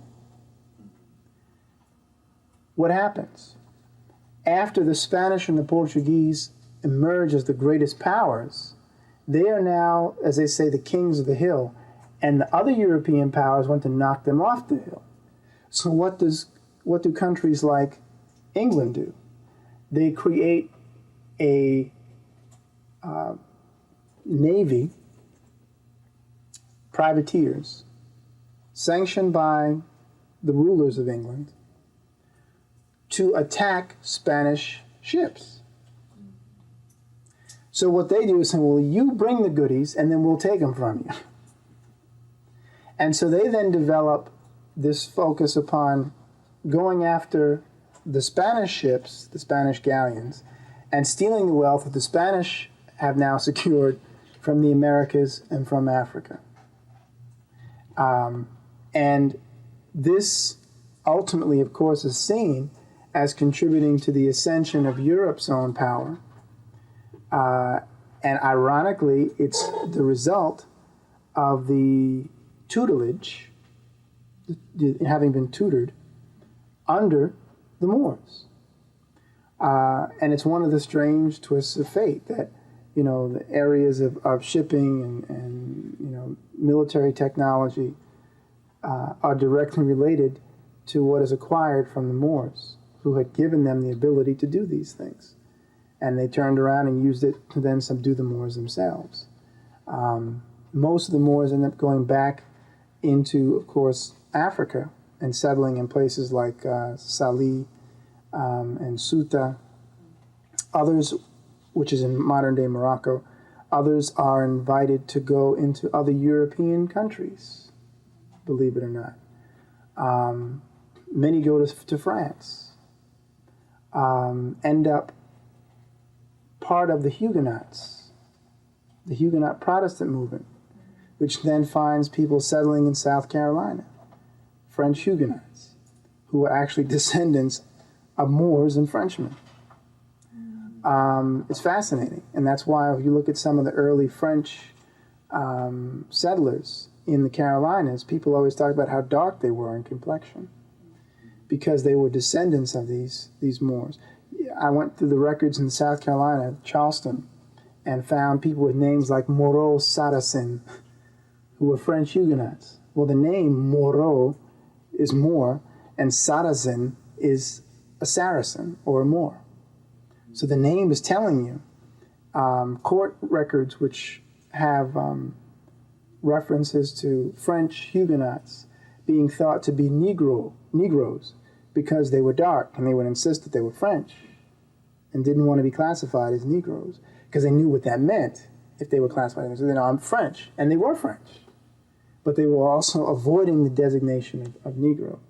But those Moors who had assisted in this process of helping Catholic Europe to expand its territory, to secure and conquer more territory, are often overlooked. The fact that we need to recognize that we aided our own oppressors in this period, not consciously so much in most cases, but just a natural consequence of having shared knowledge. And it goes back to what I said before. People who are insidious, people who are more calculating in terms of, I'll do whatever I need to maintain power, are the ones that will sparingly give knowledge. Because they know ultimately down the road this could be used against me. But it's the man or woman of God, so to speak, who says, this knowledge is meant to be shared. It's for the greater good of the ascension of the soul, the spirit. It's for the greater good of God. I'm going to share it. What you do with it is up to you. Sadly, many Europeans chose to do negative things with it, which was to then subdue, oppress brutally other peoples who they saw as inferior to themselves and tried to justify it with the development of a whole intellectual tradition of justifying your brutality against someone else. I wanted to go back to the period of the Moors bringing the high culture before they were defeated in Spain, and look at the movement that galvanized Europeans and who that movement was, what that period was, and how they were able to ultimately bring a force against the Moors and what? The collapse of Moorish control in Europe has everything to do with, again, this kind of naivete around the dissemination of knowledge. The fact, again, that the Moors were for the most part just sharing their knowledge, while an oligarchy of Catholic rulers were increasingly limiting who would have access to the knowledge and were increasingly eliminating their enemies, people who opposed them. The first indication of the Catholic European effort to stop the Moorish invasion into Europe is typically credited to Charles the Hammer Martel, who defeats the Moors at Tours in France and prevents them and other Muslims from going further up into Europe and securing control. Now, what's called the Reconquista, That's around 14. No, that's actually in the 8th century. That's 1730s. I think it's 1732 or 1752. You have to excuse me, I don't remember the exact date. But it's the 8th century. When Charles Martel stops that Moorish invasion, that's often seen as a high watermark in turning around the encroachment of the infidel into Catholic Europe. Although Joseph McCabe and several other historians would make the contention that Europe probably would have been more civilized if they had extended further into Western Europe than Tours, if Martel had been defeated. The idea of the Reconquista begins at the very beginning because the oligarchy, meaning the elite leadership, which are customarily attached to the church, are trying to consolidate their power to push the Moors out from the very beginning. And the Reconquista then continues, and over the course of centuries, different Catholic rulers are trying to push the Moors further and further back towards the sea and back out of the country, back across the Straits of Gibraltar. And they are assisted in this process by the Moors themselves, who increasingly, as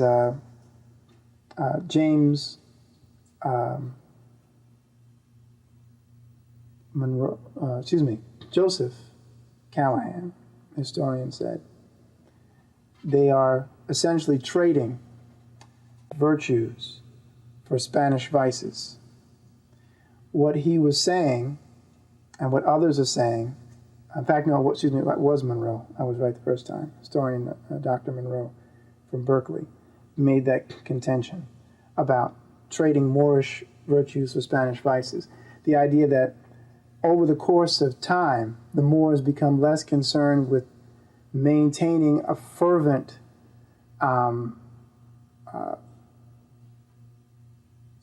spiritual, right, thank you, spiritual and ethical society, and are more concerned now about living luxuriously, because now, the saying is good to be the king, right? That attitude of now being in a position of power, and in fact, there are historians, Arabic and Muslim historians, who say that this is part of the process, this is part of the evolution, or maybe you should say the de-evolution of devolution of humanity. There's a period where there's people are fervent in maintaining their ideals, and they go through that. Then customarily they kind of rest on their laurels, and they get lazy, and then they get into luxury, and then they have to be replaced by fresh blood, which goes back to the beginning and tries to rejuvenate. Well, this essentially is what happens, and the period of what's called the taifas, or the party kings. I don't mean party as in party, maybe that a little bit too much of that was going on too. But the party kings, these little individual Moorish rulers throughout the country who are serving their own self-interest and are not looking at the big picture. It's like a bunch of gangs fighting each other, not realizing that somebody outside has essentially decided to get control of the whole territory. So they've learned how to play one off the other so that they can destroy each other, and ultimately then they'll just step in when the smoke is cleared. That's what begins to happen. And as a result, the fragmentation within the Moorish political and social structure allows for the increase of Catholic Spanish power, which increasingly consolidates itself and eventually pushes the Moors out of Cordova, which was seen as the capital for Moorish Spain. And that was done in the 13th century. And then that signals really both a symbolic defeat as well as a practical defeat of the Moorish presence. And it's not long after, by the 15th century, that Granada, the last Moorish kingdom in Spain, falls.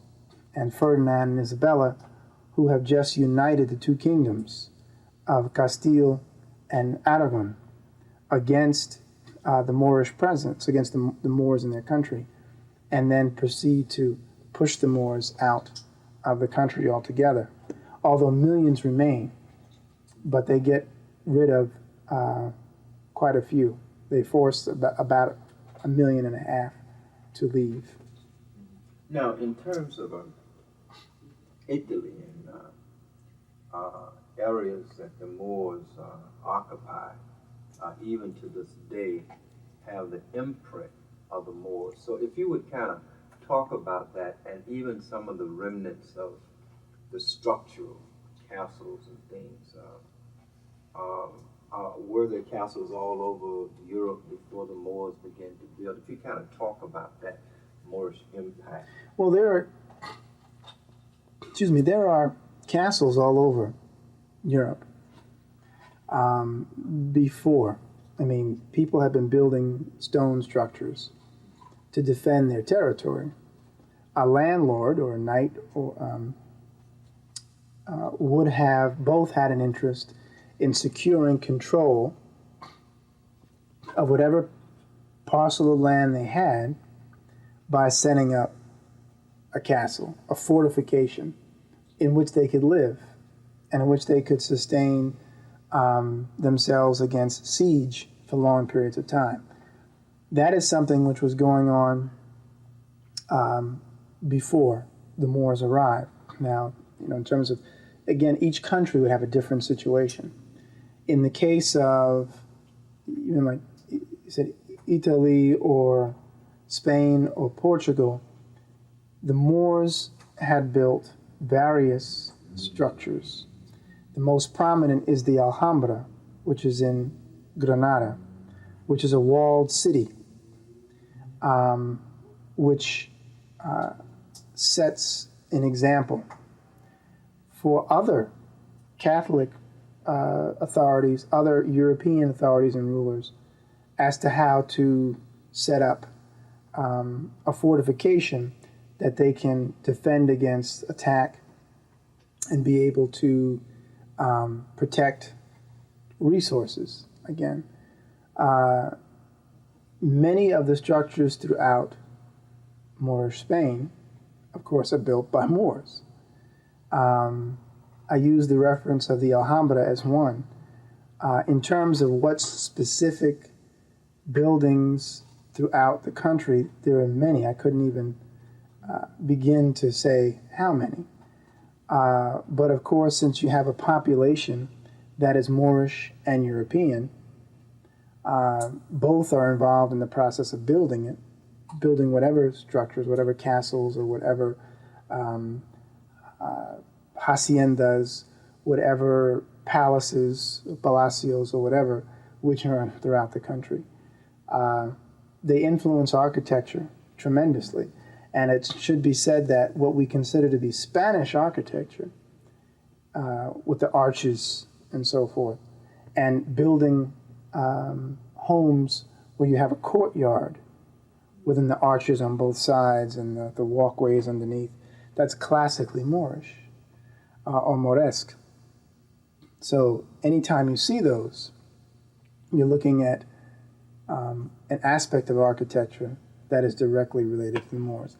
Also having geometric shapes and mosaics carved into the various buildings is classically Moorish as well. So that's just throughout the countries, in whichever, whether it's Spain, Portugal, or as well in parts of Italy and Sicily. Now, in terms of the people and the imprint of the Moors, even to this day, if you talk about Sicily, would there still be that Moorish imprint? Yes. Now, of course, it can be said that the Moors are, again, not the first Africans to come into Sicily. They're not the first Africans to go into southern Italy or Crete or Greece.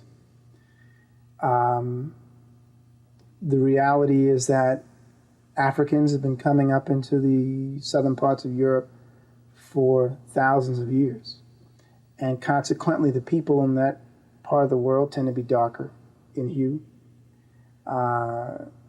It is true, however, that the last infusion of African blood that was sustained for hundreds of years took place under the Moors or the Saracens. And that is something which results in, obviously, people being darker in hue, having curlier hair. I think of the Turturro brothers. If you've ever seen any of the Spike Lee films, John Turturro and his brother, who was on, New York, what was it, Blue? I forget what it's called. It's a detective show, NYPD Blue, I guess it is. And a few other people have made comments. Spike Lee has made comments in various films, as I say, about the darkness of Italian people. There's a movie, True Romance, with Christian Slater and I forget the guy's name. Oh, goodness gracious. He was in Easy Rider. I've forgotten his name now. But he's in the film, European American actor.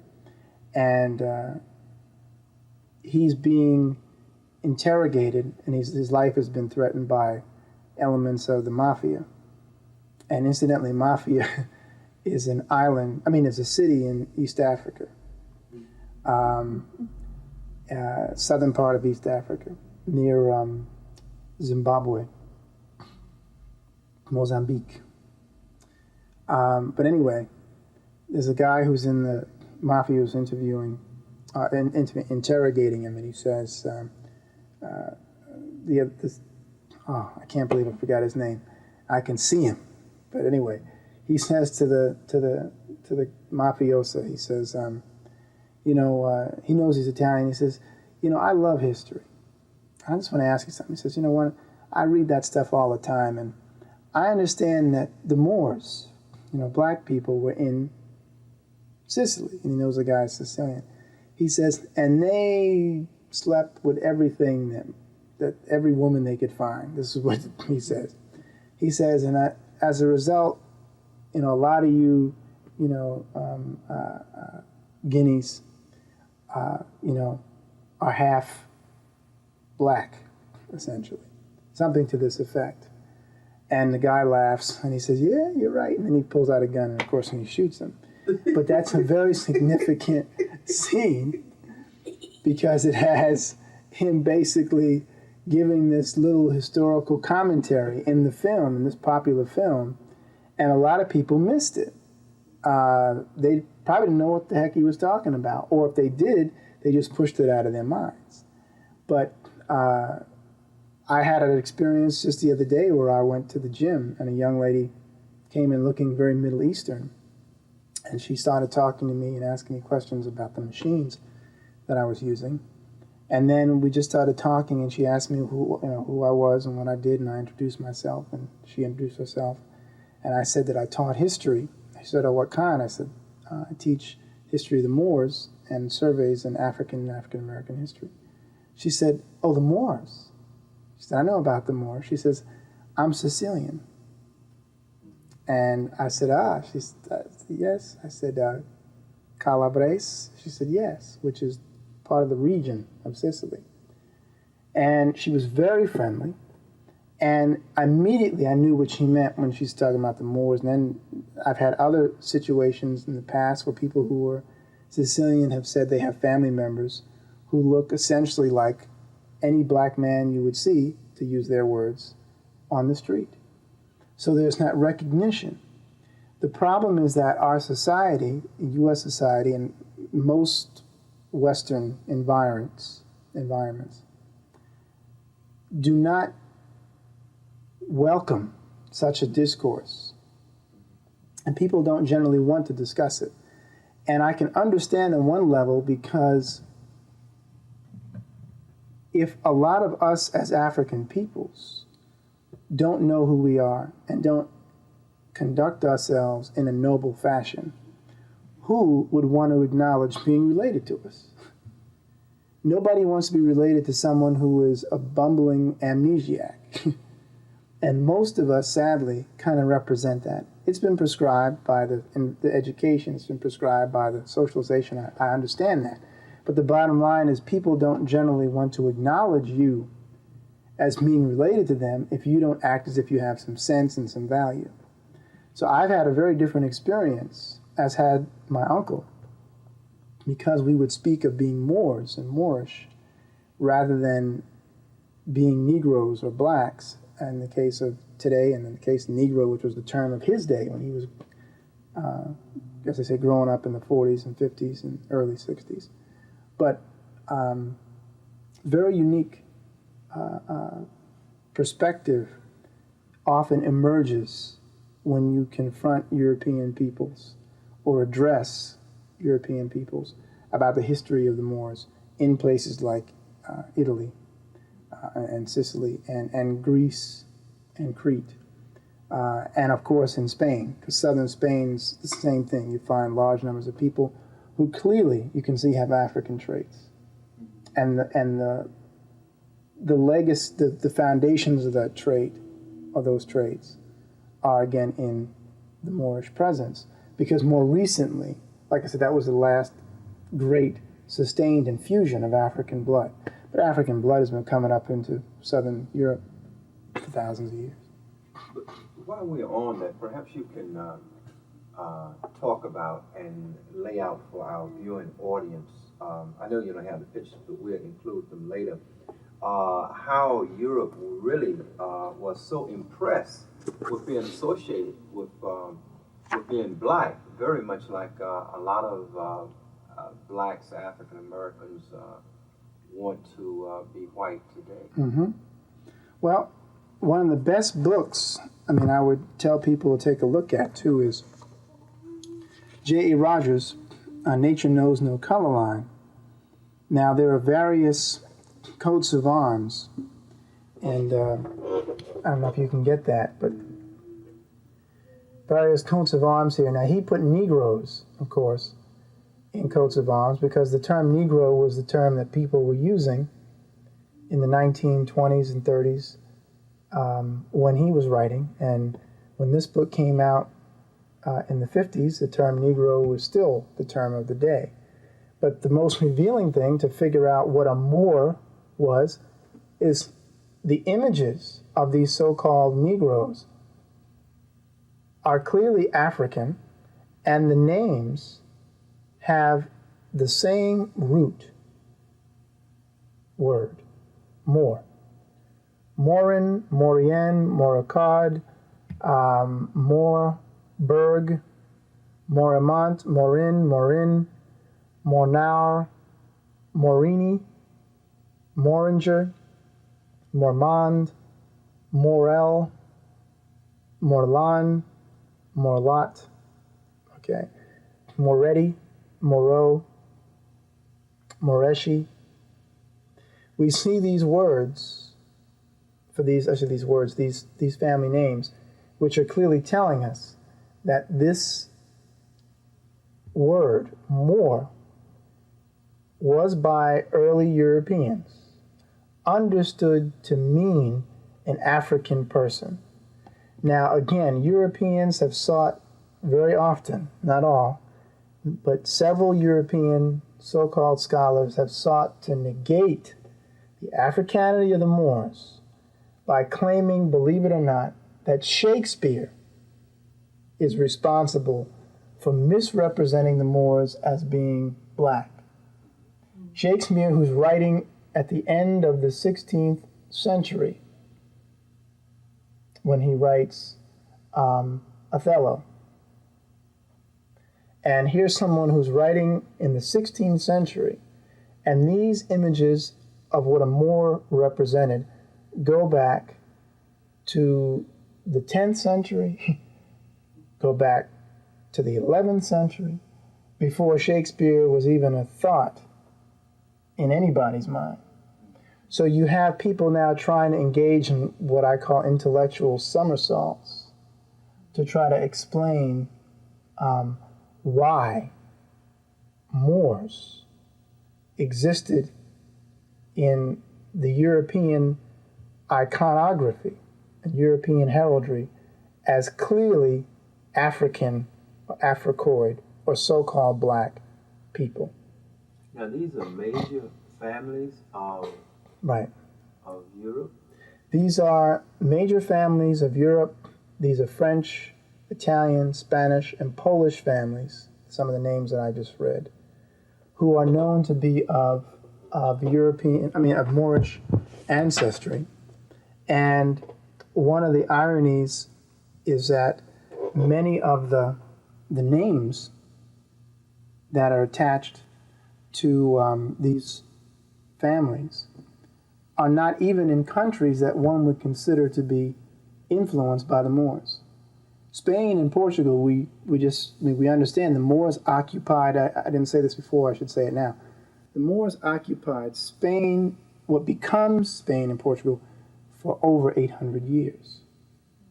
It is no shock then if we were to find a whole bunch of evidence of an African or Moorish presence in the coats of arms of Spain. Ironically, because Spain becomes so fanatically Catholic, the Spanish don't put as much of an emphasis on being descendants of Moors as certain Protestant countries, because they were trying to separate themselves from that Moorish past ethnically. You see? Because they are now trying to create something new. They're trying to be Catholic. And to be Catholic means you have to get rid of that connection to those infidel Moors. So they don't emphasize it as much. And what's interesting is, like I said, you find Moors in a lot of European families in countries like England. Okay, that's where the word Moor and Morris, I keep saying the word, the name, Moor and Morrison come from. Moor, as in Roger Moore. Morrison, as in Jim Morrison. These names, which are indicating to us that this Moorish presence existed. Books of heraldry or heraldic texts were established mostly by the royal families of Europe. Herald's College in London, which is established in the 14th century, for the purpose of keeping a record of one's origins, your family history. And you find all these Moors in these coats of arms. So what Europe is telling us is we descend from these people. Arnold Schwarzenegger, Schwarz, now he's not in England, he's in Austria. But once again, you have a name which indicates the African presence.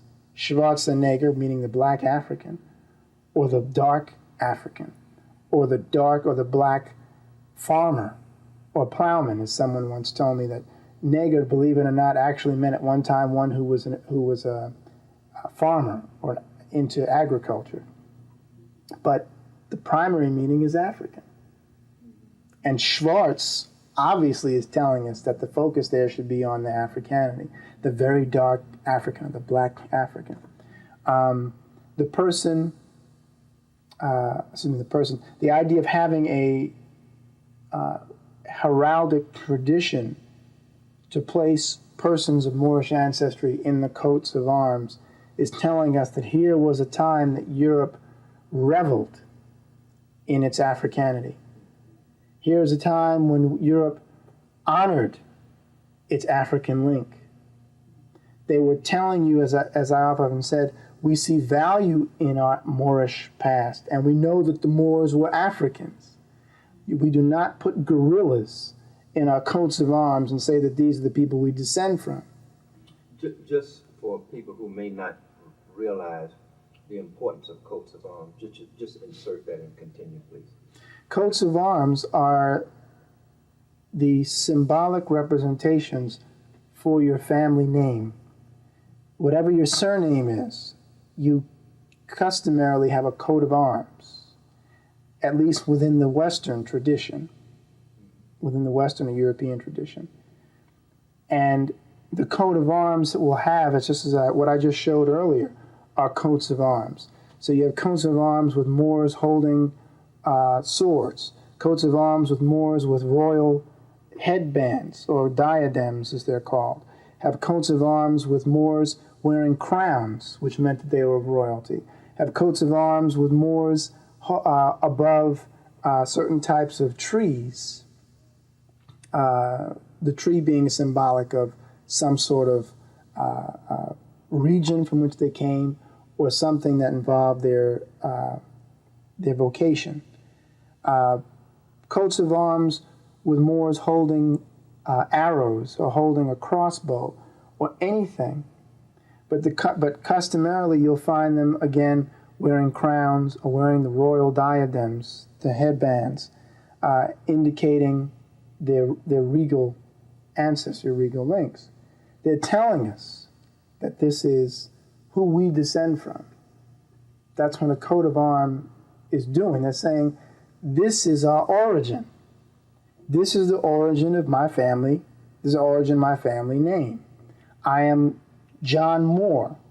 You look at my coat of arms, I am of the Moors from Manchester, the Moors of, if it's in Ireland, of County Cork, or the Moors of whatever region, of Nottingham, whatever the case may be. And then you look at the coat of arms. That's why Herald's College was set up, to be able to monitor and to catalog where your ancestry begins. But keep in mind, this was what was emphasized for those who were considered the elites, the royalty.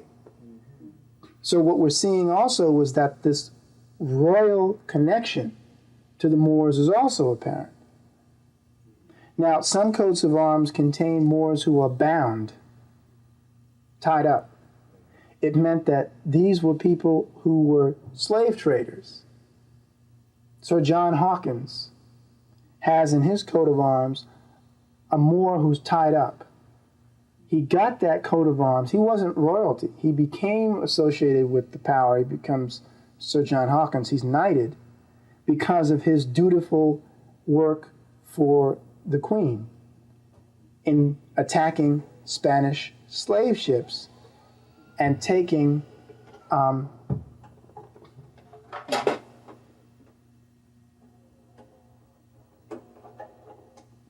that stopped, right?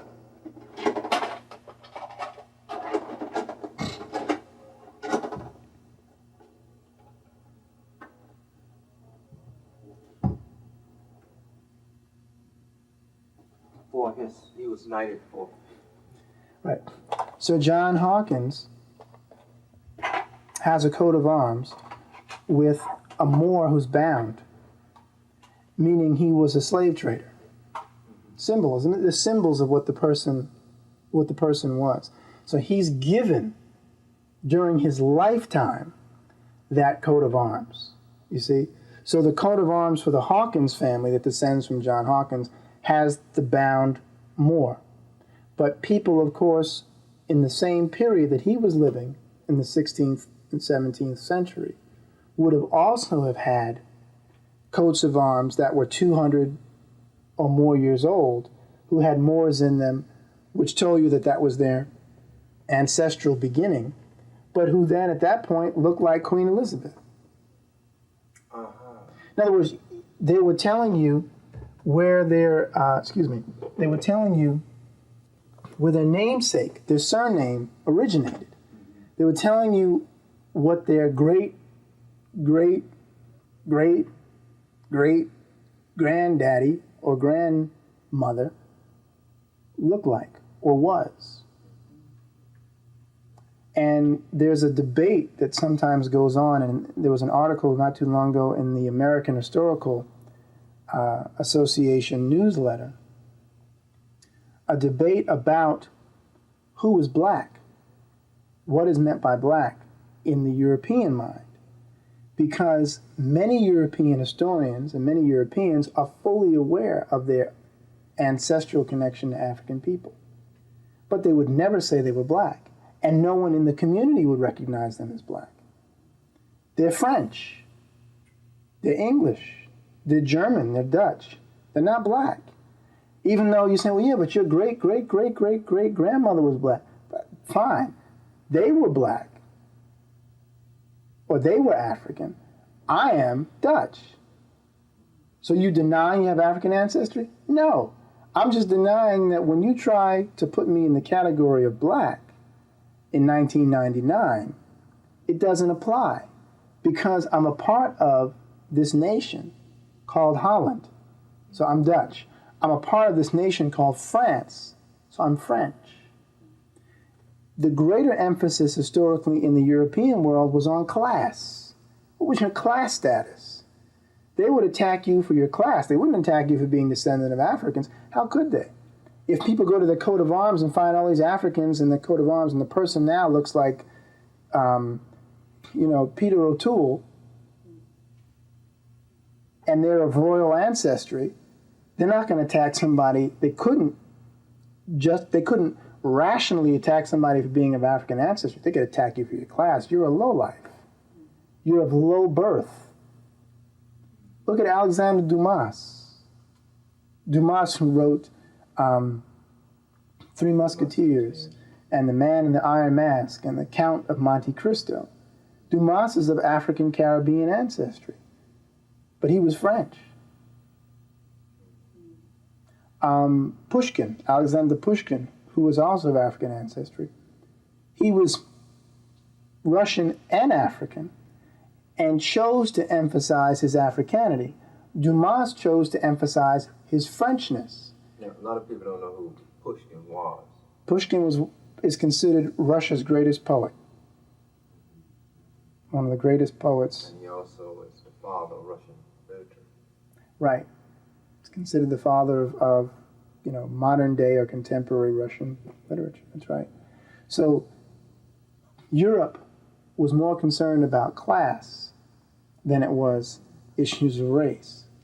And in fact, there's a section from The Image of the Black in Western Art, which is an excellent book. It's put out by Harvard University Press. And, to get a copy of this, I think, would be wise for anyone. They tend to be somewhat expensive, but of course, that's usually how it goes with anything that has any value. But if we look, here's just examples of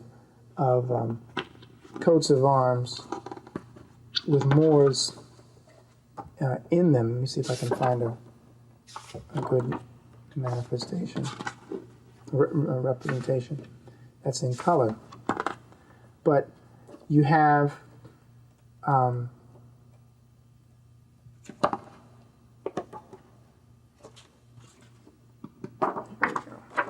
you have a Moor. Let's use this one. A Moors in these coats of arms. Here, here, and here. And then you have also other representations here on this side as well. And these armorial, as in armor, armorial bearings appear as early as the 11th century in Western Europe, among what are considered the great families. That's profound. Among the great families of Western Europe, they have these Moors in them. Images often appearing, totemic, and yet, when I talked about places you wouldn't expect to find Moors, Cologne, which is in Germany, according to the Image of the Black and Western Art text, Cologne played, it says, an important part in the mid-14th century, and in bringing about the acceptance of the fashion of putting the black Moor in heraldry. Okay. It says, prior to this, the fashion was rare, but it becomes common within a well-defined geographic area. And these are the areas. It says, the initial zone extended from Lower Saxony to Bavaria.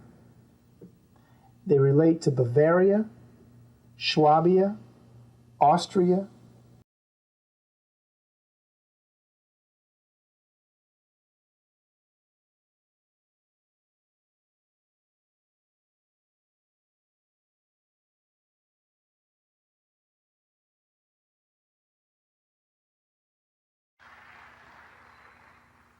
I want to thank you all very much for coming out and giving me an opportunity to share what I hope is relevant and useful information.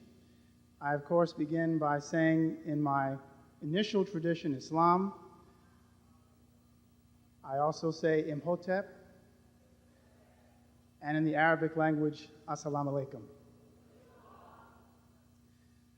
As I stood in the back listening to the brother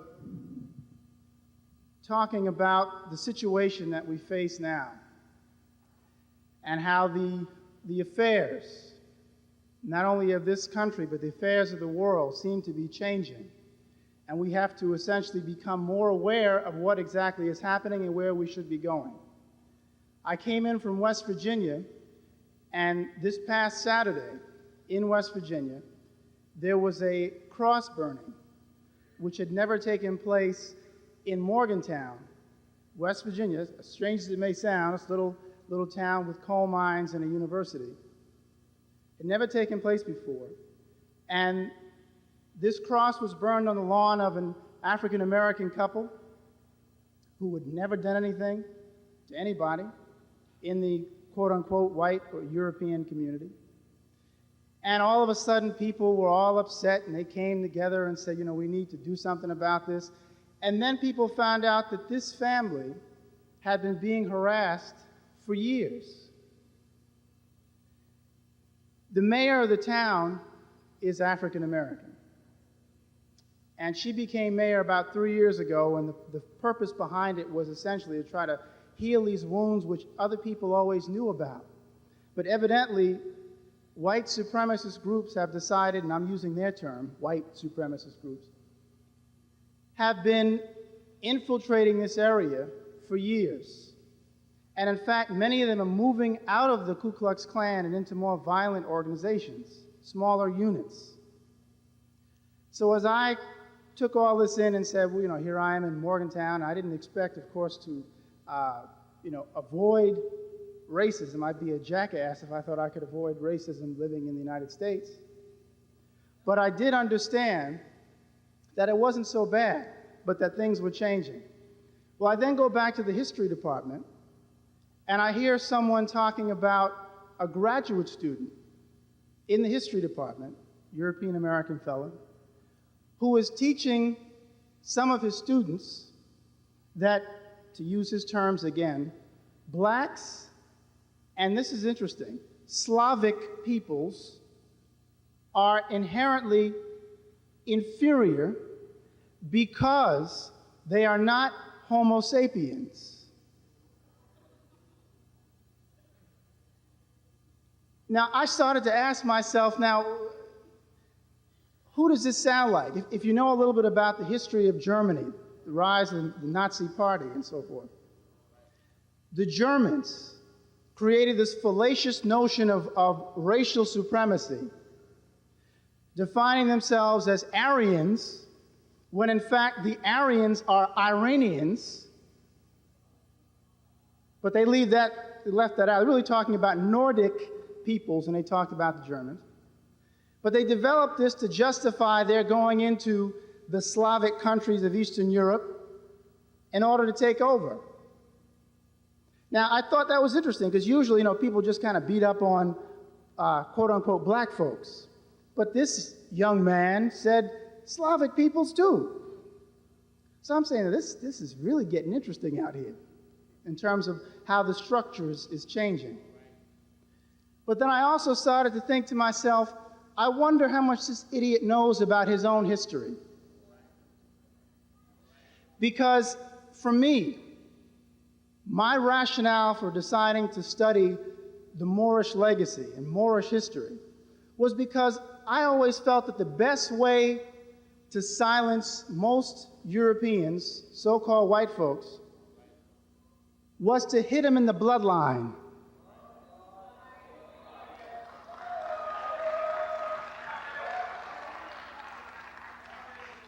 And what I mean by that is, if you begin to spend any time studying your own history, I'm speaking now to a European, spend any time studying your own Irish history, your own Scottish history, your own English history, your own Spanish history, your own Italian history, Calabria, anything in Europe, any culture in Europe can be traced to peoples outside of Europe. And one of the greatest influences, not only in blood, but in culture, in the sciences, one of the greatest influences are coming from people known by Europeans as the Moors. What I'd like to do now, if I can, is to get the slides. I brought some slides up, and I'll start in on the formal presentation. Some of my experiences, and even doing the research on the Moors. Coming down here, I was talking to the brother, I forget the brother's name, hopefully he'll forgive me, brother who waited for, well, actually, we were trying to find each other for about 45 minutes. But I was telling him that when you know essentially the legacy of the Moors, the legacy of African people as it relates to European history, European culture, a lot of Europeans will back off. In fact, most Europeans who are educated will back off. They'll even concede essentially, who, say, we often say, you the man. I can't say nothing to you because you woke up, obviously. Because you essentially, telling them things that, well, now you tell me more than I want to know. On the plane coming in, I sat next to this European fellow who was asking me what I did and so forth, and I told him, but then I started to continue to talk. And then I went on and on. He said, the Moors, I don't know too much about thank you, brother, too much about the Moors. Just that they were Muslims, right? I said, well, yeah, the vast majority of them were Muslims, but they were also people of other faiths. And he says, well, that's interesting. I said, but the Moors were also in Ireland. And then he started to kind of move around in the seat because he had also equated the Moors with Spain and Spain only. So I said, no, actually the Moors went up into Ireland and County Cork. In fact, I said, and there were even continued attacks on the coast by Moorish corsairs as late as the 16th century. And a lot of these people intermarried with those Irishmen living in Ireland. I said, and when you look at names like Moor, which is pretty obvious, you see it. Or Scottish or Irish names that have the MC on the front, whether it's Mick or Mac, that's a reference to the Moors. So MacDougall and McConnell and McMarion and McMurray, etc. There's a reference to an African progenitor there. So, the first slide I have up here is from Alfonso X, also known as El Sabio, or the Wise One. He was a Catholic monarch, 13th century, who after about 500 years of a Moorish presence, and let me just say who the Moors were. The Moors invaded the Iberian Peninsula, and let me be specific, the Islamic era Moors, because there were Moors before there was the religion called Islam. But the Islamic era Moors invaded the Iberian Peninsula in 711 of the Common Era. And they proceeded to transform the very nature of the environment. The Moors brought with them a postal system. The Moors brought with them an educational structure, which essentially is what the contemporary university is modeled after, the teaching of secular and what we called secular, as well as holy or religious knowledge. The Moors brought with them their skills in metalwork, their skills in medical surgery and pharmacology. The Moors brought with them their skills in horsemanship. All these things which would later become part of Spain. All these things which would prepare Spain for leading the European world, unfortunately, in taking over so much of the world, because they were using the resources that the Moors had given them. But the Moors invade from northwest Africa, and Alfonso X is one of the Catholic monarchs who recognizes that if we as Catholics, I'm talking now as Alfonso X, if we as Catholics are going to be able to deal with this Moorish presence, we have to study their stuff. We got to understand their sciences, because we're losing people. There were people complaining as early as the 10th century about these so-called good Catholics no longer being able to speak Latin or even know anything about, Catholic liturgy. They're all going over to the Moorish camp. And the reason is because the Moors are the ones, as the doctors, who are actually engaging in some knowledgeable techniques in surgery and medicine. So, what's the choice? Somebody tells you, see, I'm sick. One person says, well, let me see, it could be that you have a blockage in an artery or something. Where is it? What you talking about? I don't know what you're talking about. Blockage in an artery.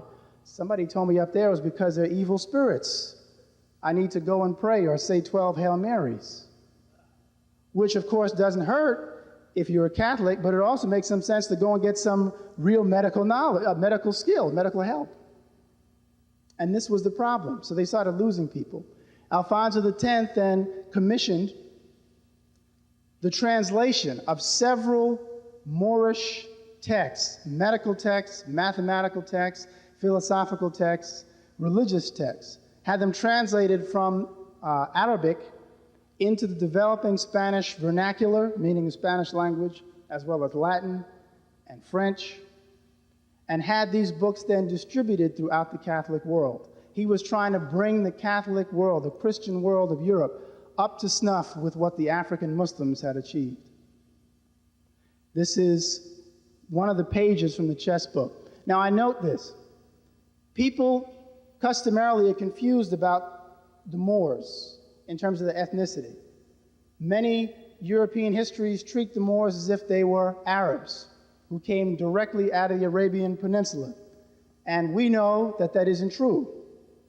While it may be true that there are Arabs who have Moorish ancestry or Moors who have Arab ancestry, an Arab and a Moor are not synonymous. This particular page from El Sabio's chess book shows people sitting playing chess. Those are Moors.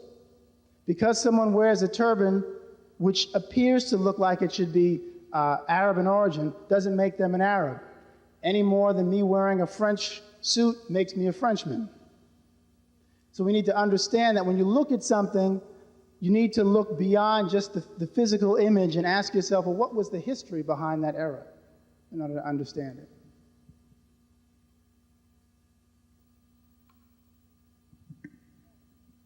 This is one of the emperors of Morocco. This is Ishmael, 1670. One of the emperors of Morocco who was known to have owned several Europeans as slaves. Now, a lot of people who are part of the African community or the African American community are often made to feel somewhat inferior because people say, well, you know, all you all ever did was descend from some slaves. And of course, you can believe that me being in West Virginia, I've had a lot of students, a lot of European American students who come in the classes, you know, expecting to hear about the history of African American enslavement and the history of European Americans being the masters. And of course, I come from another direction. I begin at the beginning. And I deal with the issue of even where the word slave came from. Then we go back to that Slavic thing again, right? See, remember homeboy earlier talking about, you know, the Slavic peoples being less than Homo sapien. Well, yeah, some of the Germanic peoples thought so. And they had pressed them into servitude so much that their name became synonymous with servitude, hence slave. So when we look at the situation in its entirety, we recognize that no one has a monopoly on being enslaved. The only thing is, in more recent history, African peoples were the most recently enslaved en masse. But when you have a long memory, you can remember something different and eliminate that notion of never having made any significant contribution to anything, always being a slave. Because when one thinks that they descend from slaves, and that's their focus, they continue to act like slaves.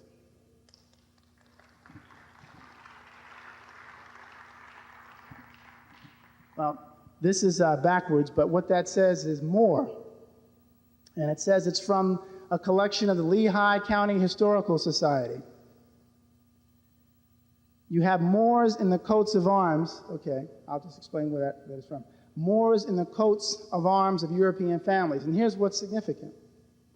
When you consider that the European world today tries to hide as much as possible about their African links, their connection to African people, it is nothing short of profound when you go and look at heraldic texts which show the coats of arms, the symbols of European families, and in it you find you.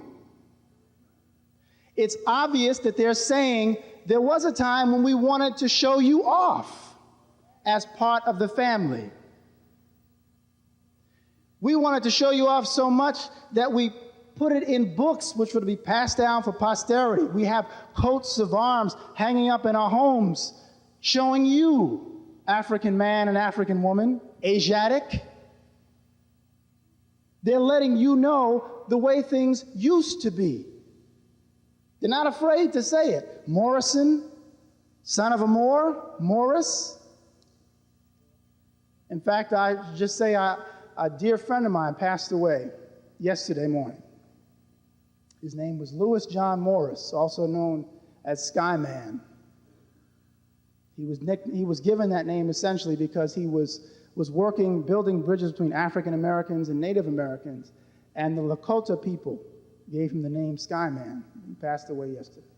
So I said that I would dedicate this lecture to him.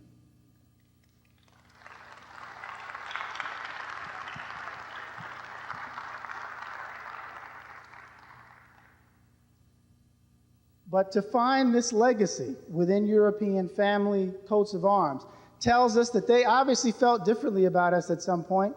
Otherwise, they wouldn't talk about us in a positive way. They wouldn't have us in the coats of arms. Now, what's intriguing is this. When I first started doing the research on the Moors, and I was looking at the presence of the Moors in European coats of arms, I found that the Moors, the term Moor and Moors, was always noted in the description of European books published in Europe.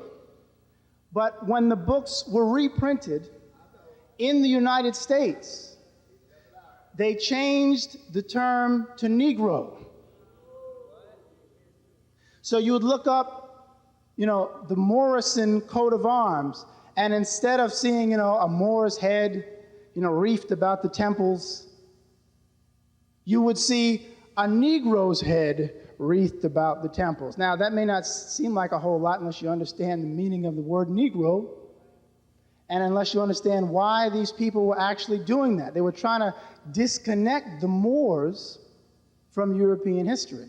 But again, the phonetic sound of Moor was still there. It keeps coming up. Morrison, Moreau, Moore, Mordaunt, Morley, Morgan, and then some other names like Stewart and Halliburton and Gleam and Brocas, Zamoras, all these names, even Zangermeister or Singmaster. And I heard someone else say Douglas, which is Celtic for behold the Moor, or behold the black-skinned man.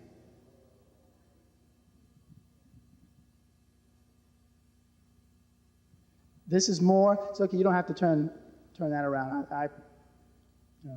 Basically, this is another armorial bearing coming from an English family, Moore. And this is from Fox Davies, The Art of Heraldry. Oh, that one needs to be turned around. That one's upside down.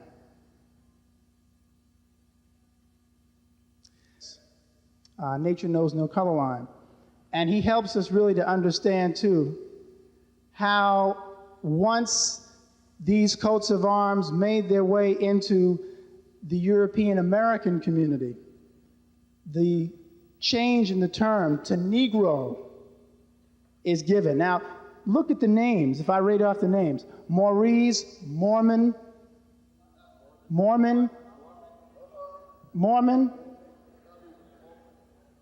Morcant, Moore, Mortison, Moreau, Morel, Morelli, right? All these Moors, just more, right? But then when you look at the bottom and look at the top, Negroes in coats of arms of noble families, French, Dutch, and Belgian families with names of Negro. Now, it is possible,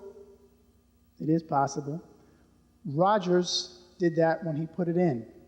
But given, in order to explain to people in the 1950s who the people were, to say, because at that time they were calling themselves Negroes. So you a Negro, so just more, you respond to Negro, you won't respond to Moor.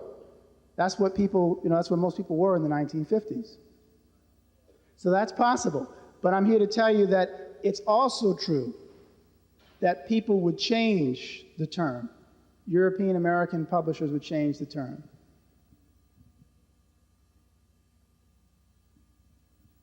These are additional coats of arms from coats of arms showing Moors. There's one Moor there coming up out of a crown. Stuart, another Moorish sister wearing a crown. Brocas, a sister with bat wings coming out of her head. So, which seems to suggest, I spoke to a colleague about that in terms of medieval symbol, seems to suggest that this was someone involved in some type of alchemy. You have someone on the bottom here, Stuart, in the middle, Mason, the middle one with three faces. In fact, for the family name Mason, it says 3 Moors' heads conjoined on one neck. And if one is wondering about the connection between Mason and Moor, you should continue to wonder, because there is a connection. Halliburton on the end, who was the Moor with the helmet.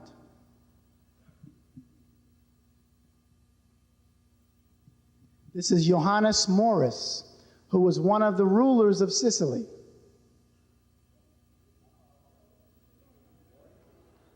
Johannes Maurus, one of the rulers of Sicily, 12th century.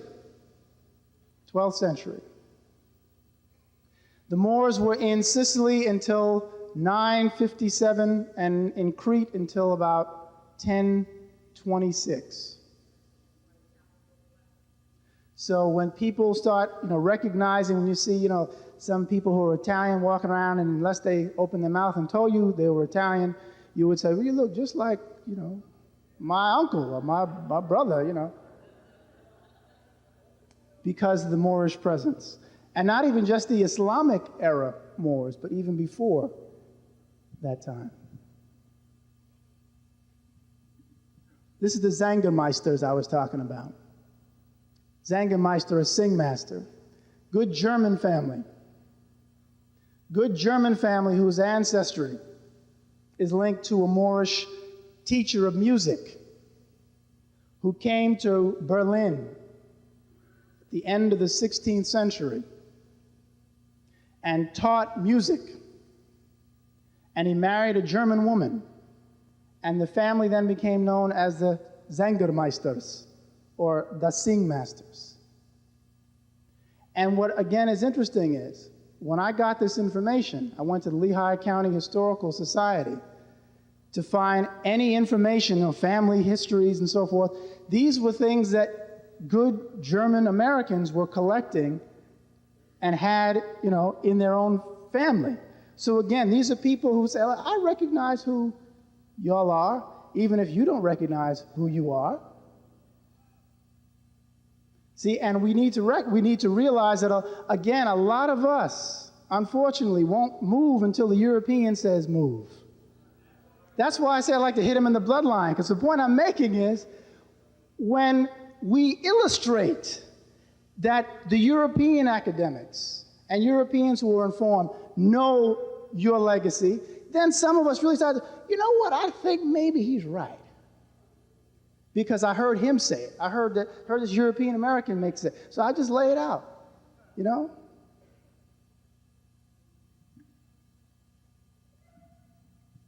This is Edouard Charlemagne, famous painting. He was an Austrian painter.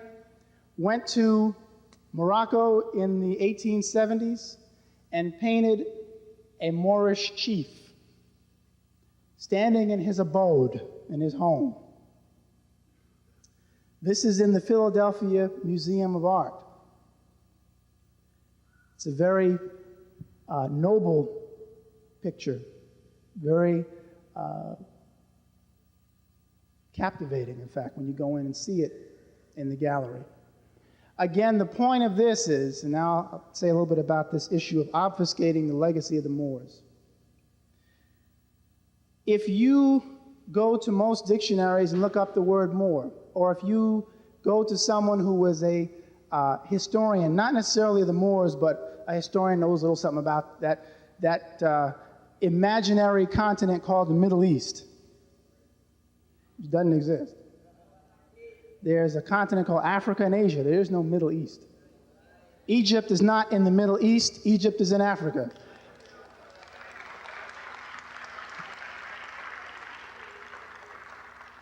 And the same is true for Morocco, Algiers, Libya, Tunis.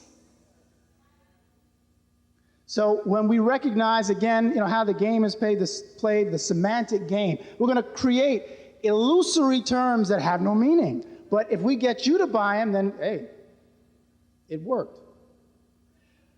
But when you go to the dictionary and you look up the term Moor, usually it says somebody who was Berber or Arab. Or it may say the Berber Arab peoples who once occupied Spain. So they limit the folks to Spain and they call them the Berber or Arab. Well, when you look up the term Berber, it refers to a language group, not an ethnic group. And as a close friend of mine, Aziz Lotfi, who was a Moroccan, who was here in school, I say here in the States, at Temple, and a linguist, he said, brother, no people in Morocco call themselves Berbers if they are speaking the language of their own people. And even the ones that have gotten a Western education tend to back off of Berber because they know that it's a reference to a language group. They identify themselves by their ethnic designations. So whether you're talking about somebody saying that they are Sanheja, or maybe even Haratin, or Azenega, they're pointing out, this is or Kashal, these are the groups that I'm a part of. I'm a Berber, I don't know what you're talking about. But to use that term is designed to create the illusion that Berbers don't have a connection to other African peoples. Because as Diop pointed out in his text, like the African origin of civilization, Europeans introduced terms like Kafir. This group over here is Kafir, and that group is Hamitic, and that group is Semitic, and this group is Negroid, and that group is Hottentot. All kinds of terms to separate, to divide and conquer. And essentially, Berber, as it's used, has become used to refer to someone who is a light-complexioned African, who is probably more European in origin. Because that was one of the contentions that anthropologists tried to make in order to claim the Moorish Empire. These were basically, swarthy-skinned Europeans. They weren't Africans. And of course, they also had to then make illusory or imaginary distinctions between such people. So even though somebody was part of the same family, everybody in this village, all of us here are Sanheja. That's what we call ourselves. European anthropologist comes in and says, well, I see among you there are some Negroes. So now I don't see no Negroes. I see Mahmoud and I see Fatima and I don't see, what are you talking about? But the idea was to start separating people up on the basis of complexion in order to give the illusion of their own false superiority in numbers. Okay? This is, this is deep. If you think about it, what's the benefit of having a particular group go around the world, dividing everybody up into all little components and compartments, when just a couple of years ago or a century or so ago, say, y'all niggas, what are you talking about? Whether you're from India or whether you're from the Polynesian Islands or Africa, you're all the same people. But you only do that when you're in a position of military superiority, when you can hold on to that. But then later on, when you start to realize, things are changing, we have to make this game a little bit more complex. So they start creating these illusions called races. And these illusions of so-called races of African peoples.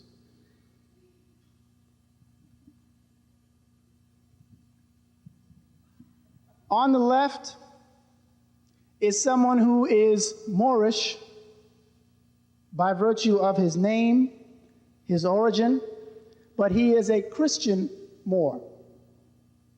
And he is a Christian Moor by the name of Saint Maurice, or Saint Moritz in German. Saint Moritz was the patron saint of the Holy Roman Empire. So for all of us who came through any type of Catholic background, and no one's talking about Saint Moritz or Saint Benedict the Moor, or if they talked about it, mentioned them, but they don't go into any details. Oh yeah, the name of this church is, Saint Benedict the Moor. Okay. I'm trying, sister, I'm trying.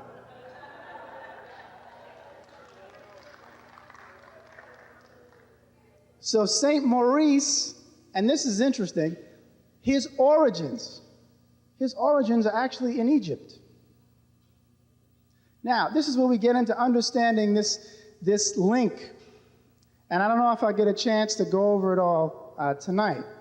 This link basically between East Africa and West Africa that Diop essentially laid out so well. When he says, don't forget, because folks are in West Africa doesn't mean that they have no connection to people in East Africa. When I would get into debates or discussions with Egyptologists, European Egyptologists, who would tell me, I'm sick of hearing black Americans, I'm using their terms again, I'm sick of hearing black Americans talking about their links to the Egyptians. They came from West Africa. There's no connection. And then I said, well, what do you know about the history of migration from East Africa to West Africa? Well, I just know. I said, what do you know? And then usually they don't know anything. See, that's how people say you checkmate them. Because they don't expect you to come with a question that compels them typically to think, well, wait a minute now, this Negro knows more than I thought. And that's literally the expression. You're like, oh, my God. Well, I'm Austrian, and there's no connection to the Germans. We invented strudel, and they didn't. You think I'm kidding, but that's what somebody said to me. That was where they went. They were just flustered. The Austrians lost the respect that they should have gotten to the Germans. And I'm going, no, wait a minute. Are the Germans and the Austrians both Europeans? Yes. Okay, well, what I'm saying is, you are trying to argue that there's no correlation. I said, I'm not even going to get into the fact of the migration from east to west. Let me just look at it this way. East Africa contains African people. Egypt, which was much bigger at one time, which encompassed what we would call the Sudan and areas of Chad in the eastern part of Africa. Egypt is right next to, and always been right next to, Ethiopia, and Nubia, which you keep saying there's this distinction between Nubia and Ethiopia, in Egypt, and everybody knows the Nubians and the Egyptians were fighting each other. I said, because they fought each other didn't mean they were related. That they weren't related. See, you're trying to take this issue of conflict and make it racial. We can disagree. I can disagree with my brother, but it doesn't mean my brother's no longer related to me.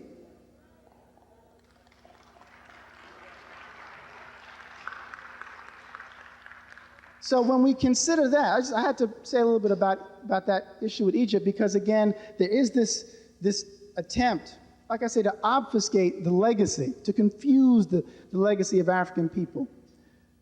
Saint Maurice was an Egyptian soldier who was part of the Roman legion around the 2nd century of the Common Era.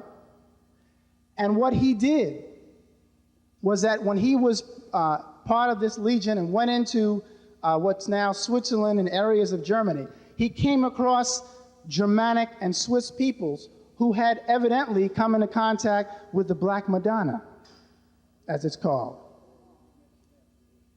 And when he saw this, and he was instructed to basically, move these people who were known as the Swabians, the Swabians or the Suevi, he said, I can't do that because these people are worshiping something. That's my stuff over there. And the Roman general told him, no, look, this is how it's done. You either eliminate this group or I eliminate you. And he refused. And so he was martyred. He was killed. And every 10th man in his unit was killed. So he was martyred essentially for refusing to kill Germans, this Germanic tribe. As a consequence, of course, they canonized him. They made him a saint. They made him a saint.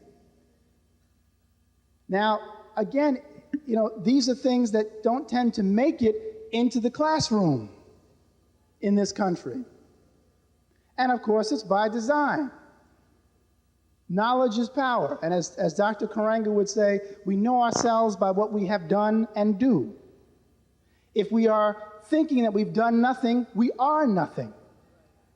And only humans make history. So if you have no history, you are not human.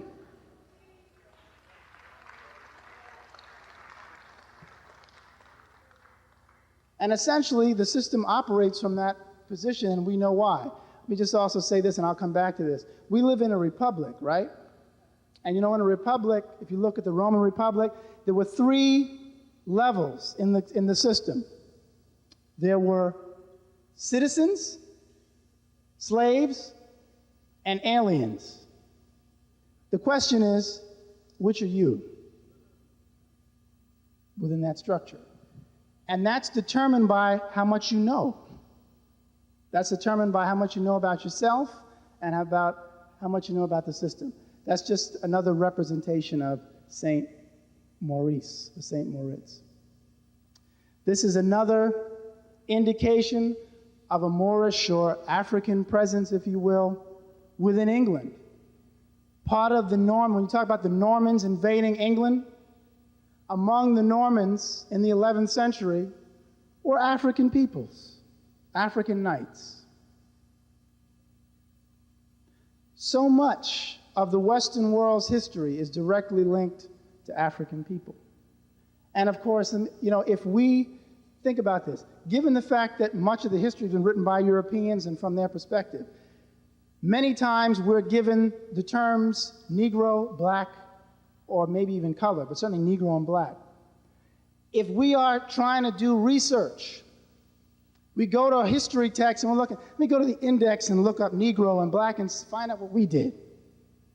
And in the pursuit of the knowledge of your past, you're going past Carthaginian, Moor, Egyptian, Phoenician. Because, hold on, Negroes, I'm looking for Negroes. Where are the Negroes in this book? Because we've been conditioned to think that that's what we are. So as a result, we very often can't even find a knowledge of ourselves because we're using the wrong term to pursue it. That's why this is so important.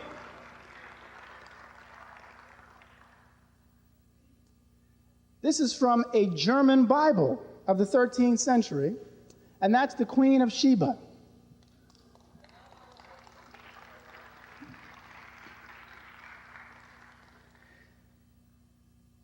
We need, again, I say, to make sure we understand, like I say, the European historical record was clear on indicating the legacy of African, if you will, and Moorish people within its own cultural development. And when you go back and look at some of these early texts, you see evidence of that. But of course, the rise of the enslavement system required the need to hide the history, or, as I say, to alter or obfuscate it. You may have seen Charlotte Sophia von Mecklenburg. Well, Charlotte Sophia von Mecklenburg was the consort or the Queen of England, the wife of King George II. And she was directly descendant of a Moorish woman who was of royal ancestry. Because Europeans were intermarrying, it shouldn't be surprising, Europeans were intermarrying with Moors and Africans, other African peoples.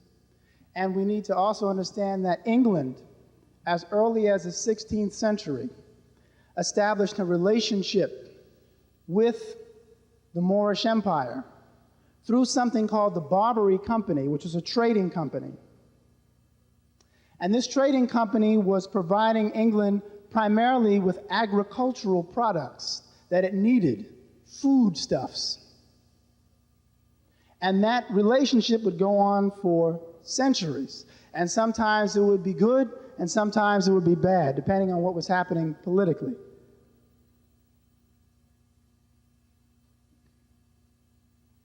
That's Alessandro de' Medici.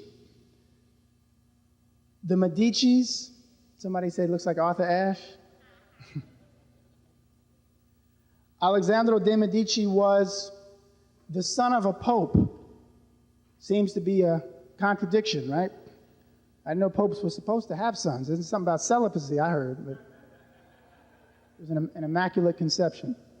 But Alessandro de' Medici was the son of a pope and a Moorish or quote-unquote Negro servant. And the Medicis were the ones responsible for the classical Greek Renaissance that takes place in Europe. They're the patrons of learning. They're the ones that provide so much, financial and political support. Here is a Moroccan sister from a postcard. She's got her baby on her back.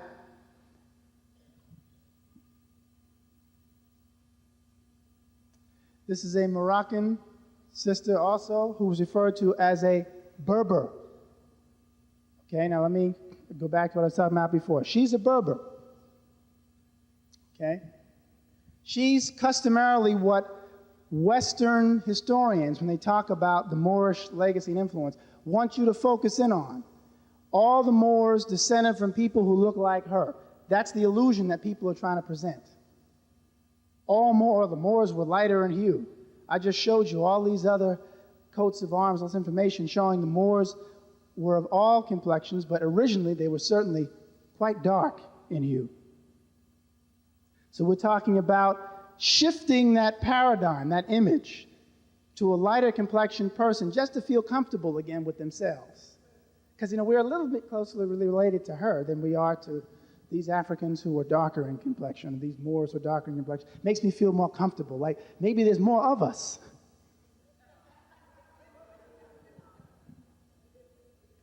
Well, at the same time, now she's a Berber, okay, from this Moroccan tour book that I got this from.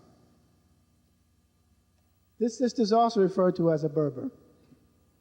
They're both Berbers. They're both Berbers. Right? This is also a group of Berbers. Look at the range. Now again, as Leo Africanus, also known as Azayati, said in the 16th century to the European world when he wrote his book about the history of Africa, he said, the people in this part of the world are properly called Moors. That's what they respond to when they come into the Western world. Now keep in mind, because of the contacts going on back and forth between the northwest portion, the western part of Africa, and Europe, if a Moorish person, or someone coming from within those boundaries, goes into the European world as a trader, trading, or as a business person, or maybe even in war, as a part of a army, if they learn the language, they're going to use language that the people in that area will respond to. And they're going to use a term which they know that the people in that area are going to recognize. If you saw someone who looked Japanese walking up the street and you said, well, are you Japanese? And they said, no, I'm Shioti. I said, what? Oh, Shioki. Shioki, what is? That's the name of the clan that I'm from. Well, where's the clan? It's in a village just outside of Toyotora. Well, where's Toyotora? Well, it's in Japan. Oh, it's in Nippon. Well, Nippon. Where's Nippon? I don't know. And they point, oh, Japan. Oh, I know what you're talking about. In other words, the Moors, the term Moor, was recognized as a general reference for anyone within the countries of North and West Africa as far south as about the Niger River. And then in the area below the Niger River, that was not seen as being a part and parcel of the Moorish Empire, at least under Al-Mansur in the 16th century and other rulers who came afterwards. So when people from that region went into the Western world, and if they were speaking English, they would say, I'm Moorish. If they were speaking Spanish, say, I'm Moros. If they were in France, they might say, I'm Mur. So what we need to understand is that the term was a general reference from anyone within that region. Just like we used to talk about Britain, right? Great Britain. Britain is made up of Scotsmen, Irishmen, Welshmen, and Englishmen. Someone, if they want, can reject being under British domination and say, I'm Irish and I want to have nothing to do with no London or the British. They can do that. But of course, the central government would say otherwise. No, look, whether you like it or not, you're under our authority. That's essentially what begins to happen also within the Moorish Empire. The fragmentation, the internecine conflicts that ensue. But it was understood by Europeans that people from that entire region could properly identify themselves as Moors in general, and then be more specific if they wanted. Could somebody be Wolof and Moorish at the same time? Yes. Could somebody be, as I mentioned before, Sanheja and Moorish at the same time? Yes. It's a brother sitting in front of a shop. This is also from Morocco.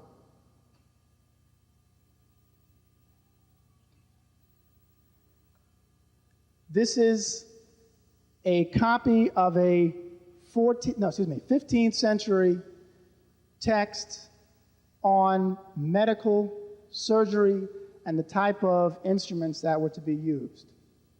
Now,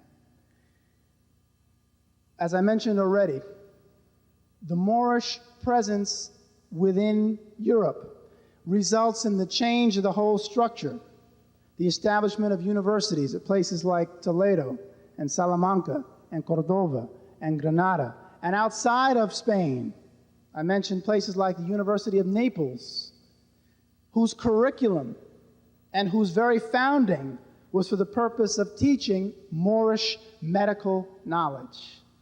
That was its function. That's why the school was founded. Oxford University in the 13th century had a teacher by the name of Adam de Marisco, who taught mathematics and astronomy. Now, if you see his name, on the faculty registry for Oxford, and you don't know what de Marisco means, there's an Englishman teaching at the Oxford. Oh, that is a strange name. But his name means Adam of the Moors. And it would not be unusual, of course, to find him teaching mathematics or astronomy in the 13th century. As I mentioned earlier, I think it was on the radio today, I talked about Al-Adrisi, a Moor from Ceuta, coastal city in northwest Africa, who in 1154 produced a silver globe and a companion text showing the important zones of the world for trade. The purpose of this was so that merchants in places like Venice and Genoa could use it to go out and establish trading partners. Now, Al-Adrisi, a Moor, was commissioned by Roger II, who was at the time the ruler of Sicily, to produce this globe and this companion text. Now, for this sphere, this globe to be produced in 1154, proves what? That the world was round, right? That obviously the Moors knew the world was a sphere, but of course we're led to believe, typically, right, Christopher Columbus, in his, I'm going to prove that the world is not flat. You know, all you had to do was go and talk to one of the Moors who was still living outside of Granada. He would have told you the world wasn't flat.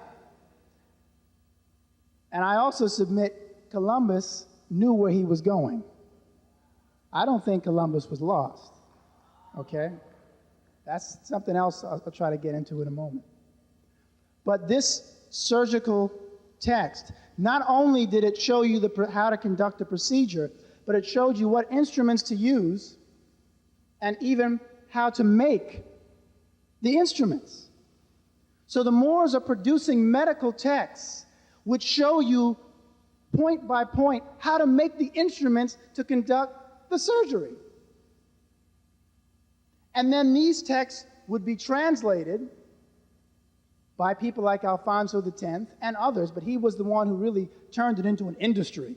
I'm bringing all these Catholics here, I'm bringing all these Moors who are willing to teach here to Toledo to translate these texts and to write them out in hand in different vernaculars and send them throughout the kingdom. So you're talking about some serious instruction,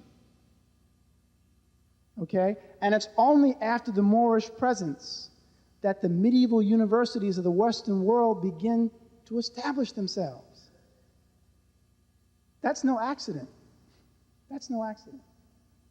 It's not coincidence. This is just, and I just want to give an example. Of course, I'm sure most of you have seen examples of Moresque architecture.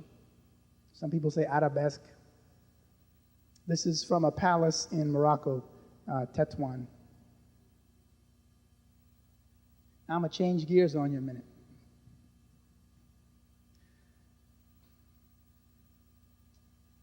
Most of us think that the legacy of African people in the Americas begins with slave ships arriving on these shores and bringing African people. That's what most people in the United States think. While it is true that there is evidence showing that many Africans were indeed captured off the coast of West Africa, places like Gorée Island, and brought to the West Indies and brought to the Americas, it is also true that many Africoid peoples were already here.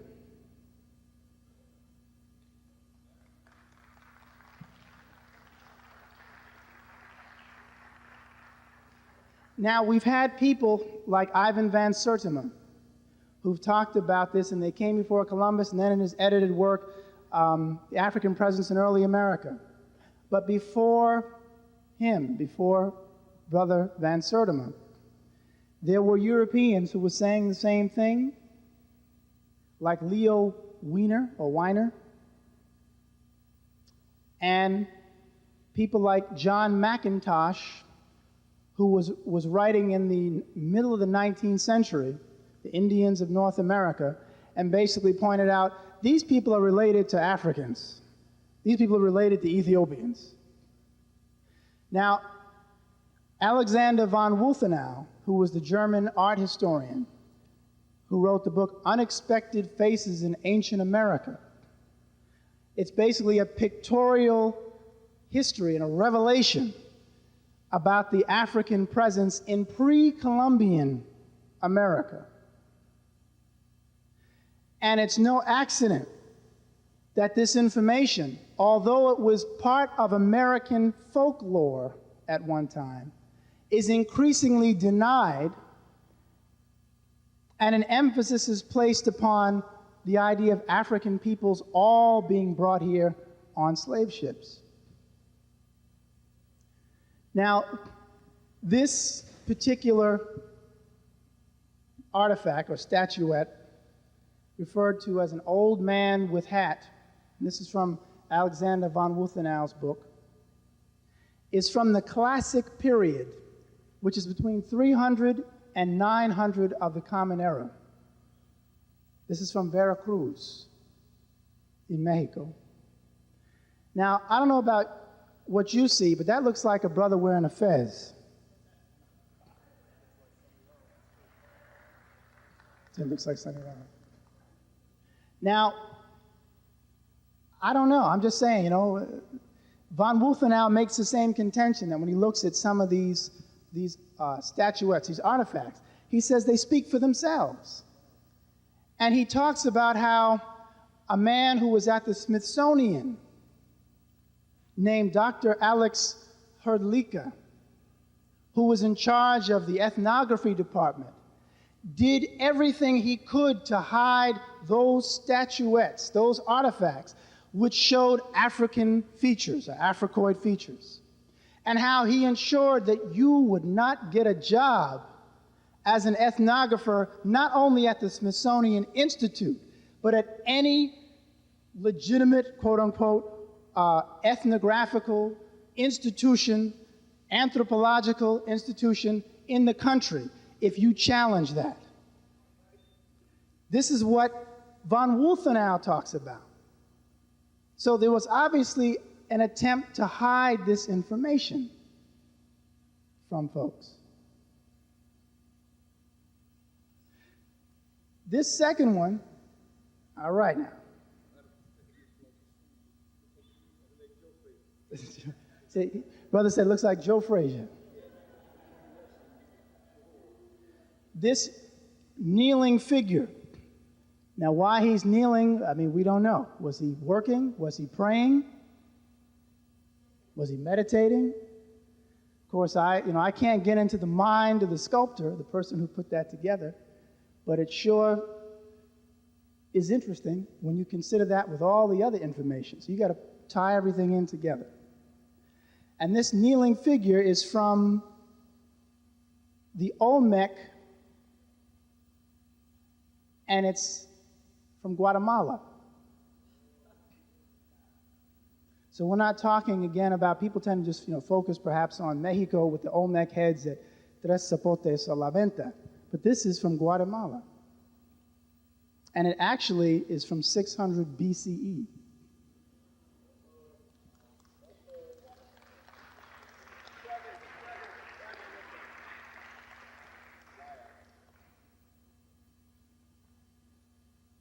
This early Negroid, as von Wulfenau put it, and I will forgive him on this because he's produced so much information, assistance, but this early Negroid representation from Morelos, Mexico. Again, this is from the Archaic era. And Archaic, when they just dated as Archaic, is at some time between 2000 BCE and 100 BCE. We don't know, but it's old. And this is from, as I already said, it's from Mexico.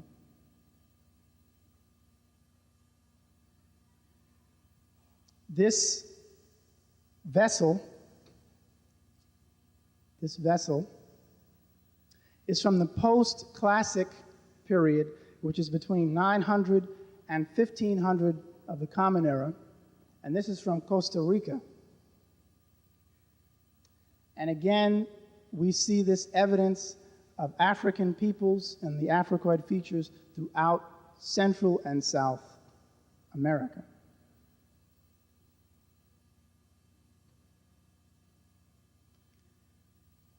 This is also from the Olmec era, from Tres Zapotes.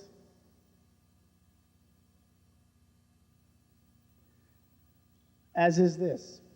And this is also, this is from, well, you can see it actually in Ivan van Sertima's They Came Before Columbus, as well as in von Wulfenau's text.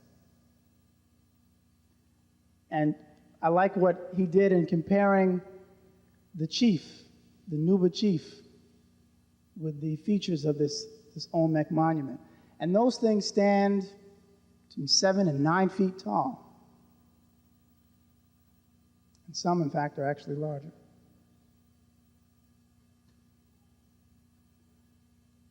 It's another. These are all right here in the Americas, and all predate Columbus.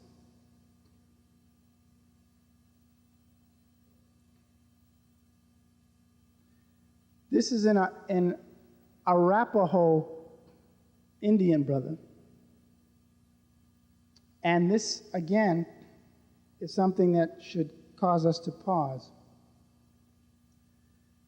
When you read references like Hernan Lopez de Castaneda, who wrote a book in the 15th century in which he referred to the peoples living in Panama as part of an Ethiopian tribe, which means that they must have looked like African people.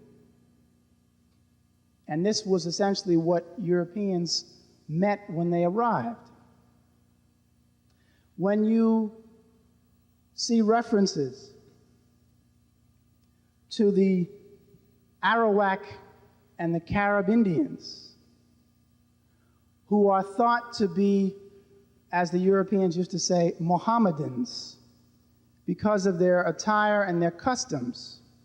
And when Columbus's own son refers to these things, it should compel you to pause and ask, were we already here before the Europeans arrived? When you consider the fact that when Columbus himself met what he called the King of Cuba, he began to speak, or his translators began to speak immediately with these people. Now, on board the ship were people that spoke Arabic, Chaldean, and Hebrew. Now, for them to start conversing right away seems kind of peculiar, unless the languages were either one of those three or were at least Semitic, as we would say.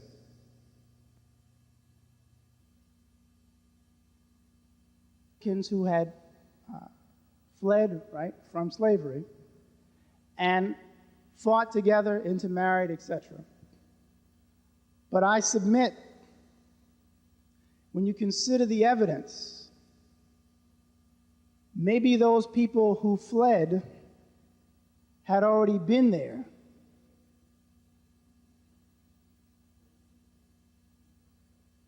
If you consider the term Indian now, and this is something again to help you perhaps understand how to reinterpret the term Indian when you go and do some research on your own, which I hope you'll do. At one time, the Europeans used the term Indian or Indias to refer to African people. Now, a lot of folks didn't even know that. It's like, really? Oh, yes. Absolutely. And when people in the early 19th century were reading a book called A Sketch of an African Indian, 1822, by Salop Wellington, and you look at the images, they even give you, pictures. A sketch of an African Indian. They're talking about people from Gambia. The book is about a Gambian, but he's called an African Indian. Given that, what does that make us think when you go back and imagine when Europeans talked about Indians in the 16th and 17th and 18th centuries? How did those people look? We assume that they would have looked like the dime store, the cigar store or dime store Indian. You have to be reddish brown in complexion with straight black hair, aquiline nose, right? Well, that is a legitimate phenotype of an Indian. But when you go back and you read court cases of Indians like the Narragansetts, who lived up in Rhode Island, and you hear people testifying, the Narragansetts, as long as we knew, were always very curly in hair and dark complexions. You can hardly tell them from the so-called Negroes. So when people reveal something like that, they're saying, wait a minute, you might want to reconsider what this term Indian was talking about. Right? Okay. I'll leave that up there. And let me say a little bit about the significance of this information as it pertains to the organization known as the Moorish Science Temple. In 1913, a man by the name of Timothy Drew Ali, also known as Noble Drew Ali, began teaching in Newark, New Jersey, that African Americans, who were then calling themselves Negro, Black, and Colored, should more properly see themselves as Moorish Americans, should more properly consider themselves as already having been in the Americas, as well as linked to the African continent. His contention, of course, met with a lot of opposition, because people were saying, well, how can you prove, what do you mean Moors? 1913, how can you prove, what do you know about any Moorish links? Well, two things that we can surmise from this. One is, as I tried to make clear already, this term Moorish was recognized as being a reference to, if you will, a phenotypically, meaning your physical features, a phenotypically Africoid people who primarily were known to occupy the regions of North and Northwest Africa. But the truth of the matter is, when you consider this issue of phenotype, you find people in West Africa who look like people in Central Africa and South Africa and East Africa. So we know that there's obviously a mixture of peoples. But why would he then say, well, you can actually identify yourself as Moorish? Well, one reason is because, as I pointed out before, evidence suggests, whether it's Abu Bakari II of Mali, an African Muslim who leads an expedition into the Americas, and at that time in the 14th century, the European world would have recognized that particular kingdom as being within the larger Moorish Empire. And if we find evidence, as people like Van Sertim and others have found, of this African Muslim presence, and if you find people like Robert Beverly II, who was one of the early historians of Virginia, writing in the early 1700s, like 1720, 1715, and this man is talking about the Indians of Virginia, reminding him of the peoples of Ethiopia, Morocco, and Libya. He likens their food to being similar. William Penn likens the people that he saw in Pennsylvania, what becomes Pennsylvania, as looking like the Jewish people of London. And most of those Jewish people just happen to be Sephardic Jews. Most of those people had left and have been expelled from, guess where? Moorish Spain.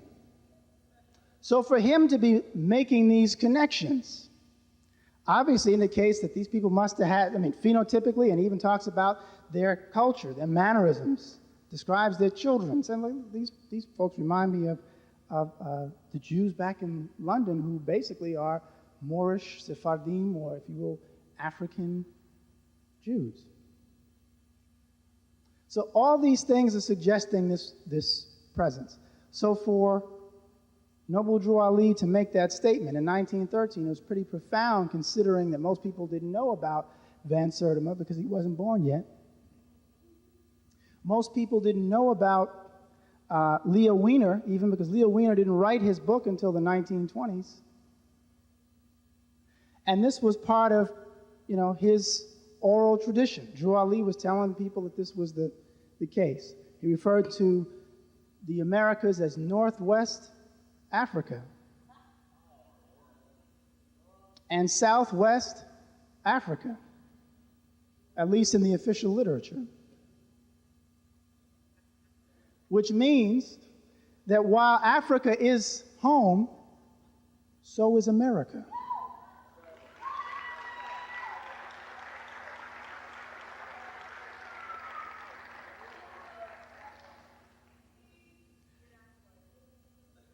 Right.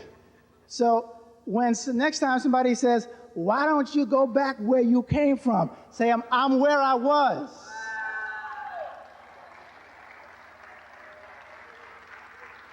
Certainly more so than you, who just got here. In more ways than one.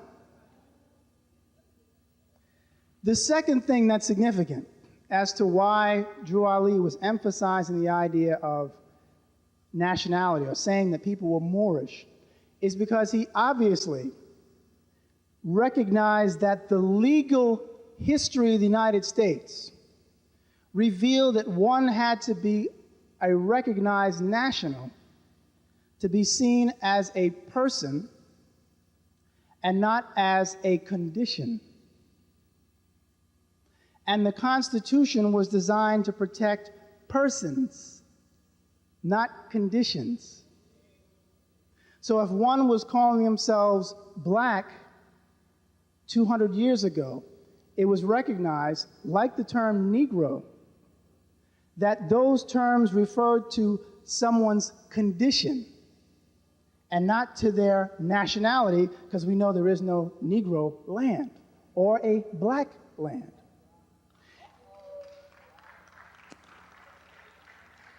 If we go back also to the 18th century and consider, what did some of the more progressive institutions in the United States refer to themselves as? You had the Free African Society. You had the Free African Schools. You had the African Methodist Episcopal Church.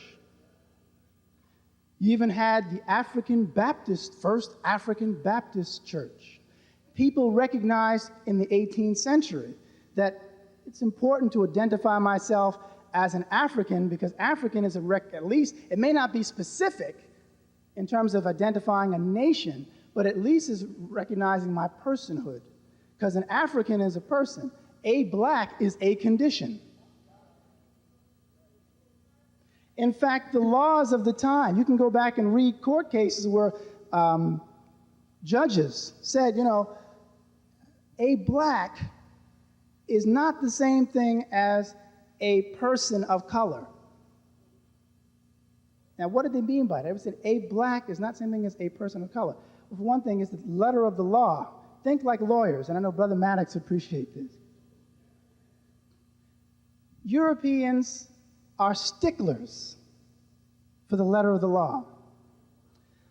Lynn Dumenil, who was a historian who wrote a book, Harvard University Press, about the history of Freemasonry, talks about this Freemasonic tradition among Europeans, which emphasizes the letter of the law. You got to do it just right. You got to follow the law. There's a system. There's a pattern. It's logical. You got to, nothing is by accident. And when you consider the idea of, free and accepted, right? Free and accepted. When you see that, was it AF, A&M. Are you free? Well, how do you know? I'm free. There's no slavery, right? Well, I don't know. That's debatable, I think, whether there's slavery or not. But what designates a person legally?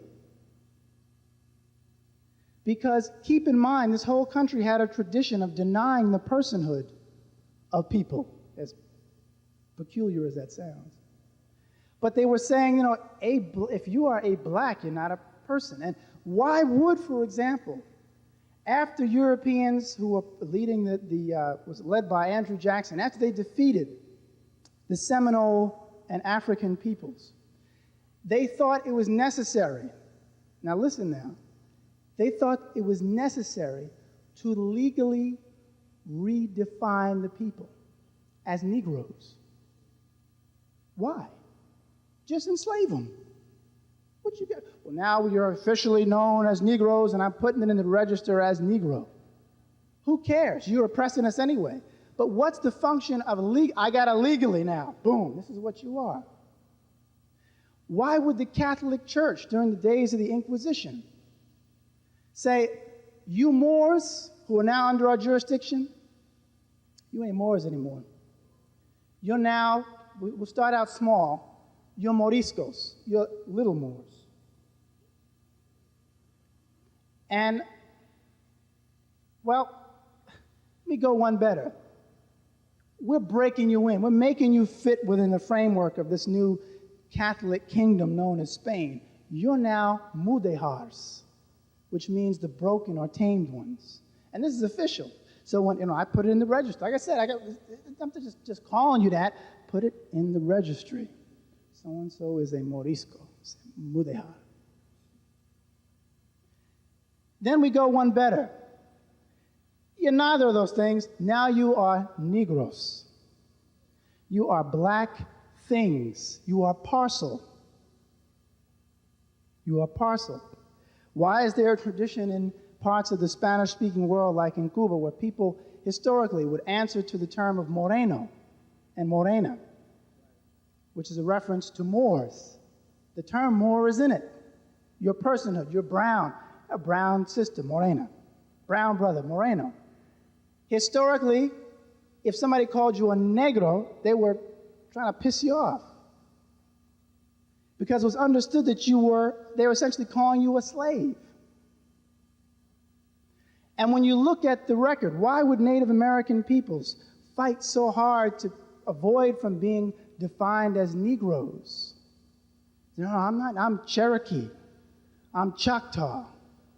Don't link me to that name, because I know that this government has a system, his system that says, once you label me as that, I'm a non-person, and I don't have the same rights as other folks. There's a community in South Carolina known as the Turks, also known and were first known as the Moors. The Benin-Hali family. This family, which is in Sumter County, which now, if you look at most of the Benin-Halis, these are poor folks. These are people who are struggling to survive. But historically, they were once recognized, A, as being of African ancestry, being Moors, and B, being white and being citizens. That seems like a contradiction. How can you be African and white at the same time? Well, you could be 200 plus years ago. And you could even shortly after that time. Because white was understood to refer to your caste, your class. And whites were only people who were recognized nationals, right? Think about it. A white was a recognized national. Irish, English, German, Spanish, Italian. If you had a nation and you carried the accoutrements of that nation, whether it be your name, your custom, your language, that's who you were. So it was understood that these folks are white because they're linked to a nation.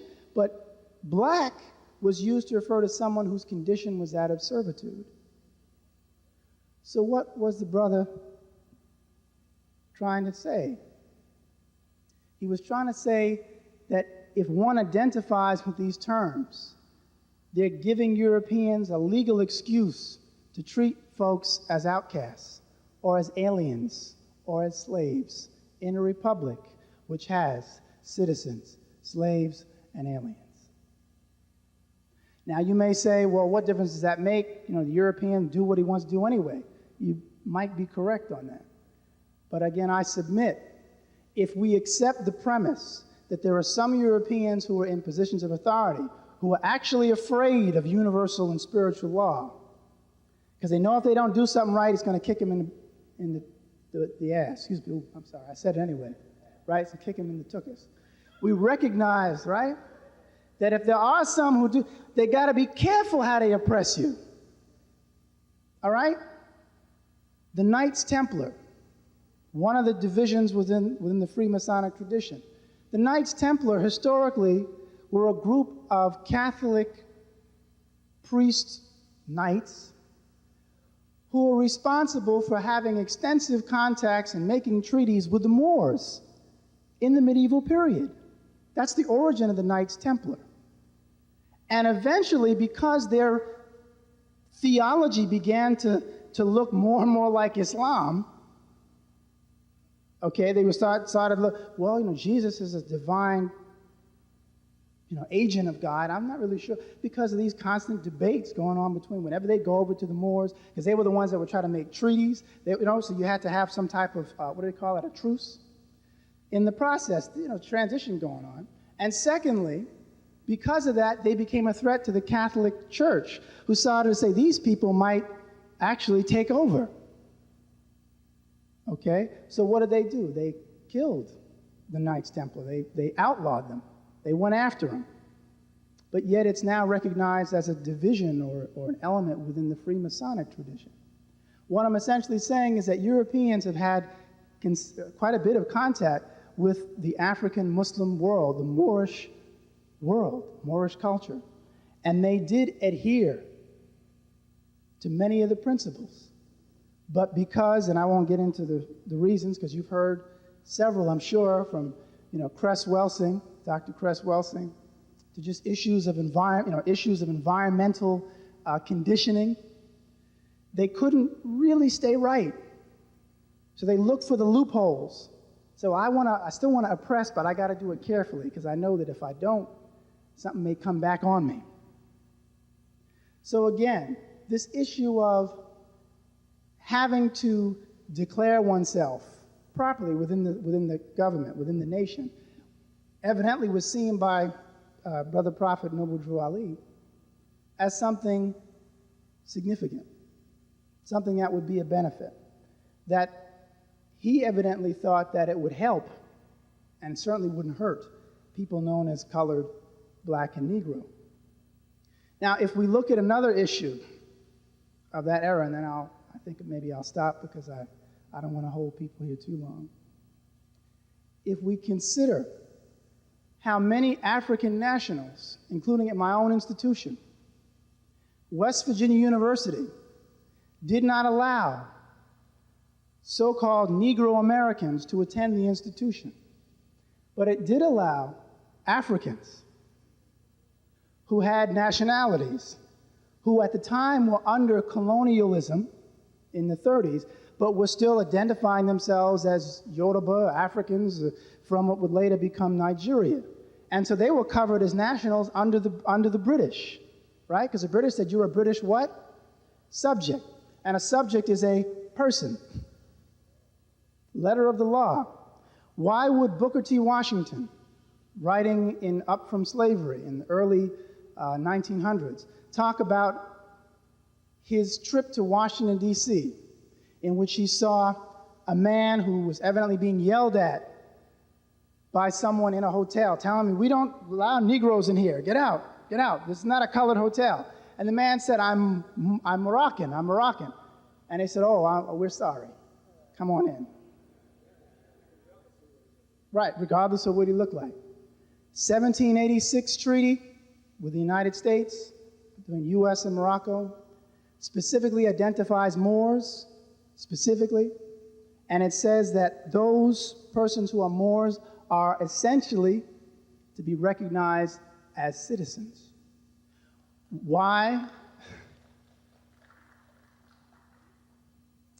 Why then, right, would you have a petition, January 20th, 1790, it's in the South Carolina House of Representatives. Why would you have a petition in which, as it says, a group of free and sundry Moors desires to be recognized as subjects of an emperor in alliance with this government, and not to be classified under the Negro Act? Now, is this an example of people running, trying to deny who you are? Oh no, on the contrary, they were establishing who they were. And essentially what you have occurring is people in that situation trying to constantly reinforce the fact that they are Moors, and that this treaty was established in 1786, and it would be renewed after 50 years, then it'd be renewed after another 50 years, and then it later became perpetual, and it's still in effect today. Now, why would they do that?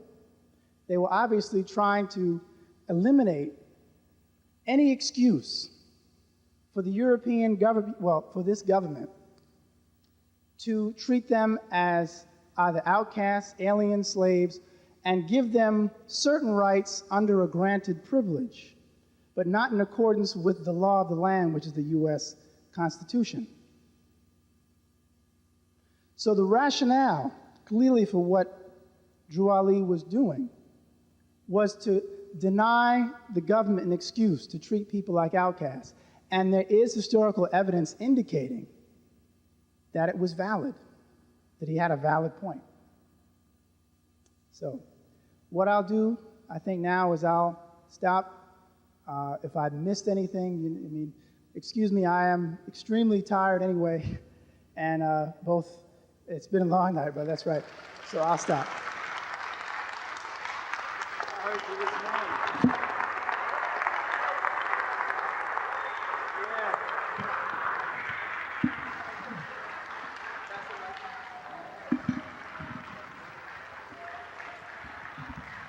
Let's give Dr. Pimienta Bey a warm round of applause.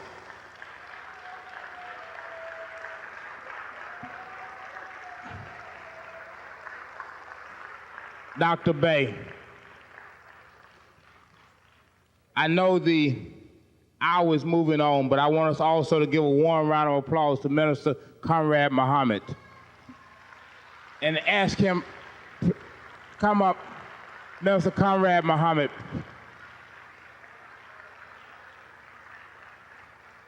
Let's give a warm round of applause to Minister Conrad Muhammad. I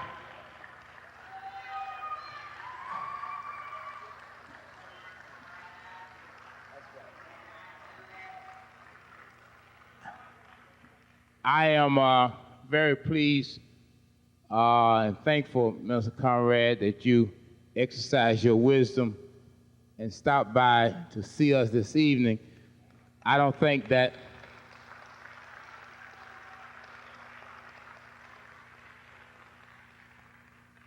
your presence was necessary in order to convince anybody here that what they may read or hear is not true. But I think it is very important for those who are not here and can certainly get an accurate report of what occurred, because many times people want to exercise or use their own agendas, and therefore they have no respect for either truth or facts. And it is in that vein that certainly your presence is extremely warranted. Let me just say this on a personal note before I turn the microphone over to you. Minister Conrad Muhammad and I certainly go back to his days in Philadelphia.